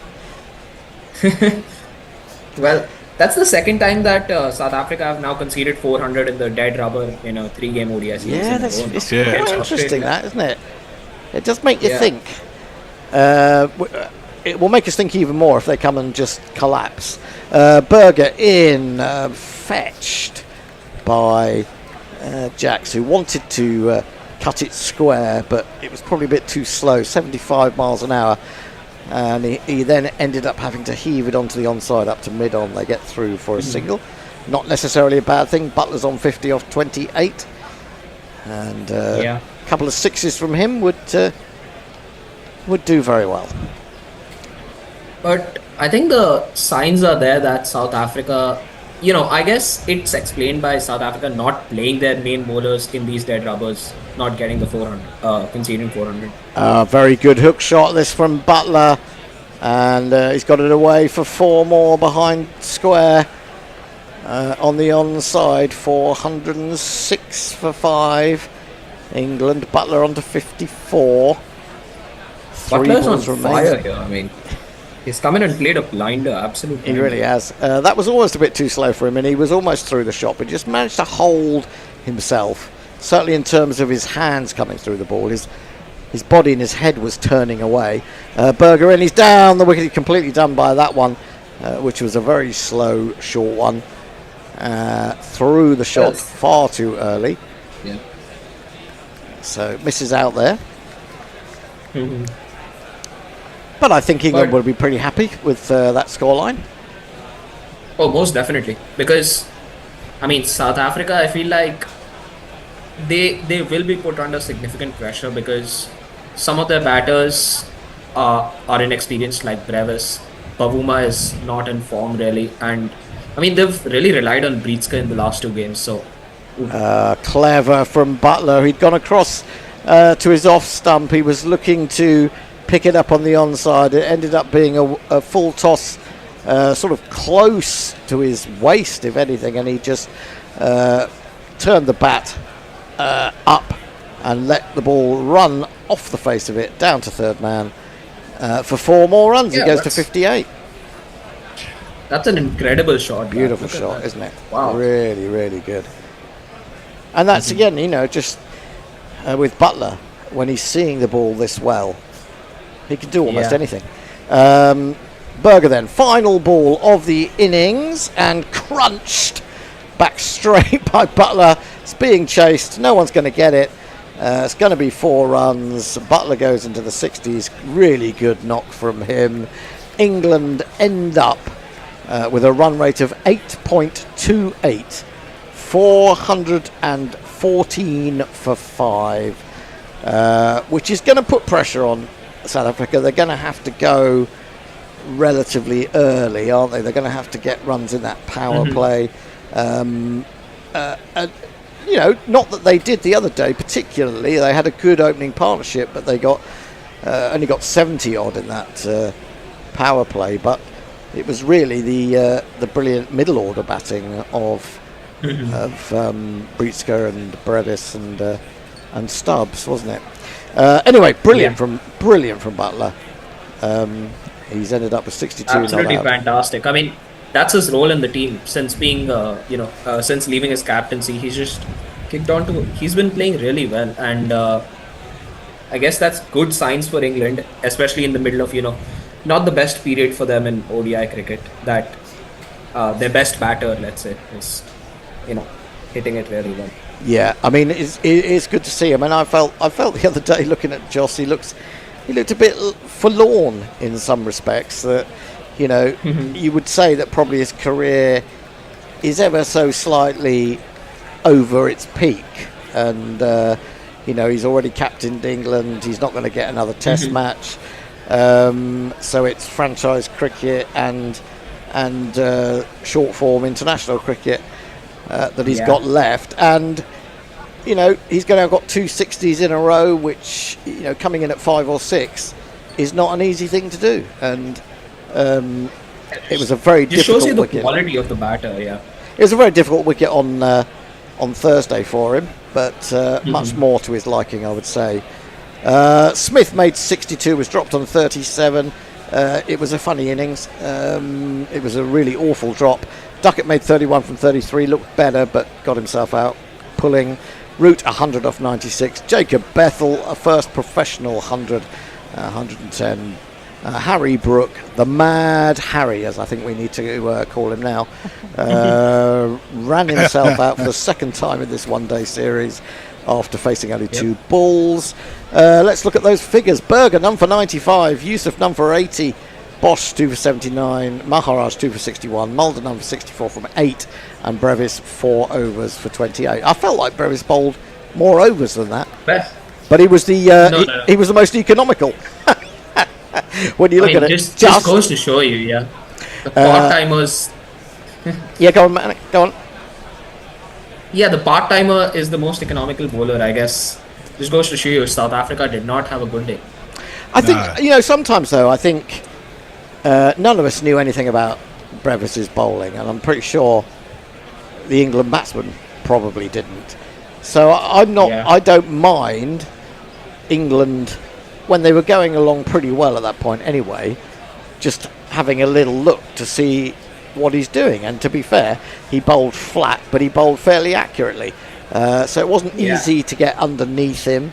Ultimately, I think Bethel did, but I feel like Brevis bowling was actually something of a compulsion, because their part-time spinner, apart from their main spinner Maharaj, is Markram, and I think last game, if I remember correctly, Bethel took him down. Bethel absolutely smashed Markram everywhere. Yep. And I guess they didn't want that to happen again, even though it's his matchup. It's the right-arm off spinner against the left-hand bat, but they were trying the leg spinner.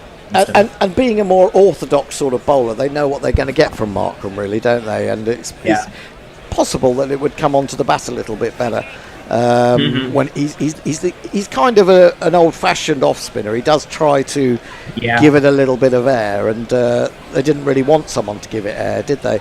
That was the thing. Right, Messi. Let's do some final. Richard Peel says, has someone already said that Bosch looks like he should be the baddie in an 80s movie? Probably wearing a shiny suit. It occurred to me with Bosch there and Bish in the studio, all we need is a bash to make the full set. Well, we've got a rash, as in Adil Rashid. Yeah. Does that count? Not quite. got Baz as well. WD says, hopefully Jackson Bethel can bowl properly today. Yes, we'll see. That'll do. Is that it? Are England the ODI dead rubber champs? Says Banana Brooks. Yeah. It's a very good point. Now, I'm hoping that someone is keying up something to be played in the tea interval. I'm looking in the direction of one of that triumvirate, the Bish part of the Bish Bash Bosh supergroup, and he is wandering. He's wandering very reluctantly over to the screen. He's probably going to play you a Bishop and Bear that you've heard 38 times before, or probably an interview with Annie Chave that you've heard 63 times before. Or he could play the interview that I did with Will. Can you get that up? I'm not sure. No, YouTube. I don't know. I don't know whether technically he's proficient enough to be able to do that. Right. We're going to have to just play what we've got on the podcast list. Fair enough. Thanks, Manik. I don't think you're back today, are you? No. No. Thanks for your contribution today. Hope to see you again in the future. Bye. Thank you. See ya. Don't drink too many of your mum's dubious concoctions. Oh no, it was amazing. I'm definitely going to drink more of them. Right, we shall. Have you found something, Tony? He's found something, so we will be back in about half an hour, later. probably. And, Julie could part exchange her car. That's right. Or check out We Buy Any Car. She could be unsure if she got a good deal part exchanging. Or have cash in the bank with more bargaining power to get a bigger car for her five-a-side team. Totally played. Or total player. To get a quote in 30 seconds, enter your reg number now at WeBuyAnyCar.com. Where do you find a clear signal in a world of static? In a time of rapid change cut through the noise. The Economist goes beyond the headlines to decode the forces shaping today and defining tomorrow. Get the full story. It's more than news. It's a trusted global perspective. The Economist. Know which way is up. Managing your business is a big task. To then stay on top of the numbers as well, you're only human. That's why the Intuit QuickBooks AI-powered platform supports your business growth as the #1 recommended cloud accounting software. Intuit QuickBooks.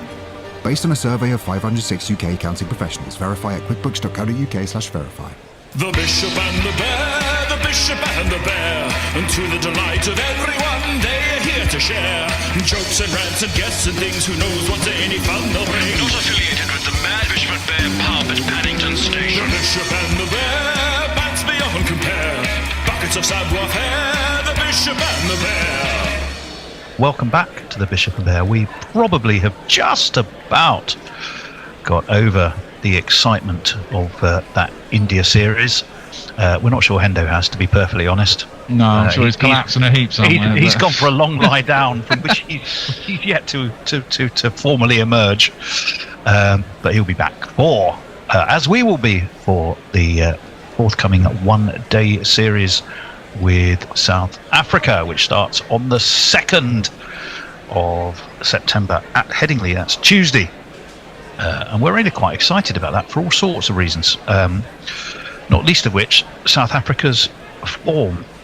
They seem to be world beaters these days, and we think they've got quite a strong squad there. So to talk about that, amongst a number of other things, is a long-time friend of the show, aficionado of South African cricket, and creator and host of the Full Quota podcast, It is none other than Tim the cricket guy, Tim Dale-Lace. Hello, Tim. Good morning, chaps. Good morning. I'm in a slightly chipper mood, which is unusual for me. If you remember my comments on the commentary. You were always a bit down, weren't you, when you were on the show? But since then, you've become World Test champions and are rolling along, beating Australia. Although you are, yeah. Although that Australia side you beat was a pretty shit side. Let's be honest. A side in transition, I think it's fair to say. Yes. Tim, anyway, obviously the other voice you heard walking the pub as if he owned it, which, to be honest, he does. Absolutely. Is our landlord, the bear, glad-handing and generally spreading bonhomie wherever he roams. Right, so lots of things to talk about, but there's, firstly, Tim, what can we get you to drink? Something from the South African breweries looming over Newlands? No. Since you are having such a wonderful, wonderful summer, I think it is appropriate for me to have a G&T. Oh, nice. Well, therefore, I don't like gin, but you know. A G&T. Do you have a preferred gin? Hendrix? I thought, you know what? I thought you were going to say that. Don't ask me why. I just had that feeling. It's got the most South African sounding name to it. That's probably why. So the Risa Hendrix gin. So that we can get you, and a tonic. Right, well, the fact that you've sort of, the Bears kind of touched on this. So it wasn't long ago, and actually, Tim, I think that is when you last came into the Bishop and Bear. We were, well, what's the right word? Castigating South Africa because they were fielding a weakened test team. They'd thrown everything behind the SA-20. Graham Smith was probably, villain number one, world's most wanted man. And yet, since then, they've become World Test champions. They've made the World Cup semi-finals, World T20 finalists, and they've just thumped Australia. Let's call it 2-0, because they didn't really bother to turn up for the dead rubber in South Africa's case, although, of course, it was really 2-1. So, at the moment, South Africa, Tim, are getting something unbelievably right. What is it? What's the secret South African sauce? I think the recent T20 successes, if we go particularly in the World Cup, although we didn't go all the way, I think you've got to give some credit to SA-20. I'm not its biggest supporter, but I think without it, you've got to give it the credit that it deserves, because it's putting our players in a higher quality competition against quality on quality surfaces, higher intensity.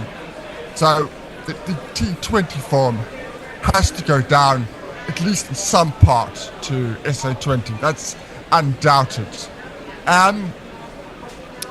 The format, that's a little bit more. That's a hard one to do.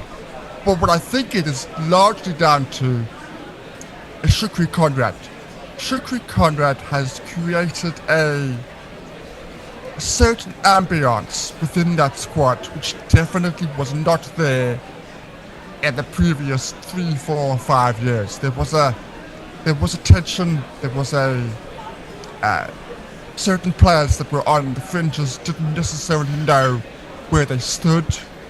The players now know exactly where they stand, and even the players that are not playing every week, they know what they need to do. Somebody like Dane Patterson. Dane Patterson was an integral part of as 12th man in that final. He was obviously gutted not to play, but he was sending messages to the players of how things were going, what things to do in terms of the bowling attack. Who Dane Patterson was? This is a chat we had at Middlesex, although rather briefly, just I think for the first 3 or 4 games of the season. Yeah, so I think the general feeling around the camp in the terms of the test format has to go down to the coach, Shukri Conrad. the way he's turned things around has been quite remarkable. And the players, they will tell you that they understand their roles and what they need to do. It won't always come off, but it absolutely came off when it absolutely needed to in that final. Well, So now, you know what? things. Can I ask you a question there then? Because you've struck on something which I think is quite interesting. Because the coaching world in international cricket is a bit of a merry-go-round. You know, coaches pop up here, there, and everywhere. And like football these days, you don't have to be of a nationality to coach a nation's team. Well, as England will testify, as we've basically got South Africa, New Zealand leadership. If I look at Shuki Conrad, I think he was from Cape Town. Very brief first-class career of about 6 years or something. Didn't really do much. Played, I think, for Western Province, but never played tests or international cricket, so far as I know. And yet, you're citing him as being one of the key ingredients for sort of something of a turnaround in South African cricket. What's he got personality-wise? Is it the fact that he's South African? Is it the fact that he didn't play, so he thinks more deeply from a sort of an external perspective? What are his qualities?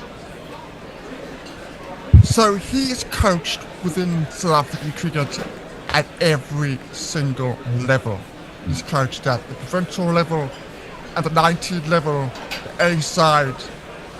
He has a very good grasp of who the best players are and what he needs to get out of them. Character is incredibly important to him, far more than if you're averaging 60 in first-class cricket. It's the types of people that he is picking.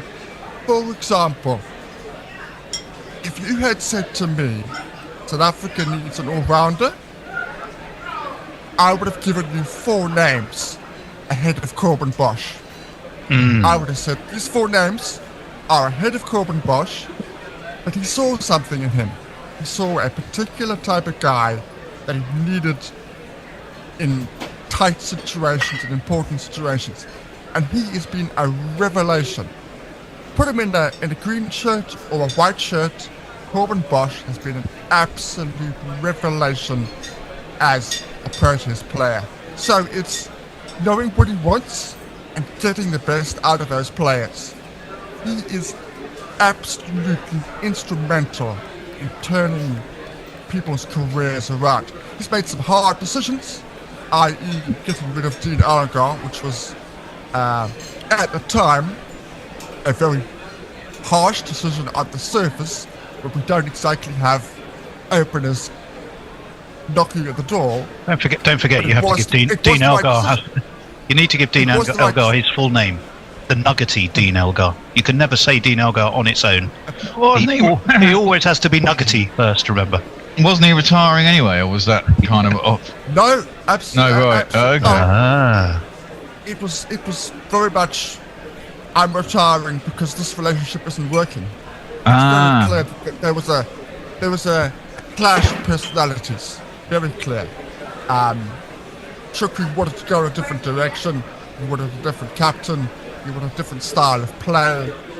It was very, very different when he took over.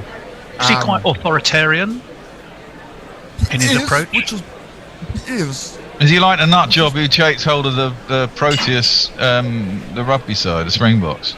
Because you got that nut job in charge of them as well, haven't you? He's a real... Yeah. Yes. Which, when he came in, I was a little bit apprehensive with his appointment for that reason. Because I saw somebody as, this is my way I want to do it, and this is what's gonna work. I didn't see the flexibility. That's what worried me. I also felt that, I think actually it might not work out in the end, but I also felt that he needed somebody to bounce ideas off. So till very, very recently, till I think the 1st of August, he picked every single side. He put his head on the block. So this is very recently, till I think the 1st of August, he picked every single side. he put his head on the block. Said, "This is my 11." And this is across all formats as well, isn't it? None of this fanning about by splitting it between different coaches. Yeah. And I wanted somebody where he could bounce ideas off. I needed somebody in between, like a Luke Wright, like you've got for Luke Wright. Yeah. I needed that. I wanted that person. The problem I have very little faith in the person that they've employed. That's another argument for another day. They've got somebody in, and I'm nervous about it. Let's put it that way. Presumably he'll still have the final say, though, won't he? I mean, you when you have an ideas man, you bounce it off. He either gets sacked, or he kind of agrees with you, or toes the line to a certain degree. It's almost like it's like someone to take the shit if it hits the fan, almost, isn't it? I mean, it's just a little backstop for him. Yeah, I hope because of his character, he is still given the 11 that he wants. It's an interesting dynamic that you've kind of highlighted there, because I reckon genuinely every great manager in any sport needs that wingman to keep them honest, to give them fresh ideas, to take some of the weight of the more boring tasks. Sometimes it can be someone very experienced, or perhaps more recently played, for example. I mean, nothing to do with cricket, but Elton John famously said, "The best signing I ever made for Watford was Bertie Mee," who used to be for many years the manager of Arsenal and the double-winning Arsenal. After he left Arsenal, he came in to help Graham Taylor in the early days of Watford's rise, and he meant that Watford, that the manager could do what he wanted. He had, quite, full control of everything, but he had this amazing experience to lean on. And but I look at England's very successful periods of cricket in the last 20 years, and you think of Fletcher. He didn't really have anyone; it was all him. And Andy Flower, and again, they had people in the back room, but the strength of the side came through who was in charge and their ideas and stuff. One of those ultimately fell kind of a bit like Justin Langer on the ground that they somewhat ended up as being too authoritarian. Yeah, that's in a fair wokey enough. world. Well, yeah, no. You can go too far, doesn't it? When it starts to go wrong and your selection of team goes wrong, and then you run out of ideas, then fine, then it can all go horribly wrong, and the wheels come off the bloody cart, and it crashes horrendously, which is kind of what happened to England. Not so much with Fletcher, but very much with Andy Flower. But then you got to think of the success they had in the meantime. We actually got to number one in the world, which was the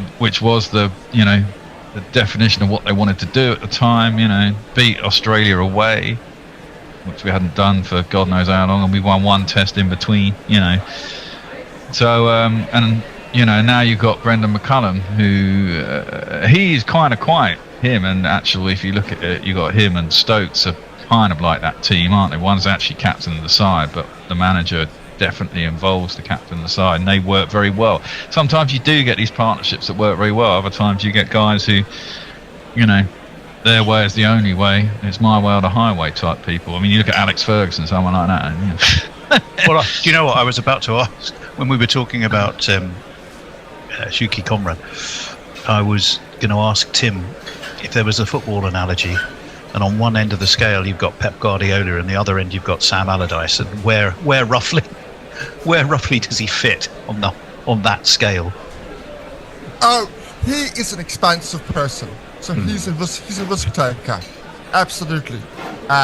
So he's more Pep. Selections that he's made, so it's definitely more of the Pep side of things. You just look at the final game against Australia. That bowling lineup was ridiculous, absolutely ridiculous. This is the one that they lost. Oh, you're talking about the final? The one they just lost in Australia. Yeah. But they conceded 400. There'll be a reason why he picked that team. There'll be a reason. He won't. Presumably, they were 2-0 up, and it didn't matter. Yeah, I was going to say, would he have picked it? I don't believe it's that. I don't believe it's let's give the boys a rest, let's just put out whatever. I believe there's a reason he picks his teams. Every single team is picked for a reason. I.e., for example, he's given more responsibility to Kwena Mapaka to lead the attack, which I think was, on the surface, criminal to ask for a 19-year-old to lead the attack on the flattest surface of Australia. But in his mind, he's going, I need him to be exposed to as many different things as possible. This is going to be brilliant. I don't want to grab him in cotton wool. That's the kind of thinking he's thinking of. Well, yeah, expose him in a get him out there, no lose situation, exactly that, and then say, okay, this is what you got to aspire to, and yeah, I mean sometimes you gain strength, don't you, by failure, and probably he's thought that and gone, well, we're 2-0 up, give this guy a go. If he fucks it up, he'll know what he's got to do in the future. That definitely smacks more of a McCullum-Stokes approach in a way. Not dissimilar. No, very not much dissimilar so. at all. So, for South African sport always fascinates me generally. It's 4 Rugby World Cups. I'm trying to think other famous South African sportsmen. You had a great swimmer once, didn't you? Was it Toucher Smith? Won multiple Olympic medals. You won the Champions Trophy years ago in 1998, and then you got a gold Olympic medal when cricket was in the Commonwealth medal, I think, highest run chase in history. But this famous catalogue of chokes and slip-ups. But now, are we, Tim, putting all of that behind us and entering what could be a golden age for South African cricket? I certainly hope so. And Shukri is definitely scraping away at that.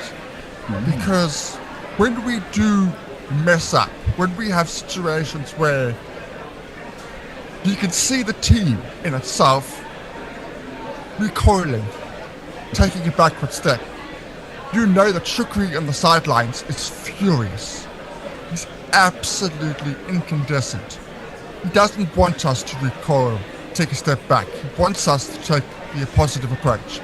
He wants us to take that risk. He wants us to play that expansive shot. He wants us to bring the field in rather than out to get that wicket. Those are the things he wants us to do. And every time we don't, he goes and he says, this is not right. I'm trying to teach them a positive approach. You're talking McCullum. Is he less laid back? Yeah, exactly. Is he a bit less? I mean, the thing about Brendan McCullum, he does all of those things, and the whole Bazball kind of ethos. The famous phrase initially, and probably still is to a certain extent, is "walk towards danger." Yeah. You're being. Mind you, Baz has a bong in one hand because he's so chilled. Well, that's what I was about to say. The difference between the two, you guys are on steroids. Shukri Conrad is not on steroids. There is a difference. You guys are on... More measured, maybe. Are in overdrive. You guys are on gear 5. Shukri is in gear 3. Well, they do seem we have found the lower gears now. Yeah, I think England seems to be... I think... slipping back through the gears, actually. They've gone out full bore at the start, and they do seem to be finding a better level. I'm not sure if it's right. I think in Australia they'll go full bore again, actually, because I think it'll be the way that they want to challenge Australia in that sense. Because if they're going to do anything in the Ashes, they really need to get on top of Hazelwood, Stark, and Cummins, basically. And the best way to do that, I think, is to attack them. Put them off their lines and legs. Well, I mean, it's true. I mean, look, it kind of worked in England. We had, all the tests were close, but it ended up with 2-2, didn't it? So, it's certainly better than trying to sit on those 3, because if you sit on those 3, they'll get you out. Well, I know. I'm just putting myself in Tim's shoes, sat there with his gin and tonic at the bar. He's going, fuck me, I've arrived on this 2 English Blokes podcast. and it's taken them less than 5 minutes, and we're talking about the Ashes, not. Well, we're talking about. Well, how did they do that? Because we're talking about approaches to the game, aren't we? And how you go forward. And South Africa have taken this new approach, and it's working for them. We're talking about how England's approach works and what you got to do. And yeah, it's fair enough to bring that up because England have over the last 3 years been very aggressive, and they do seem to. I mean, certainly against India, they toned it down a little bit. So here's a big question for both of us, or all of us really. Everyone talks about the big three. We've in 98 podcasts, I reckon on 98 of them, 98 Bishop and Bears, 98 of them, we will at some point have moaned and lamented the distribution of finance in the game, the pyramid that favours the very peak and doesn't do justice to the lower, shall we call it, lower levels. And everyone falls back to the big three, which is where Jason, the money is. And hence, we've just been guilty of it ourselves. We've turned a chat about South Africa into how are England going to do in the Ashes immediately. So, well, we're back, or at least I'm back. I'm supposed to be joined on my right by Hendo. But I've just got Sam for company, who's looking very lovely, I must say, albeit a bit crumpled, having been sat upon repeatedly. Not sat upon repeatedly, I don't suppose, but you never know, is Ian Forth in Melbourne. Hello, Forthy. Hello there, how are you going? I'm doing very well. And you are, in fact, ball by ball. Indeed I am. And in the gloom of your study. Yes, well, it's late at night in Melbourne. We'll be kicking off with Jofra Archer, who's coming into Aidan Markram, I do believe. First ball is defended down to mid on. Big target, 415. South Africa got any chance, Tony? Oh, they've got a chance. They've certainly got the firepower. We've seen what Briska can do. We know what Dual Brevis can do. We know what Tristan Stubbs can do. We saw Markram, who was magnificent at Lord's. So, yes, absolutely they can do it. Obviously, scoreboard pressure counts for a bit. But it looks a beautiful batting track. I would have England favourites, but I wouldn't have them favourites by a country mile. Okay, then. Archer in again. Although that will help. It's been given. He's out. Markram is out. Second ball. He chased that ball. He got a little edge. It went through to Butler. High fives all round, and the first wicket has fallen. The dangerous Markram is already back in the pavilion. Here's what I jingle him, but I've sat in the middle seat awaiting Hendo's arrival. So he won't get a jingle to welcome him. He might get a jingle to send him off. We'll wait and see. Just fuck off, I think. If that had been Jamie Smith, can you imagine what we'd have been saying about the wafting and the footwork, or lack of footwork and the too much of the waft? I think I would have felt the explosion all the way down in Melbourne had it been Jamie. Yeah. Hendo has a manner of who's very much in, I think, dead rubber mode. No, I was just trying to put someone right on LinkedIn of people talking about people on benefits not being prepared to get their hands dirty, while unable to realise that a large proportion of people on benefits are working, and we are subsidising through the government wages for companies that can't actually get their books right. It's been all happening here while you've been doing that. Jofra Archer's taken a wicket with his third ball, fourth thing? It's cricket, isn't it? That's cricket. He's been batting really well. Second ball, I beg your pardon. Markram, and I said earlier in the series that I thought that for a number of weeks, months since he came back, really, Jofra's not really got the wickets his bowling has sometimes merited. Maybe today's his day. Wian Mulder to the stumps. He's met by a bouncer. Welcome to this ODI, Mulder. And lets it go past a wry smile on Jofra Archer, who's finally his luck has turned, hopefully. Well, South Africa have just started exactly the way England did at Lord's. Chasing too big a total. Second ball. He lasted 2 balls. Well, he lasted 2 balls rather than 1, but they're still 0 for 1 in the first over. Yeah. So there is that. Goodbye, Sam. Hello, Samantha. Goodbye, palindrome. Hello. Actually, the new batsman is very nearly Red Rum in Palindrome, which people will know from the Shining film. Red Lum, I He's suppose. Red Lum, yes. yeah. Red Lum. Yeah. Red Lum. Yes. There is a joke to be made there, but I won't. Funnily enough, I was thinking left well alone. Left well alone. I was thinking, because this is the Rose Bowl, and I used to cover quite a bit of T20 Blast, about 17 years ago, and I always got sent to the bloody Rose Bowl. But I do remember it was kind of worthwhile, because Michael Lum used to just smash it all over the place. It was quite fun to watch. Fairly short-lived English career, England career. But well, he's a World Cup winner. That's cuts, but straight to the man at points, on the bounce. Red Lum. Mulder showing some intent there. At South Africa, this will be a very pleasing first over for England. Jason, can you change the screen?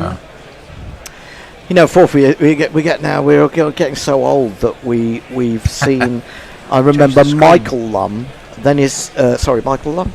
Richard Lum, who was the opening batsman for Yorkshire, and his son Michael Lum, and both their careers are done. It's just. Well, I'll tell you what. I know I've mentioned this on air before, but there's a young lad who plays for Spurs, Archie Gray. I saw his great uncle play, Eddie Gray. Oh God, yes, of course, yeah, that's right, yeah.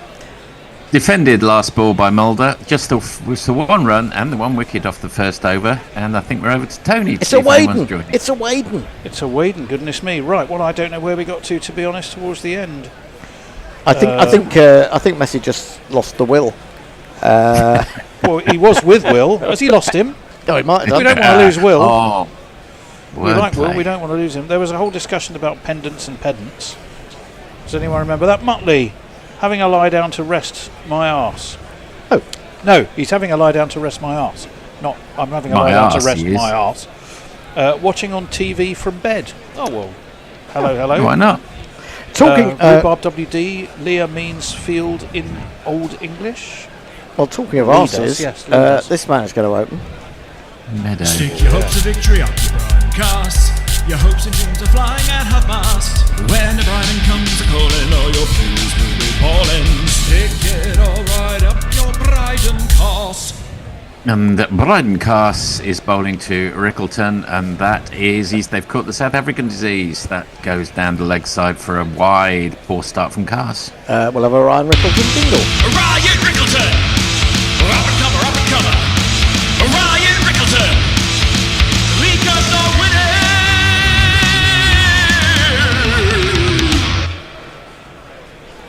Yeah. He looks fine, doesn't he, Jofra Arch? He looks like he's never been away. Stop it. It's good. Right, and we're having a look at Winvis, 95 England, 5 to South Africa. No surprise there. And that's played down to third man. I think Jacob Bethel's down there doing the fielding, and they double their score. South Africa, they move on to 2. The new batsman that I didn't jingle up just a moment ago. When things get desperate, you don't need to worry. Just stop me and motor out in a hurry. When things get desperate, you don't need to worry. Motor will save the day for you. Yes, indeed. Cars in again for his third ball, second legitimate ball of the over, defended by Mulder. Got ball. Well, I hope you've had a chance to calm down now, Hendo. All well with the world. So there's always someone to upset. There's always someone online who can upset you. I thought I was reading something reasonably. I was just flicking through on the LinkedIn, and some tax guys, I don't know what, maybe his own business or whatever, started talking about reform, and well, I was. Oh dear. Defended nicely to mid-wicket. I hadn't looked on LinkedIn for about 6 months because I don't really need to, and someone had sent me about 6 months ago a very nice old photo of when I took part in the MTV pop quiz. Hey! 30. And we actually won. Wow. And Big Tony Harris, who does the Twilight Turntable podcast with Grubby. Yeah, I was in the team with him that actually won. That was nice to see, but I hadn't seen it for 6 months. It's been lying there. Bryden Cup is up in the air. Is there anybody underneath it? We are about to find out. Yep. Yes, there is. The second wicket has fallen. 2 for 2, South Africa. Bryden Cars has struck. Fantastic stuff. Harry Brook was very casual there. Crikey Moses. Yeah, it went a long way up, didn't he it? He didn't do a Bretska. Mulder's had a really poor day. Yeah, he has. He bowled wides galore, and it wasn't really a very good shot in the circumstances, was it? So maybe there is something to this demob happy South Africa having won a series. As I said, they got absolutely mullered in Australia in the third one, and they're looking like they could go that way here. 2 for 2. It's gone. Oh.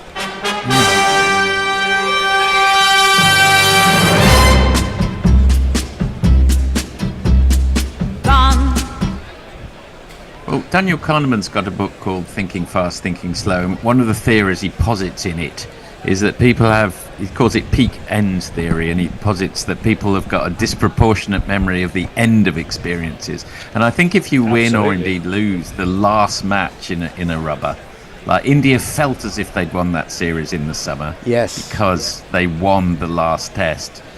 I was reminded of that 2-all that England played against South Africa back in 2003, and England came back and won the last one. It felt like England had won it.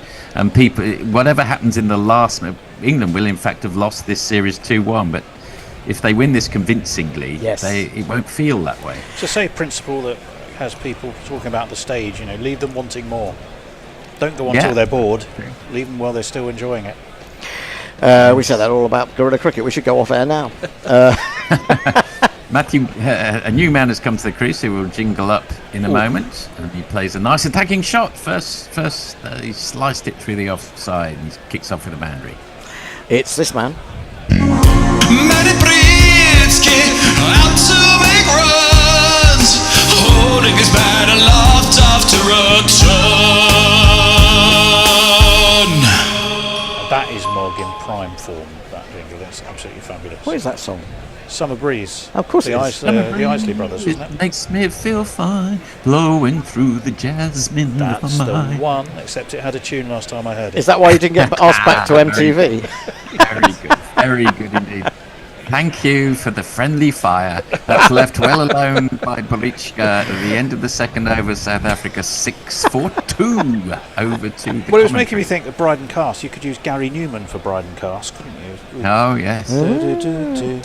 Well, I suggested that once to Mog, and he said, just replied with 2 words, too obvious. Exactly, you're dead right. Neil Hodgkinson, hello Neil, says the South African source, because he must have been listening to the Bishop of Bear podcast, is biltong. Yes, indeed. Lockie 6, Sam looking good. Oh, there she goes again, i.e. Hendo's finally sat on her. Lockie 6, are the 2 chaps on screen identical twins? That was you and me. I'm not quite sure we've quite reached the identical twin stage. But there you go. DKF. They should have given Sonny Baker another chance. Well, to be honest, rather than casting him aside. In comes Archer again, start of his second over. He's straight as a die and defended by Rickleton. Straight back down to Archer.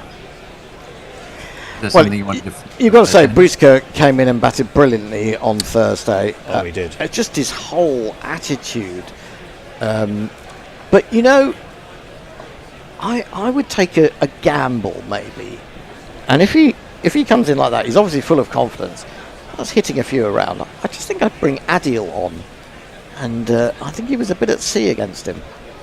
Bring him on early. And that is wicket-to-wicket bowling at its best from Archer. He can't do anything without Rickleton, just defends it straight back to the bowler. Might be Bethel's day. It could be his day for a 5 for 15.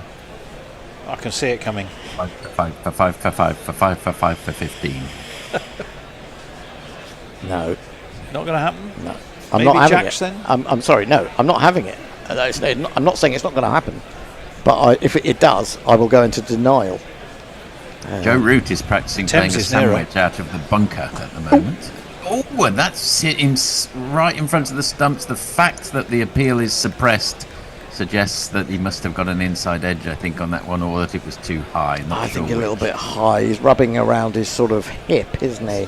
Making it very clear how high it was. He actually got away with one, didn't he, in the first ODI when he was actually out to Jofra LBW, but they didn't refer it. Yeah, well, you've got to win to get the lottery. You've got to buy a ticket. Well, it's true, but I'm not sure that it would have made any difference to the ultimate result that day. I'm pretty sure it would. Oh my goodness! He's got another one. He's got another one. He's got the end of the Rickler. Africa are 6. Hold on to your hats. 4-3. It's a beautiful ball, wicket to wicket and it's got the outside edge. And Jofra is smiles all round, wreathed in smiles, taken by Butler, 6 for 3. There was nothing I could change. I was gonna go out strange. Oh well, we might be back for the US Open final at this rate. We might indeed. No, that was a good ball. I mean, not just as you said, wicket to wicket, but I think it just nibbled a little bit as well. Yeah. And when you've got that height and you've got that speed, you've got that high arm, you can get the ball to nibble on pitches that others can't basically. That's right. Really, really good bowling. Richard Peel's after my They're turning into real specialists at having one foot on the plane in a dead rubber, this South African side. Well, yeah, a dead rubber where they're already leading it, to be fair. Yeah, for sure. As they were in Australia. Well, that's what a dead rubber is. As they were in Australia, yes. I mean, it's a dead rubber for England, but for different reasons. Yes. Richard Peel, by the way, quickly says Summer Breeze was by Seals and Croft. Yes, it was. Who were the whitest white bread AOR. Whoops-a-daisy. It's all disappeared. Where's it gone? Yeah, I remember. Oh, he's retracted it. Just Who as has? I was reading it. Oh no! It disappeared. But he does point out that Seals and Croft did it, and it was in fact a 1974 cover by the Isley Brothers. Although I suspect most people who know the song would identify it more with the Isley Brothers, Richard. They do, and also I have to say, "Harvest for the World" is one of the greatest songs ever written. In my When will opinion. there be one? Well, exactly, and it's kind of relevant 50 years later. Very much true. So true. New batsman has arrived at the crease. Jofra Archer, bang on the money. Super accurate in this spell so far, and they cannot get him away. Has he conceded a run yet? 0-0-0 wicket so far in this over. I'm not sure that he has, because it was a wicket maiden, wasn't it, before? This is the new batsman. Substitute Tristan Parade. He offers more for what he's paid. He can bat, bowl, and even keep. It's time that Stubbs he made the lead. Last two deliveries, 90 and 93. Yep. Don't want to put a hex on him, but he's looking good. And that whistled past the ear of Stubbs. And I wouldn't be surprised if that was right up in the 90s as well. 91. He did well to jerk his head backwards out of the way at the end of the third over. South Africa 6 for 3 wickets. Yeah, pretty But well it's played another that. wicket, Pretty well played, I'd say. Right, Leah says the only book about speed of thinking I own is A Fire Upon the Deep by Werner Vinge. If you know, you know. Do you know? Are you up with that reference, Forthy? No. No, nor me. Kieran I'm Roseblade, if England wins, surely they will have morally won the series. Whoa, get the moral victory. Diddy, jingle out. Mayank. Yes, Kieran, that was decided already regardless of the result. Not sure. 6-3, says Eric. Need a quick recap. Do you want to give us that when you get the chance, Forthy? I could do. It always puts you on the spot when you ask for a recap. That's well wide of off stump. Well, in short, if you're just joining us, England scored, I think, 416? 14. Joe Root got 414. Joe Root and Jacob Bethel got very nice centuries. Joe Root exactly 100. And Jacob Bethel broke his century duck at first class level. Although some will point out this isn't a first class match, I suppose, but you know what I mean. In comes Cars again. I think and that's right up in the block hole. Dug out. Dot ball. I think someone described it well by saying at professional level. I think that's a good That's a good synonym, way of really, saying- that's a for good way of putting this first-class nonsense. And then- Really, in a way. And then if you're literally just joining us, Jofra Archer has been bowling like a dream. He's had 2 wicket maidens so far. Bryden Carr's got a wicket from the other end. So South Africa have lost 3 wickets before you could say Jack Robinson is not playing in this match. And that's defended by Britschka out on the offside. Another dot ball, and the pressure is already, if anything, mounting. I thought you said Jack Robinson, and I was trying to think of a cricketer called Jack Robinson. is one, There probably has to have been one, doesn't there? I think so. Must have been, yes. At surely. some point. He's probably one of those people called Jack who's really called John. There was a Robinson who opened for England in the 80s for a Tim. short while. Tim Robinson. There's another Tim Robinson now. Became though. an umpire as well. He didn't did. Yeah. There is another Tim Robinson playing for, who is it now? Hampshire? In comes Cars again, goes slightly wider on the crease, and that comes in at Britschka, who defends Yes, it was Hampshire. It is Hampshire. Saw him the other night, I think, against Durham. Or was it in... Obviously, yes, Ollie Robinson, yeah. There's lots of Robinsons. There's 2 Ollie Robinsons, don't forget. 2 Ollie Robinsons. And where there used to be 2 Gary Stevens, there's 2 Ollie Robinson. 2 Molinaris in That golf. was a great shot. That was a That great was. great shot. One of my favourite chants was Yes. 2 Gary Stevens. There's only 2 Gary Stevens. Yeah. In comes Cars again to Britschka. Oh, and that big thick inside edge, but straight into the body. And he's getting a bit of movement there. Yeah, that one cut back off the pitch, didn't it? He does get movement off the pitch when he's bowling well, Cars. And that one did seem to cut back quite. Kept coming back at him. Seemed to be one of those that seems to speed up off the pitch. Watford have signed 2 Mendes. Sam? No, I can't remember even their first names. I'll tell you in a minute. Tobias Menzies. In comes Cars, and that's right up in the full ball and quite elegantly played, but with no great power to mid-off, and it's another dot ball. That could well have been another maiden. Yeah, it is. 3 to the 4th. 3 out of 4 overs have been made. That's absolutely right. And of course, we should remember that these were the 2 that got South Africa really going on Thursday. They added 147, but you know they came together with a score at around about 100 for 3, not 6 for 3. Yes. Right. Is it possible, says Kieran, in the new premises, not to see some old bloke's feet on the screen? Well, I'm assuming you're referring to me. I will move them for you on this occasion.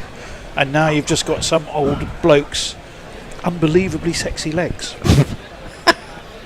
Bit ageist. In comes Archer, and that's a fuller ball, and just sort of he left his bat there for the ball to hit it, Stumps, which it duly did. Dot ball. I can kind of understand people watching YouTube, and if they're trying to write a contribution, a text to us, but to actually be looking at us enough to see that our feet are pointing in their direction, I feel He has a point. I feel as if I'm being. You feel seen. I feel seen. You are Too seen. Too seen. And that's, in the first run off Archer, I think that is. Yes, it is. It's a big, thick, smeary inside edge down to long leg. There are And they come specialist through for a interest single. gentlemen's channels which may major on feet. Oh, I'm sure. And you might be glad, maybe we should go to one of those. I never really understand that. No, It's not something I've been. I mean, I can understand some things, but not that. No, Archer is for me. 2 for 1 off 2.2 at the moment. There aren't too many peccadillos that are inexplicable, I think. But it just shows you, doesn't it, what is wrong with people and There's what is something right with for them. everyone. Yeah. I mean, Well, yeah. I'm not going to Peccadillo, feet is that like fetish an armadillo shame with a somebody. beak? If that's your thing, that's your thing. Absolutely. I mean, as long as it's legal. Let the 1,000 flowers bloom. That's defended by Britschka off the back foot. As long as it's legal and harms no animals. That's what I say. We've got this crazy North Queensland politician, real old school guy. He's 80, called Bob Catter, and they deliberately asked him what he felt about the gay marriage bill. And he said, "Oh well, as far as I'm concerned, let 1,000 flowers bloom. Well, people's sexual peccadillos, that's up to them." And he said, "But I ain't gonna spend any time on it because every 6 months, guy gets his arm ripped off by a croc in North Queensland." Oh, what's happened? Goodness. Everything's gone up in the air. The bat, the ball. It's another one. And it's another wicket. In short, it's another wicket. And it was in short. And he completely did Breetzker. He had no control of that whatsoever. Loop back to Butler. 7 for 4. Wow, 7 for 4. What a ball that was, though. Oh, that's not a lot you can do about that, I don't think. That is absolutely. This is a real joy to watch Archer. It is in the form that he is here. This is a real bowling masterclass at the moment. This is what we want to see on the first morning at Perth. Well, funny enough, funny you should say that. A number of people are thinking that way. I might read a couple, seeing as it's all zooming along. Eric J just tells us first. Well, Dead Rubber Scrubbers says KVT Hunter. Eric J says my feet are Adonis-like. Joffre's back, says Richard Peel. Gonna skittle the Aussies. England to win the Ashes 5-0. Lockie 6 says shades of Sharon Stone. I perv on you lads relentlessly. That's Rhubarb WD says England will win the Ashes 7-0 just to make sure. I like it. Very good. Or has that been a couple of beer matches at the end of the third day when Archer has already blown them away? Bobby's great, says Lockie 6. It's the chap you were referring to, I think, isn't it? He believes everything he says. Eric J says too many gratuitous beavers were shot. I'm not quite sure if he's referring to Sharon Stone again. I'm trying to work out who's coming in next. I'm not sure whether we've seen as low as this.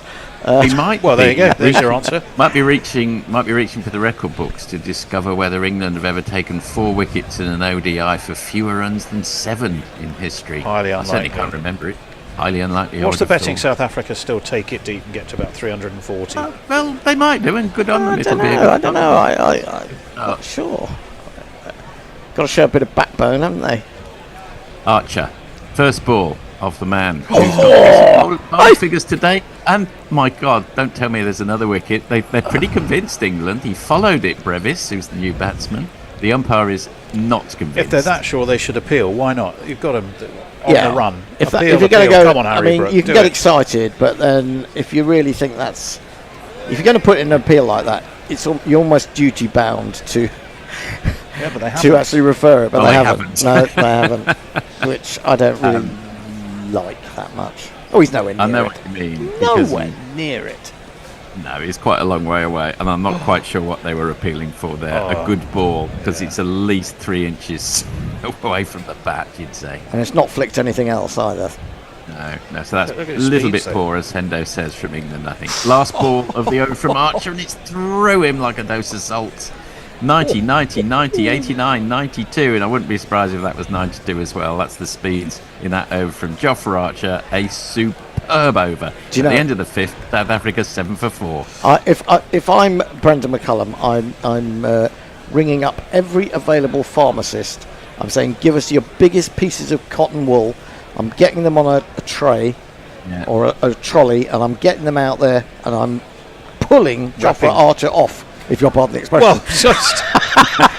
I mean, looking at our feet is one thing. At Coventry, we only got oranges at half time.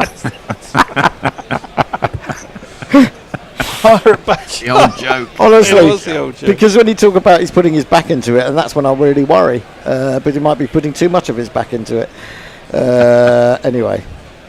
Ooh, well, Bryden Cars, who's got it's entirely respectable 1 for 6 off his 2 overs from the other end. He just strays onto leg stump, and that's nudged round the corner down to long leg for a single by Stubbs. Some relief. Get off strike at the moment, I would have thought would be the order of the day for these South African batsmen. Or certainly get away from Archer's end.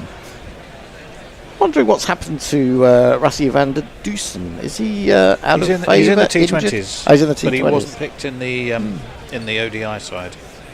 Whether that's just for purposes of rotation and rest, I suspect maybe. It may be part of it. I just think he's a very good player. Van der Dusen. Oh no, hang on, I'm confusing him with Marco Janssen.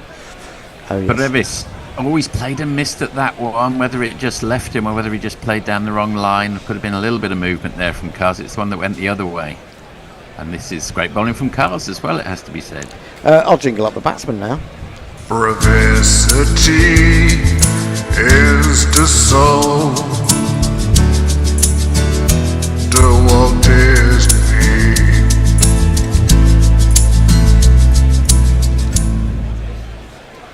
Via brevis, mors longer, or something like that. The old Latin 3 slips. tags. 3 slips in a one-day international. ODI. Well. This is feels like England are back. In comes. Oh, I love these end of season pointless ODI competitions. In comes Cars, and that's left well alone by Brevis. Just a little wider that one. He could afford. It's a little bit wider, but it lifted off a length. It really did. Good job from Brevis's point of view that it wasn't straighter. 81, 87, 87. So Cars is almost up there at. Archer has been regularly in the 90s from the other end there. Young lads waving at the camera in time-honoured fashion. I think it will be a moral victory for England if they can beat South Africa by more in a dead rubber than Australia. Oh yes, that would be such good. That was such a good feel-good story. Was it 274 runs? I think the winning margin of that final one in. Really. The quest is on.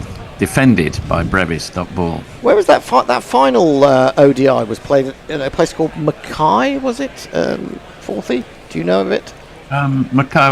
That's up halfway up the east coast. That's north of Brisbane, I think. Mackay, isn't it? May even be up. So they played one at Darwin, one at Cairns, and one at Mackay. I think it was. Yeah.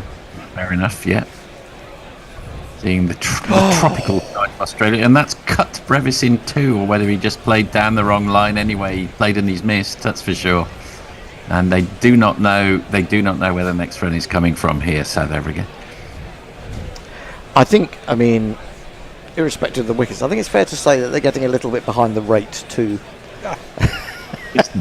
Actually, this is superb bowling. That just left him enough. Oh my goodness! This is very hard. It's very hard for anyone to play. Jamie Overton will slow things down. Indeed, he might well do.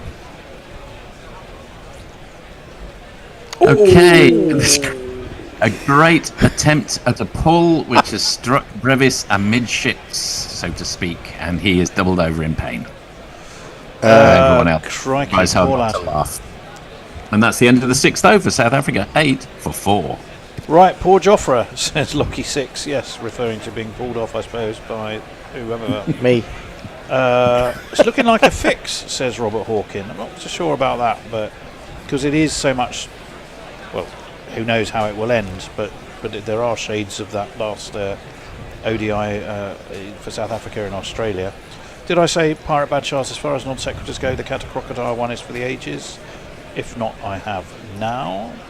The real positive reinforcement for Jofra Archer. Well, Tony, says Leah. Here is an explanation of my fire upon the deep comment from you from earlier. Farong suddenly woke up and said, "Who's Hendo pulling off?" Leah says, A Fire Upon the Deep is a science fiction novel where the galaxy is divided into 4 concentric volumes called the Zones of Thought. The closer you get to the centre, the dumber you become, basically. A bit like the Peter Principle, sort of in reverse. In comes Jofra Archer. He's on 3 for 1 at the moment. He gets a big outside edge. I don't think that quite carried to Will Jacks at second or third slip, but it wasn't far off. Crikey me. Will Jacks was just doing like a comedy cartoon. He couldn't get somebody up, could trying he? to run. I was going to say, who can forget the look on Una Stubbs when Lionel Blair pulled off 12 Angry Men in under 2 minutes? Yes. Yeah, that was just short, very tricky. Yeah. Him trying to get up was a bit like Michael Aston when he got run out for 99 in the Ashes. Oh yes, terrible business that one. And that one's played down to mid-on, who's well in, so there's no suggestion of a run. And England, not surprisingly, are on everything at the moment. In my defence, I personally wasn't pulling off anyone. I was saying if I was Brendan McCullum, I would be getting a big trolley load of cotton wool and dragging Jofra Archer in on it. on a gurney. In comes Jofra again. Oh no! And that's pushed through in the gap on the offside, and my goodness, they're thinking of coming back for 2, which would be the first 2 of the innings. That's very small victories wherever you can get them. And that pushes the score on to 10 into double figures now, 10 for 4. Yeah, very disappointing. Kieran says, Baz pulling Jofra off. It's not a foot, but it will be if he continues. Oh dear, oh dear. What have I joined? Well, you've had plenty of time to know that, Forthy. That's true. Yeah, that is very true. In comes Jofra Archer again, and he just turns his back on it, Stubbs, and he lets it hit him. I'm not sure that's exactly the best strategy, but I mean, I suppose it sort of worked, if you don't mind wearing one. Ball. I'm not sure I'd be wearing one from Jofra Archer unless I'd got a very big chest pad on. God, no. I mean, ooh, that must hurt. Surely. It doesn't look like he's got a chest pad on there. Ouch.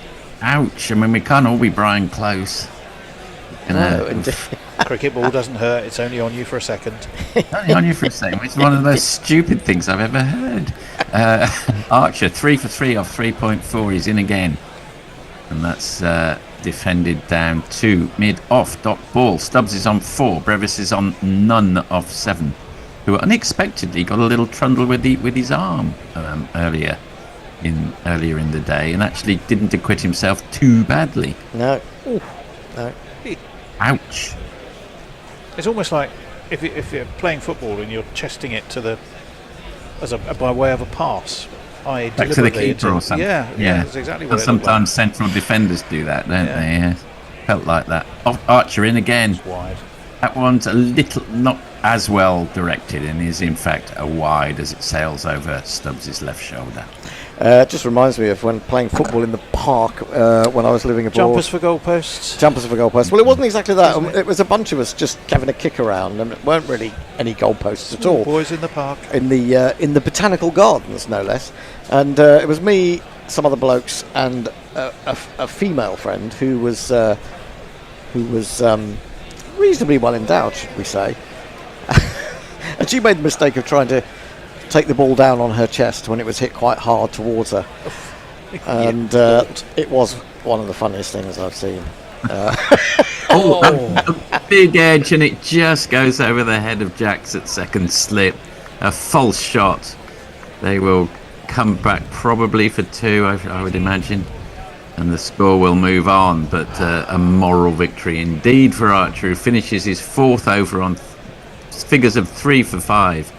Brilliant stuff from him, and that's the end of the over. Right.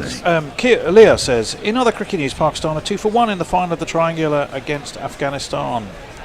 Who beat them during the league stage? Not a question, a statement. Very well, WD. I didn't realise there were more than 7 cricket grounds in Australia. There are, of course. Don't be immature, you simple chavs, says Lockie. Coaches pull their players off all the time. Eric J says, in the case of a tie, let's have a pull-off. And Kieran says, Eric, how do you win a pull-off? Fastest time from start to finish? Question mark. Please. Was it? And that's a short ball from Cars. A polite inquiry from Joss Butler, but of course it was just there to see if he could prevent the wide being called, which it duly has been. Yep. Well, England have they've got a few wides to play with based on what South Africa did. It was Rod Marsh, wasn't it, who came up with the original quip to Alf Ramsey at half-time, I think. Rodney Marsh. Rodney Marsh, yes, the footballer. I was just thinking, as soon as he said Rod Marsh, I was thinking of the keeper, and then he said Alf Ramsey. Yeah. I thought, where did they meet? Not sure they ever met. True.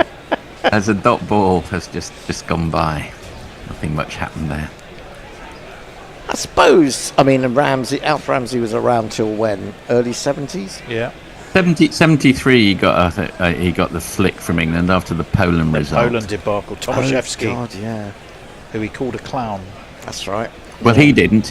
Brian Clough did. Oh, Brian Clough did. That's right. Yes. Brian Carrs, and that's angled in at Stubbs. He plays it off his hip, stop ball. Yeah, people forget that about Brian Clough, is that sometimes he did.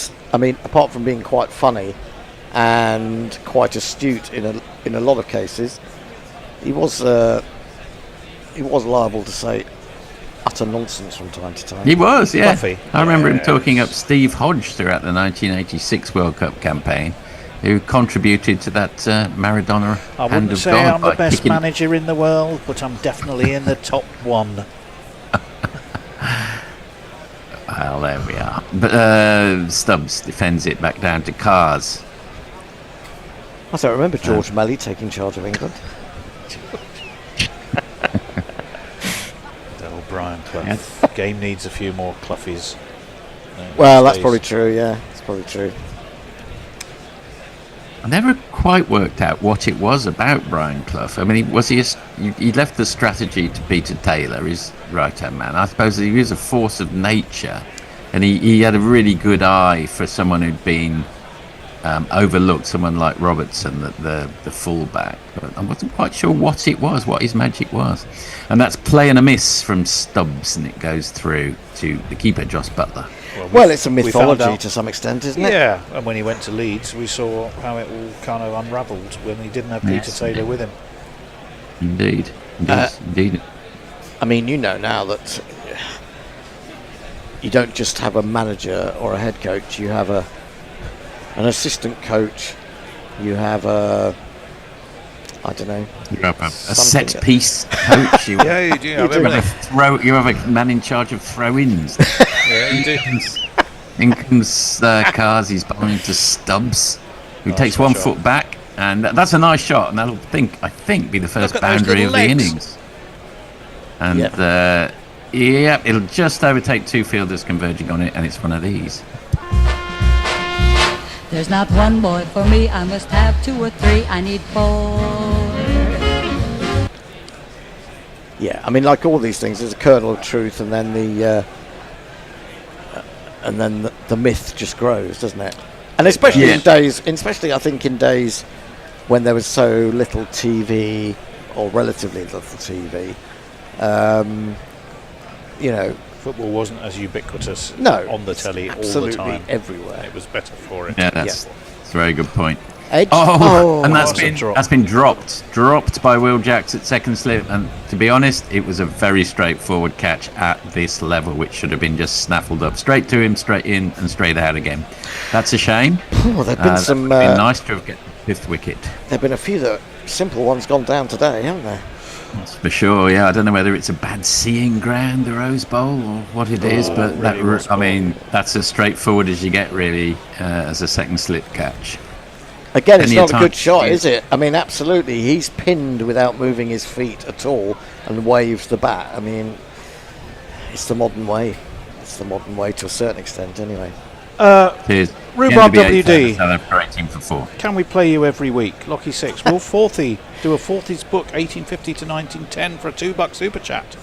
Well, there you go, Forthy. Okay. Oh, a Forthy's book. Oh, right, okay. You want me to do one? Have a reading? Is that what the request? I think so.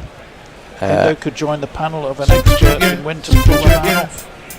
Super chat gain. Right, 2 overs of our triumvirate together to go, and that's defended by Stubbs to the man at mid-wicket. And I think quite wisely, as South Africa have said to each other, let's just bloody well see off Jofra Archer, and then we'll see what we can do with everyone else. Well, this is interesting. According to Rhubarb WD, he says, according to WinViz, England are 100%. It would be embarrassing to lose from here. It's a bit like literally cannot lose. I think they're 101%. A bit like when the Ashes 7-0. Well, we can literally all go home because they cannot lose. That is wide of the man at mid wickets, but straight to the man at mid on. Dot ball. This is if WinViz genuinely says that, it's lunatic, because there has to be a chance. These two tee off, they go absolutely berserk. They get it to say 250. All of a sudden, the game's there, just about. It's still in. there's always a Well- chance until there mathematically isn't. So how can I WinViz think say that? I think what WinViz is saying, of all the data points we've got, if a side has ever been 18 for 4 at this stage after 8 overs, they have literally never won. So literally, I think that's how the algorithm works.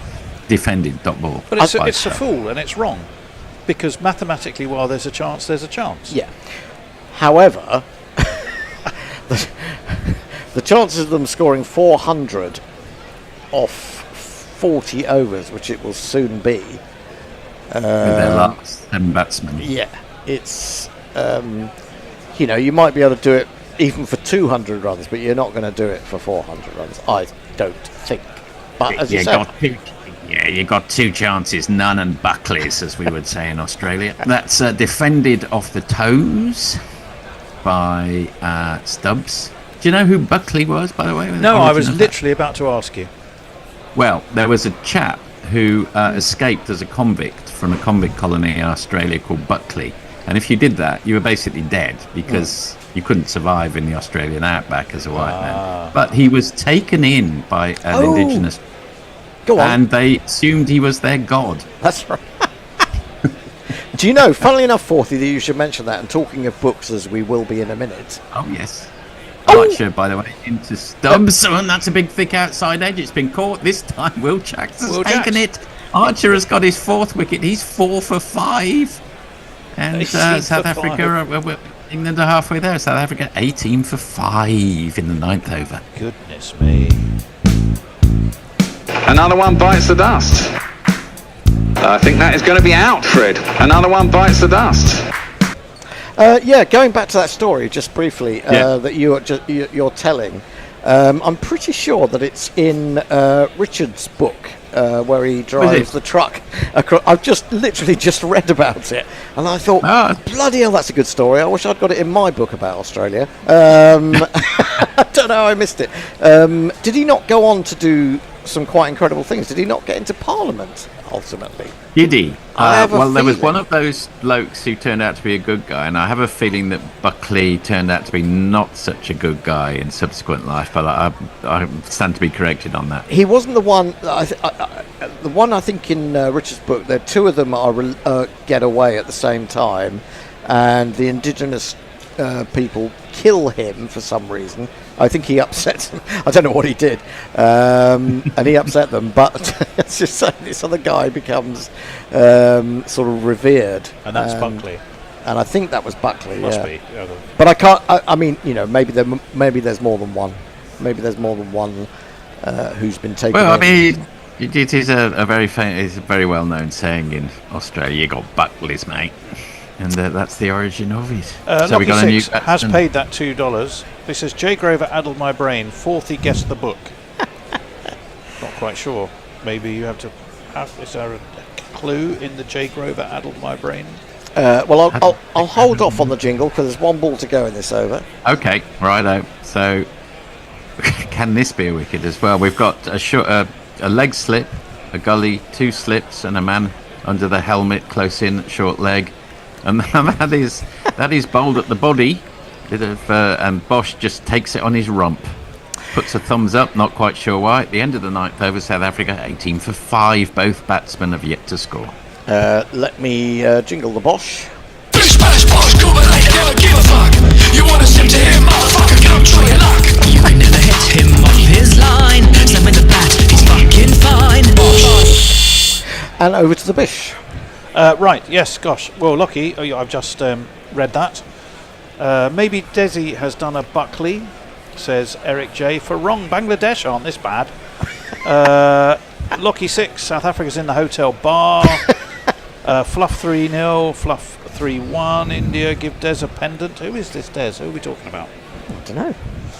Rhubarb WD, Bangladesh under 19s beat England under 19s a couple of days ago. Oh. I saw that. Back to the Pars into Brevis, dot ball. I mean, Cars is bowling very acceptably, 1 for 13 into his 5th over, but he's kind of going under the radar. Kieran Roseplace wants me to put my money where my mouth is. I don't know whether you care to comment if Archer was bowling like this when the heat was on and it was a proper match and everything. I think he would have been an absolute handful today. It's not just that it's a dead rubber and South Africa are, got an eye on the plane or the beach or whatever. He is bowling brilliantly as well. That's the top ball. Well, they've got a T20 series starting in 3 days' time. Yes, they haven't got they've got their eye on the plane to Manchester. Yeah. Yes, very good point. Yes, very good I say that. I have no idea where the first one is, to be honest, but it could well be Manchester. It's Cardiff. Oh, it's Cardiff. It's even nearer. They're halfway the Oh, right. halfway They're probably not going on the plane, are they? They'll probably get a train. There's a South African coach, I'm afraid I don't know which one, who is rubbing his head in disbelief at what he's seeing on the... Well, he's the man who's helped resurrect South Africa. That's Cars into Brevis, and he's cut that one. He's cut it hard. Has he cut it hard enough? Yes, he will have done. And has it? Yes, it's gone all the way. In fact, that was a savage cut.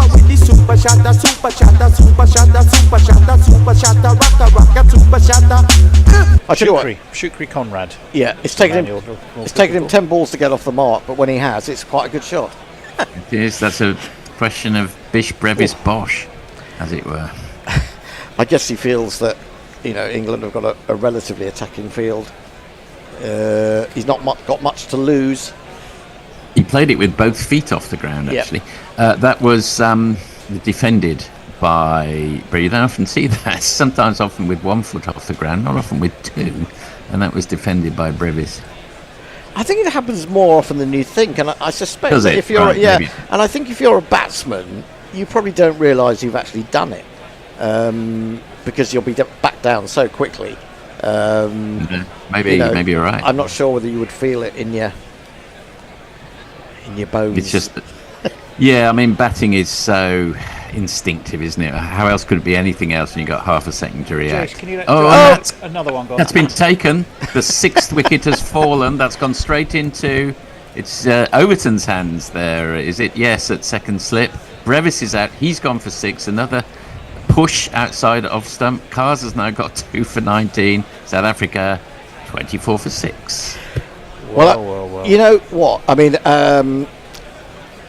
Overton's probably not even going to get a bowl on his return.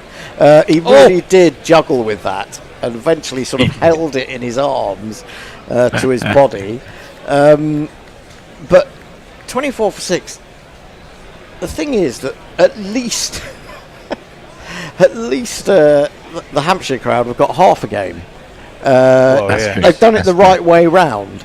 The team scored heavily in the first innings, and then the team's getting blown away. Whereas at Headingley, it was. But it's still not 100% because it can't be. But there we go. It's as close to 100% in a cricket match as you're ever going to get. Well, as you can imagine, our friends are active. Bloody Nora, it's 5 for 18, says Fluff. It's not. 18 for 5, says Eric. Well, it was when he wrote this. 18 for 5, says Eric J. 5 runs for 18 wickets. Wow, says Rhubarb WD. Kieran, Tony, put your money where your mouth is. £10 bet on South Africa to win. 4 UZ watch. Too many debutants in the South African team? I don't know. I don't think so. No. The Great Unwashed know what they do, says Fluff. Don't quite know what that means. It would be a miracle if South Africa pulled this off. More pulling off. We've got it on the brain today. It seems I picked right. This is going to be the last ball of our time together, and what an eventful 10 overs it will have been. It has. Are you Shelley in disguise? I feel that I'd be saying my goodbye to the audience now for the day. Oh, that's true. So I will just, as a last act, I will jingle up the new batsman. There's a bowler there from South Africa. Started out bowling pace, but he made the switch. I wonder why, but he's known as Keshav.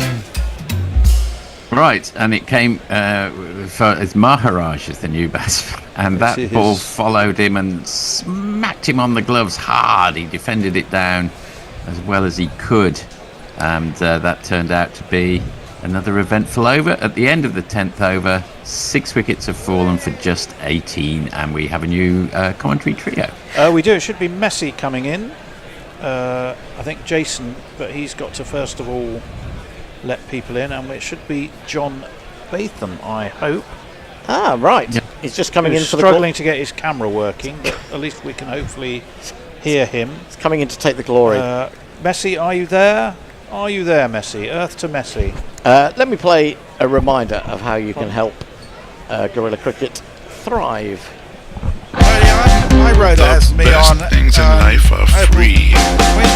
Just like Guerrilla Commentary, we need money. To Patreon, that's what I want. Yeah, it's not. Well, I'll get out of everyone's hair anyway, because I shouldn't be here at all. I don't like the BBC. I prefer Guerrilla Commentary. I want money. $20 for the archive. That's what I want. You just buy a t-shirt. Patreon.com/Guerrilla Cricket if you'd like to help us out on a monthly basis. Another brilliant ball just before Jason gets into position from Archer that could have taken the edge, could have ripped out the off stump. Very close indeed. And, can I just check that you guys can hear me? Yes, we can hear you, John. Oh, well, fabulous. You can hear me, but you can't see me, and that's probably the best of both worlds. You commented, you B by B away there, John. Well, that ball is driven to the cover fence. That's probably the best shot you've seen from South Africa, boys, I would imagine. That's pretty good. Yes, I think I'm summarising. I think, Jace, are you there? Are you on socials? I think I am. I think the order of the day. For the length of time it takes to take 4 wickets, I think. Indeed, absolutely. Well, I asked at the start of the first 10 overs, John, whether South Africa had any chance, and Tony said, yeah, oh no, they've got every chance here, every chance. I don't think they have now. Here's Archer in again, and this is played back to him by Bosch. Well, they would certainly need to apply an awful lot of Bosch at this point if they were going to get back in this particular contest. It's been a wonderful performance from Archer, isn't it? Yeah, absolutely, and I think he is demonstrating that when he begins to get battle hardened, he's a very, very, very good bowler. And hopefully he's peaking at the right time for the events coming ahead. In again and played out onto the onside, fielded at short mid for no run. Yeah, hopefully he's peaking for the events ahead and we can keep him fit, because England with Archer is a very different proposition to England without him.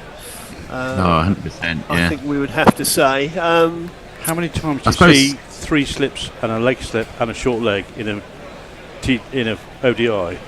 Yes. Not often. And a gully. Extraordinary field. Here's Archer again, and this is played up to extra cover, no run. And sometimes it's a bit performative and for the cameras, that sort of thing, but not really on this occasion, because the last wicket actually went 2/3 slip. Yeah, absolutely. Well, I guess if you're England now, you can do whatever you want, can't you? Well, totally. I can't imagine anybody getting the ball out of Archer's cold dead hand at the moment. No, he's right. To quote he's Charlton racing Heston. in again past the umpire, and this is met with a full face of the bat. Played up to extra cover once more, and that's the end of another Archer over, 28 for 6. For you to watch, says South Africa won't reach 100 runs. Eric J asked the question, did South Africa come by boat? Because if not, they're on their way to the docks rather sharply. Well, I guess there are understandable reasons for what we're witnessing, aren't there, guys? I mean, at least from a psychological perspective, if you're England, you don't want to get whitewashed at home, and if you're South Africa, you've already won, so you're away onto the next series. Off in your head, yeah. So I think that's true, but do you think? I think there was a couple of. I'll come back to it after this ball. Here is Cars racing in, and this is right on the stumps, and again played up to extra cover. I don't know whether that's the same extra cover who was fielding there in the last over, but if so, they're becoming very busy. I think, though, what do you think, John? Even had this been, a World Cup semi-final or something with everything riding on it, that would still have been an incredibly difficult spell to have been confronted by from Archer. I can think of a couple of loose shots, but still a magnificent spell under any conditions. Oh yeah, sure, but when you've got 415 on the ball because the bowlers are a bit switched off, I guess it's slightly different. Oh dear, that's wayward from Cast. That's going to be a wide, way down the leg side, taken by Jamie Smith behind the stumps. I think for South Africa they were just a bit off it today altogether. You give away an enormous score. Your captain gets out second ball, and it's your primary run scorer gets out the second ball, and you. Oh, we've not brought up the fact that I imagine Bavuma is not going to bat at all. No. So this is actually 29 for 7. 29 for 7, yes. Here's Cast again. He's in, and again right on the stumps. This time it's played past extra cover stroke mid-off, who runs back to field it. They scamper through for a couple of runs.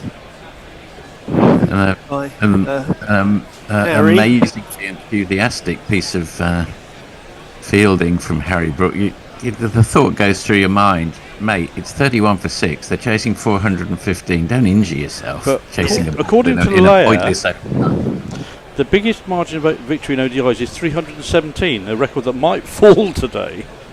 Well, yes, it might actually. Yeah, it could. Here is Bryden Cast again, and this is driven nicely on the onside. And I don't think Rashid is going to catch Could that be the one. first boundary. It's run away for 4. No, there was a boundary in the last over as well. So I'll have one of the those. 317, they've got to be all out, for about 97 or something. Yes. You'd say it's about even. It's whether they'll do that. Well, particularly if they're 33 for 7 or 35 for 7 rather than 6. Yeah. I mean, the record is on, isn't it? It doesn't bode well for them, does it? Really? That was a good shot, though. Yeah, I think it's time for Bryden Cast to have a bit of a rest. He's bowled 6 through. Time for someone else, Jamie Overton, perhaps to have a go. He's a little wayward at the moment. He's in again, and this is pulled away. I think that's going to go all the way for 6, isn't it? Is that ending up in the crowd? It has. Yep, definitely going to be one of these. Well, I think Maharaj is going to fight fire with fire, so this could be very interesting but brief. Well, what else can he do, really? It's as good a tactic as any, isn't it? That was a mighty swipe, that was. That's either the second or third 6 of the innings, curiously. He's a very clean hitter, Maharaj, when he gets going. Yeah, he certainly smote that pretty well. Out over mid-wicket. 41 for 6. Positively Harry Brook. prosperous. Harry Brook, are we thinking it's quite an easy game? Here's Cast again, and this is pushed away past the short forward square, who takes a tumble as he races back to fit the ball. Well, of course, the big concern will be how are England going to patch up with their makeshift fifth bowler option. I mean, there must be real concerns how they're going to. I can sense the sarcasm just dripping from your voice. They're not going to use one, are they, if they can possibly avoid it? I wouldn't have thought so, no. Here is Bryden Cast once more, past the umpire. And this is very full. And attempted Yorker, but it's dug out by Bosch, who remains on 4 at the end of the over. It's 42 for 6 after 12. Well, I have got an alternative to the potential use of Jamie Overton to be introduced. The way Maharaj is going after the ball might be a bright idea to get Adil Rashid on. Yeah, well, funnily enough, Hendo is thinking you could bring him on earlier as well. But it would make a lot of sense, I think, Jace. And Easy Ollie says Bazball has never been more back. Rhubarb can't counter with Bazball is invincible. It really looked invincible in the first ODI. Really looked invincible. And Leah says, I think this will be over sooner rather than later. Yeah, I think that's a fair bet. So Leah wants me to plug her coverage of the Asia Cup match, which is going to start on Tuesday with Afghanistan versus Hong Kong. And with that, Here is Archer yet again.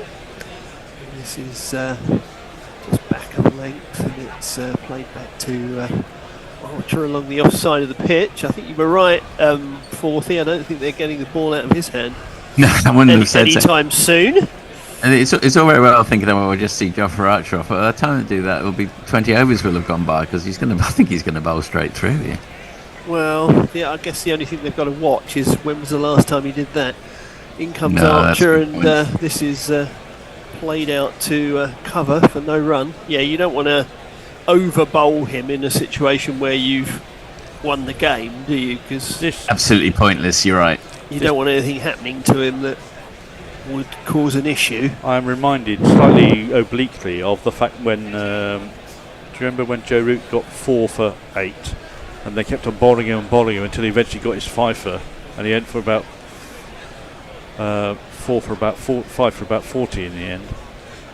Here is Archer, and that's a bouncer which is signalled as a wide by the umpire. Archer looks at the umpire as if to say, really? Yeah, it was certainly a wide job. Yep, it certainly was, yeah. If not for height, for direction. Disappeared over the left shoulder, didn't it? And, I think this is where a captain needs to do his job and say, I know you want to carry on bowling, mate, but I think let's give someone else a go now. You've had your fun. Job done, son. He wants a 5 for though, doesn't he? Well, he's got 4 balls to get one because he's going to have to bowl them. He's in, and this is pushed up to extra cover once more. No run. He's certainly marching back very sort of purposefully, isn't he? He looks very, very focused today, that's for sure. Yeah. Yeah, he's got the scent of wickets in his nostrils, I think we might say. Stephen Kemp's says, I wonder under what circumstances South Africa could call this a moral victory. In comes Archer, that's another bouncer. That might well be another wide. For height this time, it was ducked underneath by Maharaj. I don't think it's been signalled as a wide though by the umpire. I thought Maharaj was saying, don't bother singling it wide. I'll just face 2 more balls. Thanks, yeah, exactly. I don't fancy facing too many more from this man. It's fine. A couple of short ones in this over. I wonder if he'll try and really pitch one up now. In comes Archer, and well, that's pretty much on a length. It's just played out to the fielder at short square leg. That was the one to get in under the rib cage and clip it to square leg, wasn't it? But, I haven't seen his figures this hour. I don't know whether he's down on pace of touch, but certainly his last day with it was all up in the 80s and 90s. Well, however quick or otherwise he's been 4 for 10 in 6.5 overs is quite something in an ODI, that's for sure. 100%. There is Archer again, and this is fended off. It was slightly short of a length and played out on the offside for no run. So 7 overs he's got through, 4 for 10, 43 for 6. Harry Brook having a little word in his ear. Maybe he's saying, perhaps we should call it a day, son. There's a lot of love between Leah and Will, and a little bit for love for Tony Bishop and his puns going on in the chat. There's very much a love-in going on there. Oh, how nice. The puns of the Bishop. Yep. Where would Gorilla be without the puns of the Bishop? And he said, we have a change of bowling, and it is the man that I forecast. If I can find his jingle. He's not in the big bag list, so I shall have to go searching for him. Talk amongst yourself for a while. Well, I assume we're talking about Mr. Overton. We are. And that was a pretty wild first delivery, and it seems to have done Mr. Butler a mischief.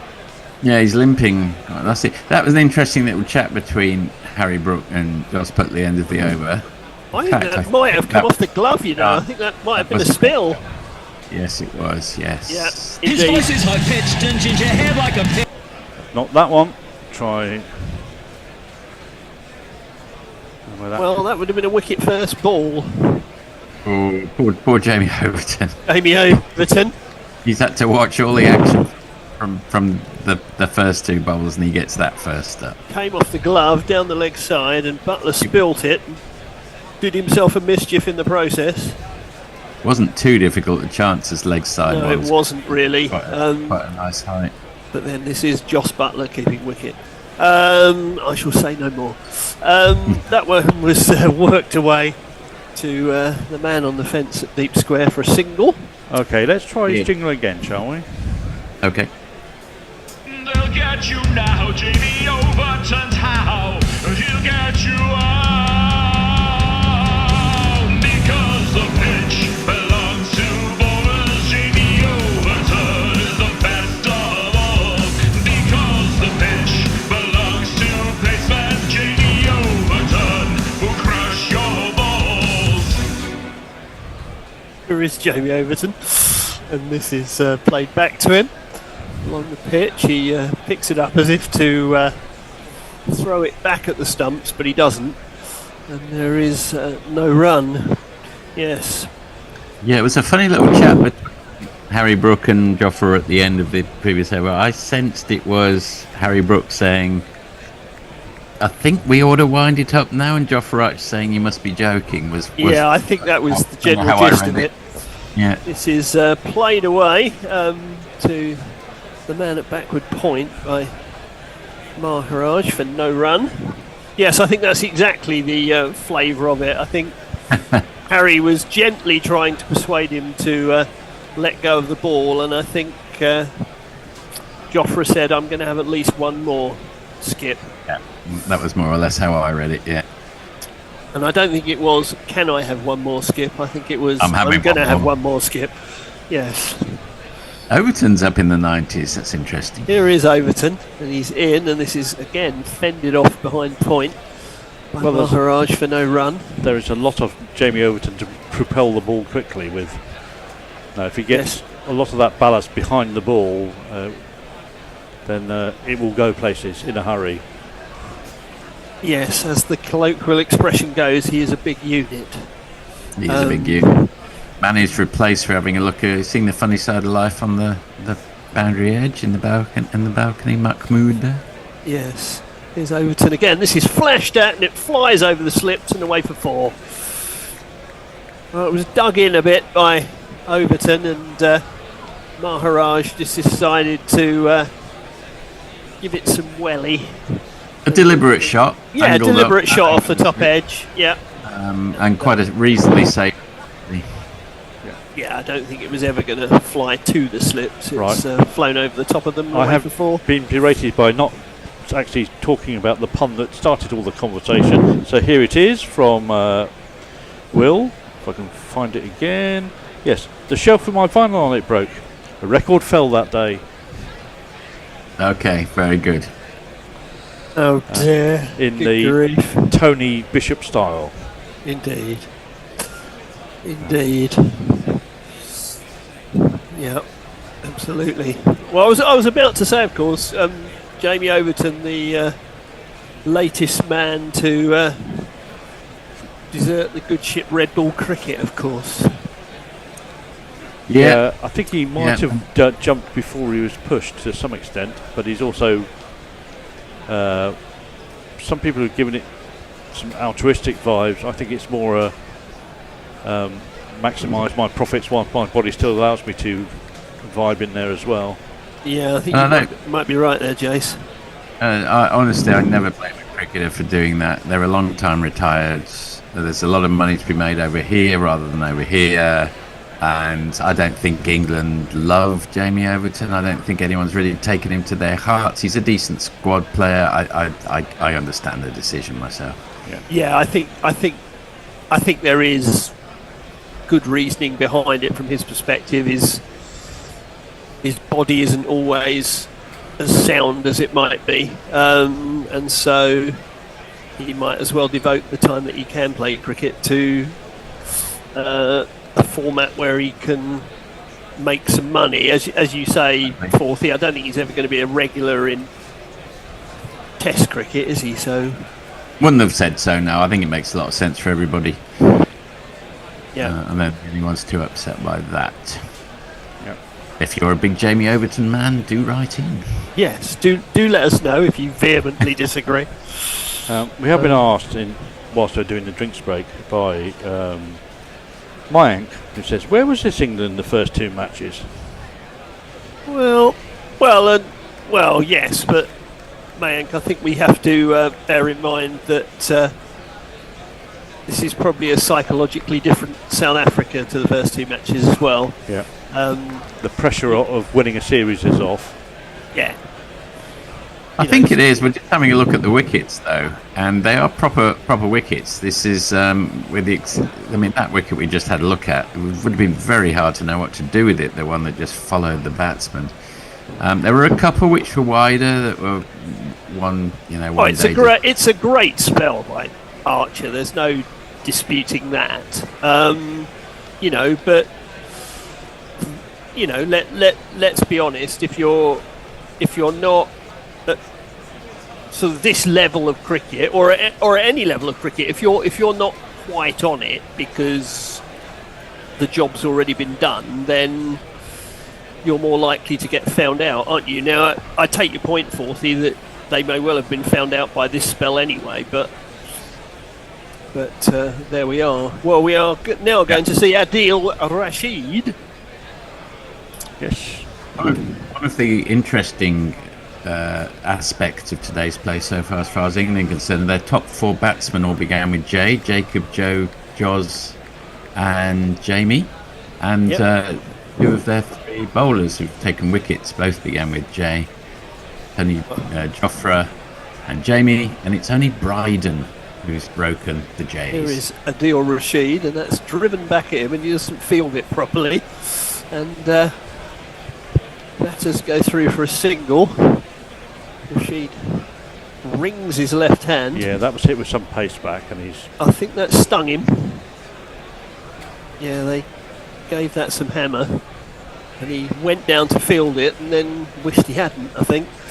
Yeah. It's probably Apparently, not a day for being too heroic. I'll say this after the next ball. Here is Rashid again.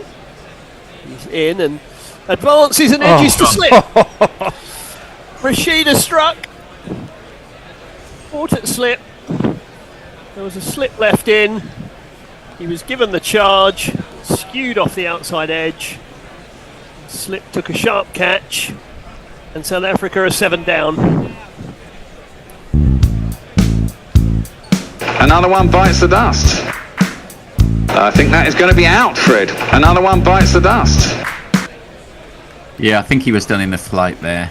He just a bit of topspin or whatever from Adil Rashid. He got to the pitch of the ball and it just sort of died on him, and he was through the shot early and got the outside edge. Rather premature to be charging England's best bowler of the last 10 years off his second ball, but Maharaj had obviously decided that he was death or glory. Indeed. And death it is. It was death, yeah, indeed. And that's turned a fair bit. He didn't quite get there, did he? That's the problem. He tried to give him the charge, and he's not quite at the pitch of the ball. That's the problem. He's a yard short, that's right. He just skewed off the outside edge of the bat. He lost all his shape in playing the shot as well, because he wasn't quite there. I mean, he's such a canny operator, Adil. You do wonder if you saw him coming and just took a yard off it. You wouldn't be surprised. Just throttled back a little bit. Yes. Apparently, according to Will, who should know, Jamie is a smaller Overton, so he's a slightly less big unit. Okay. Trust me, having interviewed both of them, they are large. Yeah. They are extremely large. And DKF says, Craig Overton has had a great season for some of it, yet he doesn't get a chance with England. No. Now, I think we've got a new batsman who is unjingled. Yes, quite possibly. Yes. I'll have to look for Corbin Bosch, but I'm not sure. I don't think you'll find Cody Youssef. I don't think you'll find him. Well, here is Youssef, and that was the leg spinner. I think Moggs done one, but they couldn't be transferred to the cart in time, was the message I received. Aha. so he may be jingleless. Yeah, I believe he is, and he will go unjingled. No Cody Yusuf, I'm afraid. In comes the deal again, and that's driven to mid-off, no run. Will he be runless? That's the question. Mohammed Yusuf, Yusuf Pathan, but no Cody Yusuf. They're still one short of 50. Such is their demise. He's got a little look of Jacques Callis about him with a Here's small Rashid. That's a shorter ball which strikes Yusuf on the pad. I don't think he was really playing a shot, so even if he was thinking about running, he couldn't do so. Rashid is in again, and this is played back along the offside. Yeah, 2 slips now rather than 1. That was the end of Rashid's first over, 1 for 1. 49 for 7 from 15. Rhubarb asked a question, has the Overton window shifted? Well, not quite yet, because he's going to get another opportunity. Lockie 6 says, this is another fourthie who used to pick a book off his shelves, read a random excerpt and ask us to guess the word. Yes, Yes, you could do that. Yes, we might. If you're going to do it now, because I'm not sure how much longer we're going to have. And you're only on for another 4 overs or so. Okay. Well, hardest to do it in an ODI, but I'll give it a go. Jamie Overton is back in.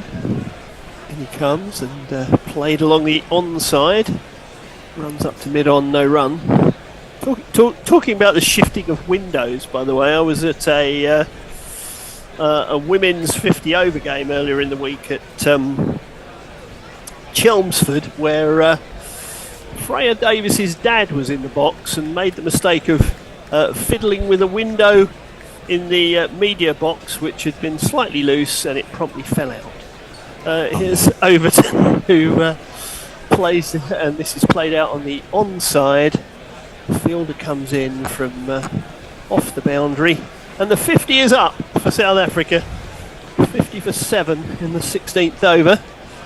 Some sympathetic applause from some of the spectators sporting Proteus t-shirts. Well, all I can say is I hope he's not Glazier. Oh dear. Dear me. It wouldn't be a good advert for your business. No. Anyway, here's Jamie Overton. Certainly made the media box look drafty. That's played out behind point for no run. Okay. Tell me when you want me to say a tiny little reading. Maybe after this ball I'll keep Yeah, it a quick indeed. one. Yes, do entreat us. So Youssef's still on naught to face the big unit that is Overton. He's in, and this is fended away through the gap between Slip and Gully down to third man. Well, these days should we just say third. Thrown back in by Rashid, and Youssef is off the mark. Quickly then, the circus archives were not accessible from the main entrance. They rambled through a warren of dingy rooms and half landings at the back of the building, more like one of the second-hand bookshops that proliferate around there than the organised memory of a large department. They were reached by a dull doorway in the Charing Cross Road, jammed between a picture framer and an all-day cafe that was out of bounds to staff. This is played up to mid-on. There's a shy at the stumps as they go for a single, but it doesn't hit them, and they've got through for another single to take Bosch to 8. That was very eloquently read, Mr. Forthy. Thank you very much. Yes, there was a clue certainly in the first 3 words there. Probably the biggest clue, but let's see if anyone. Shot? No. Okay, that's me done that. Overton bowls, and this one, it's a little bit big on Youssef, but he gets right behind it, plays it back along the pitch, and another Overton over has passed. 52 for 7. Will says, Craig is so unlucky with the England thing, but that's a Somerset thing, I think. And Rhubarb responds with plenty of 75 to 80 miles an hour bowlers in the county championship. Yeah, I think he's a bit faster than that and a bit taller than that, so that's probably not the reason why he's not being picked. We doomed for now in Afrikaans, says Daniel Kiwi. To which Leia responds with Alet na de Klutter, which I think is the translation thereof. Kieran Roseplace asks a question: is that Terry Pratchett? Not Terry Pratchett, no. Here's Rashid, and Mayank says, I'm on the way to the US Open. I'm not sure that Bosch got quite into line with that, but he played it up to mid on no run.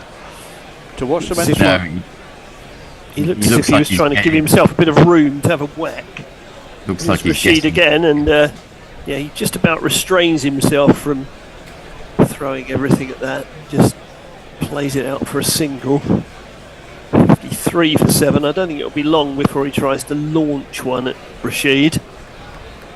Well, I mean, they know they're not going to win, so they might as well. And he might as well. It came off the inside edge, that. I think something like 97 would be the target to get past, so that they lose. To avoid this humiliation of the biggest ever defeat. That one's played defensively as well. And I think also England, as was mentioned earlier, might be quite keen to get a bigger dead rubber win than Australia did over South Africa, which was 264 runs, I think. Here's Rashid again. He's in, and this is worked away on the leg side. That might run all the way for 4. It's being pursued. Will they catch it? Oh, I think they're going to have to have a bit of a verdict on that one. He's thrown back in, but I have a feeling the umpires might look at that. Because it was touch and go. Let's have a look. Ooh, very 4, touch and go. I think that's 4. It's looking more like 4 than not 4. Yeah, yes, it's 4. Because by the time he pulls it back, his feet are on the rope, or on the sponge, or whatever we want to call it. So it's signalled as a 4. And he's going, great guns, I hit the ball. 4 runs, I hit the ball, and it went for 4 runs. What will the riposte be from Rashid? He's in, and I think that was a full bunger, wasn't it? And it was played back, and Rashid got a hand down and fielded it. Right, it was a full bunger, but when you're playing Rashid, you don't know whether it's going to dip on you at the last minute. And That's the point, isn't it? Yeah. You don't want to look daft when it suddenly disappears under your bat. Oh, hello, that's bowled him. That's a snorter. Well, that one didn't go under the bat, it went past the bat and clipped the off stump. Yeah, beauty. A beauty. Can't go under him, can't go over him, but we did go through him. A Jaffa from Adil Rashid. Yep. Plenty of revs. Oh, in fact, it went past the inside edge. On your bike, mate. Bye-bye. He has gone. Well, then ODI Youssef is out for 5. Yeah, went past his inside edge, hit the top of inside of his middle and off, I think, and then went on to hit the stumps from there. We've had another guest for your book. Oh yes, Tinker Tailor by Jay Grover. Correct, Jay. Well done. Oh, well done, Jay. Yeah. Fabulous. And we've also had several attempts at translating "We're Doomed" into various languages. I should go through them. It's not Afrikaans, but will Dutch do. Jongens, we hebben dit echt verklopt, says Stephen Kelk. Like it. A little less German than that, says Daniel Kiwi. Ons is verdoemd. And I think, what else? Where's the next one is? All good, but potentially still not in the John Laurie bracket. It would have to be said. Interesting. Lockie 6 says this is actually a moral loss for England because South Africa didn't try. So 3-0 series win. Very good. Oh, well, that makes a change. Well, 57 for 8, which we're pretty sure is 57 for 9. So I obviously missed it earlier. What's wrong with Pavilion? Got a twinge in his calf, I think. and will not bat unless absolutely necessary. And if they're And 350 what do down, you know? Archer is back looking for his fifer. He's in and he's driven beautifully past the stumps at the bowler's end and away for 4. That's a lovely shot from Bosch.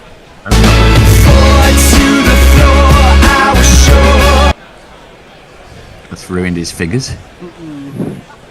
Mind you, I'm not sure I'd have done that if I was him, but I know you're going to get some short stuff coming at your way. let's not make Archer angry. yeah, not a man who can bowl a 93-mile-an-hour fastball. Here he is again, Archer. He's in, and this is played down off the inside edge onto his boot, I think, by Bosch. Certainly not not a drivable length. No. I don't know what you guys think. I always think with Archer, because of he's got pretty whippy action, it's on you before you know it as well. Yes, because you don't think he's going to be as quick as he is. No, because he's sort of...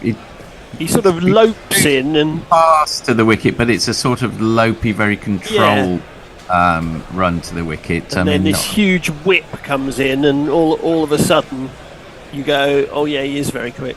That's right. I mean, it's not like, I don't know, someone like Dennis Lilly or something. You think this is going to be fast. Yeah. It's compressed. Here he is again. That's That's wayward. wide. Down the leg side, that'll be a wide. Yeah, Well, this hasn't been a glorious return looking for a fifer yet from Jofra. Mayank has injected a sense of reality into this discussion. He says England will still lose the first Ashes Test in 2 days. Sure, we'll find out, won't we? Maybe we will. 2 days might be a bit pushing it. I think they'll probably lose it, but not even I think they'll lose it in 2 days. Here's Archer, and oh dear, that gave him a bit of hurry up and whacked him on the glove. That would have smarted. Yeah, that first test is going to be really interesting. It's just possible that England might get off to a flyer. Let's not laugh too loudly, but with the batting lineup they've got, it's not impossible, and that will set up a really fascinating series. You know, there's I'd say probably like 1 chance in 3 that might happen. Yeah, it would certainly be a better series for the neutrals if England did win the first test. Here's Archer. He's in, and this is paddled away behind square. And well fielded. Hit so well they didn't get a chance for a run. Yeah. No. Well, it travelled there rather quickly, didn't it? And the only thing that sort of backs up your idea potentially, Forthy, is the fact that the first test is not at the Gabbatoir. That's right, yeah. I think that might act in their favour as well. And if Pat Cummins weren't to be playing or was playing, a bit not completely at 100%, that would help too. Here is Archer again, and that's an attempted Yorker, which is driven up to mid-on, no run. A lot slower as well, only 75 miles an hour. Yeah, deliberately slower ball, wasn't it? Yeah, it's a knuckleball. It was a knuckleball. Can't always pick those things up in fast motion, but certainly on the replay you can see that. Neither can the batsman. Yeah, indeed. Well, will this be a ripper to follow that, you wonder? This is last ball of his over. He's in, and he bowls, and it's short, and it's gloved, and there's an appeal, and the umpire says no. You're going to burn your review? No. There was a swish at that, wasn't there? Got himself into a pretty bad position, didn't he? No, he's gone for it. He is going to review it. He is going to review it. I think he wants a 5 for Jofra, that's what he wants, so he doesn't really care if he burns it. I think he's doing it to keep Jofra happy, as you say, John. I don't really think they believe this is out. Yeah.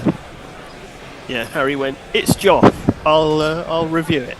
Yeah, certainly gave him some hurry up, it was pretty straight, and he went to sort of... I mean, it's a good take by Josh. He went to sort of hook it, and then thought, perhaps I shouldn't. Tried to get out of the way, couldn't do that either. It's missed everything. Pretty sure that missed. I mean, I think that missed everything. It might have flicked the toe end of the bat, but I rather doubt it. Yeah, I don't see that as. Yeah, we're going to need to see happening. Ultra Edge, and I don't think they're going to see that. I think they've decided that's not out, but Here let's it see. comes. Okay, here we go. Yeah, If anything, it's hit the helmet, hasn't it? Yeah, it hit the helmet. It's glanced on the top of the helmet. So a review burnt by England, which is of absolutely no consequence whatsoever. That's correct. 62 for 8. Chasing 450. Yeah. And where are we? Going to see England should give Sonny Baker another match in this series. Well, I think he'll probably play in the T20s. Yes, set by I think he probably DKF, will. where his pace and the game format will suit him probably a bit more. Lockie 6 says, for Brook's sake, get the wankers out. You're still can have a lie down. Rashid is in. And this one is played out on the onside. Rather pointless Run bit of by byplay Berger. there. Rather pointless bit of byplay where Bosch pointed at his helmet to Archer as if so clearly that's not out. Well, why didn't he just invite him to burn a review instead, which in fact they did? I think he just Straight up to mid-off, no run. Just smiled at him, didn't he? Well, I remember KP winding up Ricky Ponting and inducing him to go upstairs when he knew he hadn't did it, and then just laughing back at him. As you do. Here's Rashid, and this is tossed up a bit more. Played out to mid-off. There's a shy at the stumps. I think they would have been home anyway. Gets Berger off the mark. He's now got 163 for 8 in the death throes of this third one-day international. England on the brink of a crushing win, which has come 2 games too late. Rashid in again, and this is swung away into the outfield. 1 bounce for 4. Good shot by Bosch.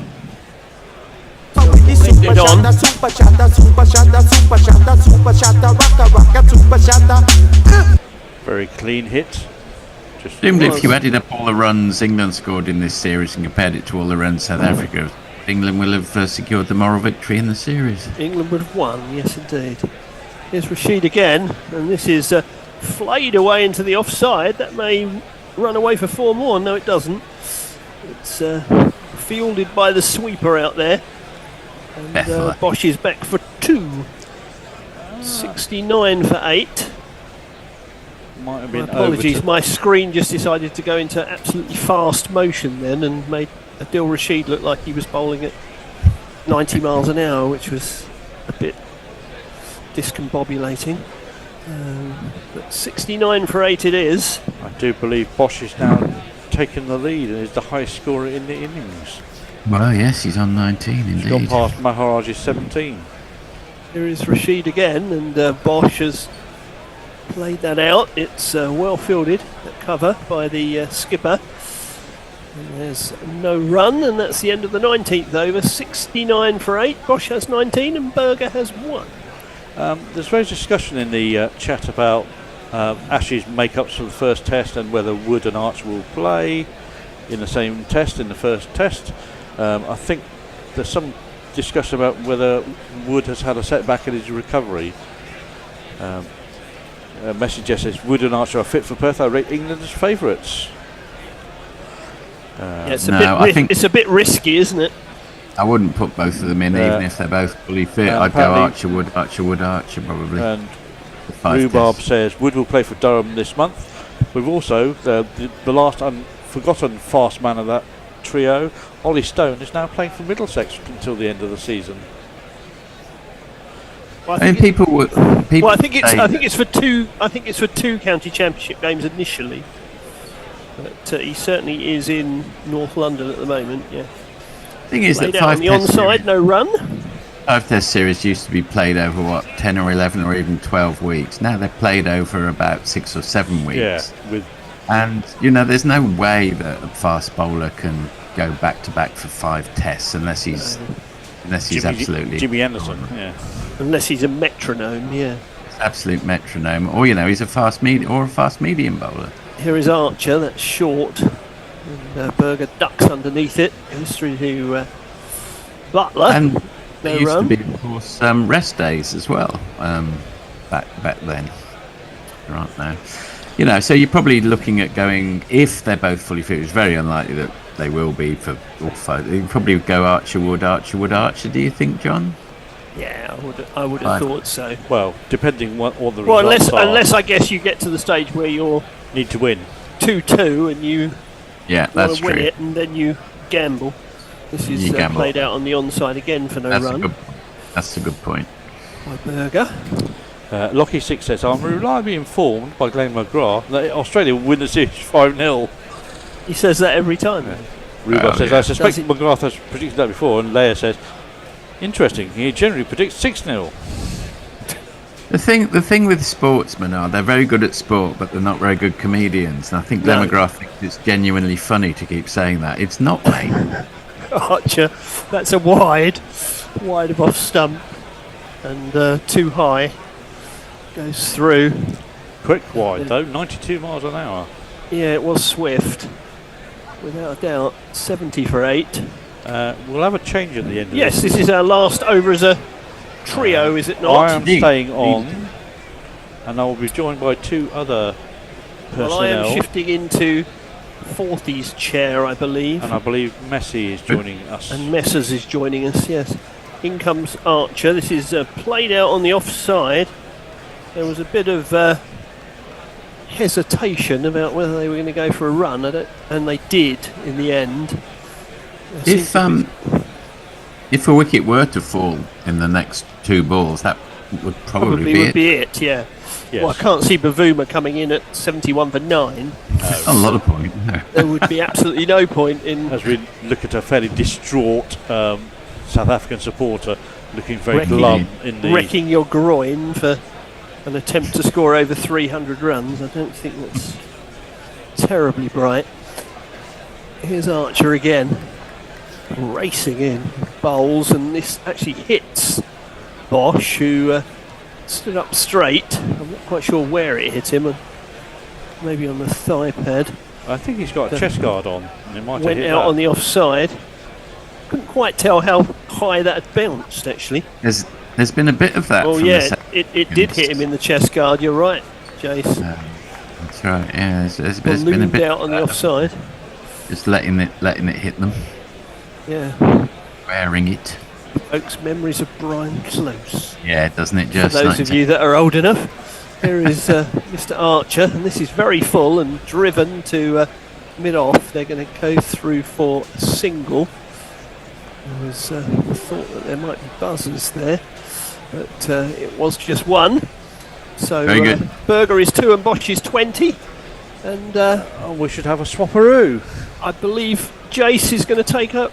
I am ball by ball for however long it takes. Welcome, Messi. See if Thorpe, I'm very disappointed in you all. I thought at the very least you could take 3 wickets in 10 overs and save me having to come back. Save you another shift, eh, Messers? Yeah, I'm ready for bed. It's 20 past midnight here. Oh, well, he's doing very well. It's 20 past 2 his time. So oh my goodness! I think we should appreciate his sacrifice. Yeah, I have to say it's gone nice and sunny at Southampton, and therefore that may have stopped the ball from moving around a little bit.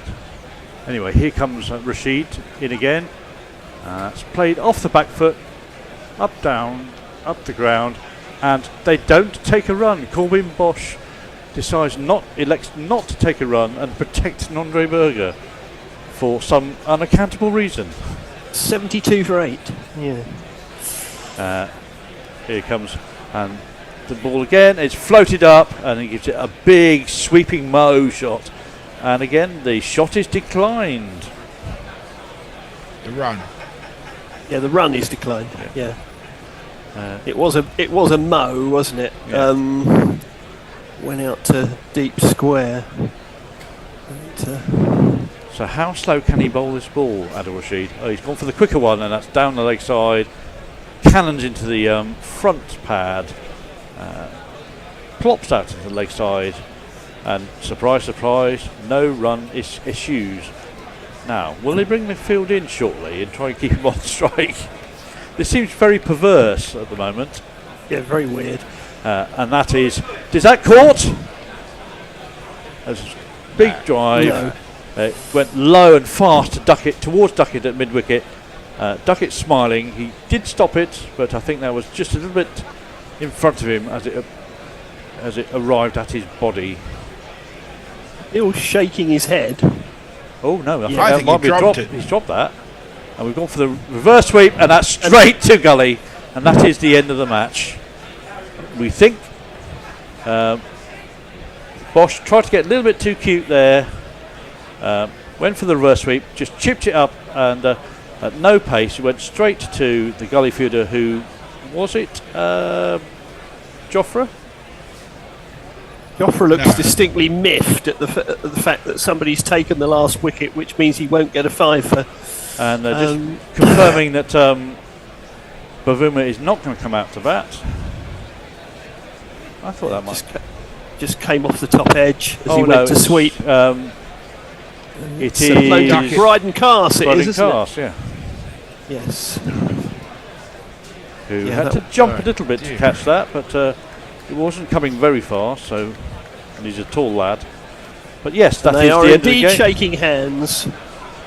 England win by 342 runs, a new record for an ODI for England. So you needed me just to clean it up. Yeah, we needed you just to turn up so that the last wicket would fall, Messers. You've and most importantly, we still don't know the story about whether or not England's fifth change bowling attack is going to be any good. Well, I think on the basis of the last match, we know that it isn't, don't we? Yeah, I was going to say we do know that. That's it. It's just that they were lucky. I think we know that it's galloping loads of tosh. Yeah. This was a mirror image of actually it was a duplicate of the last game they did against Australia. Absolute hiding to nothing. Yeah. Well, they clearly mentally just switched off, hadn't they? And so they switched off in the field. I mean, let's face it. The drop catch earlier on just suggested that they weren't quite. Well, all the drop catches. With it. I mean, there were many drop catches. Yeah, there were, but I mean, the one that went to Bretzka was the one that started the tone, wasn't it? Really, that he should have been able to catch with his eyes shut. And then, you've given away over 400, and Joffre decides to do Joffre things, and those two things add up to a hammering. And a hammering indeed. As Eric J puts it, the largest defeats in Singapore. Yes, the South African guns were facing in the wrong direction. Lucky says they've been pulled off finally. And David says, just a bedtime. Yeah, you're not wrong. It is. It's been a long day. I'm very relieved it's over. Once you know a match is over, you just really can't be bothered with it. Yeah, you want it to happen as quickly as possible. Yeah, a quick game's a good game, as we're quite fond of saying in those circumstances. So do you want to just summarise the innings, Jason? Very quickly, Jofra Archer, fantastic first spell, which is, I think, 4 for 9 off 6 overs, with ably supported by Bryden Cars. Yep. Poor old Jamie Overton got 2 overs to do something, and then Joffre was brought back looking for a 5th wicket, which he didn't get. And Rashid came in to clean up the tail with 3 for 13. And top score of 20 for Corbin Bosch, 17 for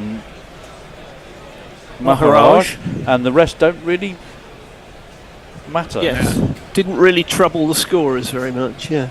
No. Well, we're back on Wednesday for the first of the T20 matches, which is from Cardiff. Assuming Cardiff can manage to get some decent weather for the day. Not even money on that, I would say. Yeah, well, Cardiff, fuck me. We will see. But mind you, it's forecast to be raining at the Rose Bowl on Wednesday as well. So, you just never know. I'll tell you now. Actually, I shall look at the Cardiff forecast and tell you I don't know what, Wednesday, it's forecast to be fairly wet afternoon. High chance of rain during the afternoon. The game, though, is not scheduled to start till until 6:30. reasonably late. What are we looking at? 6:30 p.m. By which time the weather may have improved somewhat. They're showing the sunshine with a cloud with some little raindrops coming out of it at 6 o'clock. So, who knows? It could be wet, it could be dry. We will be back for that, so come and join us.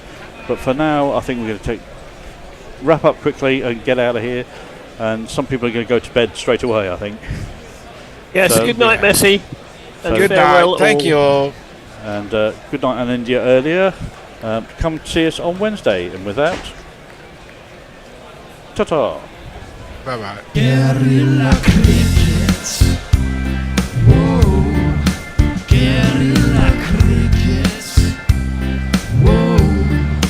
Guerrilla. Take guard, man the barricades, patrol the cover boundary. At last the time is come, this is a cricketing emergency. Hear this call to arms for every cricket revolutionary. Take up your bats and stumps for the test match insurgency. At first they tried to silence us, but we would not be silenced. They threatened us with lies, so we threatened them with violence. Che Guevara, Sangakkara, Joseph Stalin, Douglas Jardine, Robespierre, Darrell Hare, Vladimir Lenin, O'Brien Kevin, guerrilla cricket. It's not about the winning, it's about how many rules you break. Even in cricket commentary, this is the best advice to take. Pick guerrilla cricket, it's the finest choice you'll ever make. There's so much more to cricket than rev counters and a slice of cake. At first they tried to sanitize us and clean up our act, but people like it filthy, and we know that for a fact. Fidel Castro, Lenny Pascoe, Carlos the Jackal, Umar Akmal, Mahatma Gandhi, Grant and Andy, Brendan Behan, Austin Ian, guerrilla cricket. Stick with us, cause you know we're not the kind of thing that you see on the TV and the radio. So vive la revolution. First they tried to buy us, but we would not be bought. Okay, we were, but then we ran away, and we will not be caught. We would not give up the ghost when they left us all for dead. They decapitated us, but we just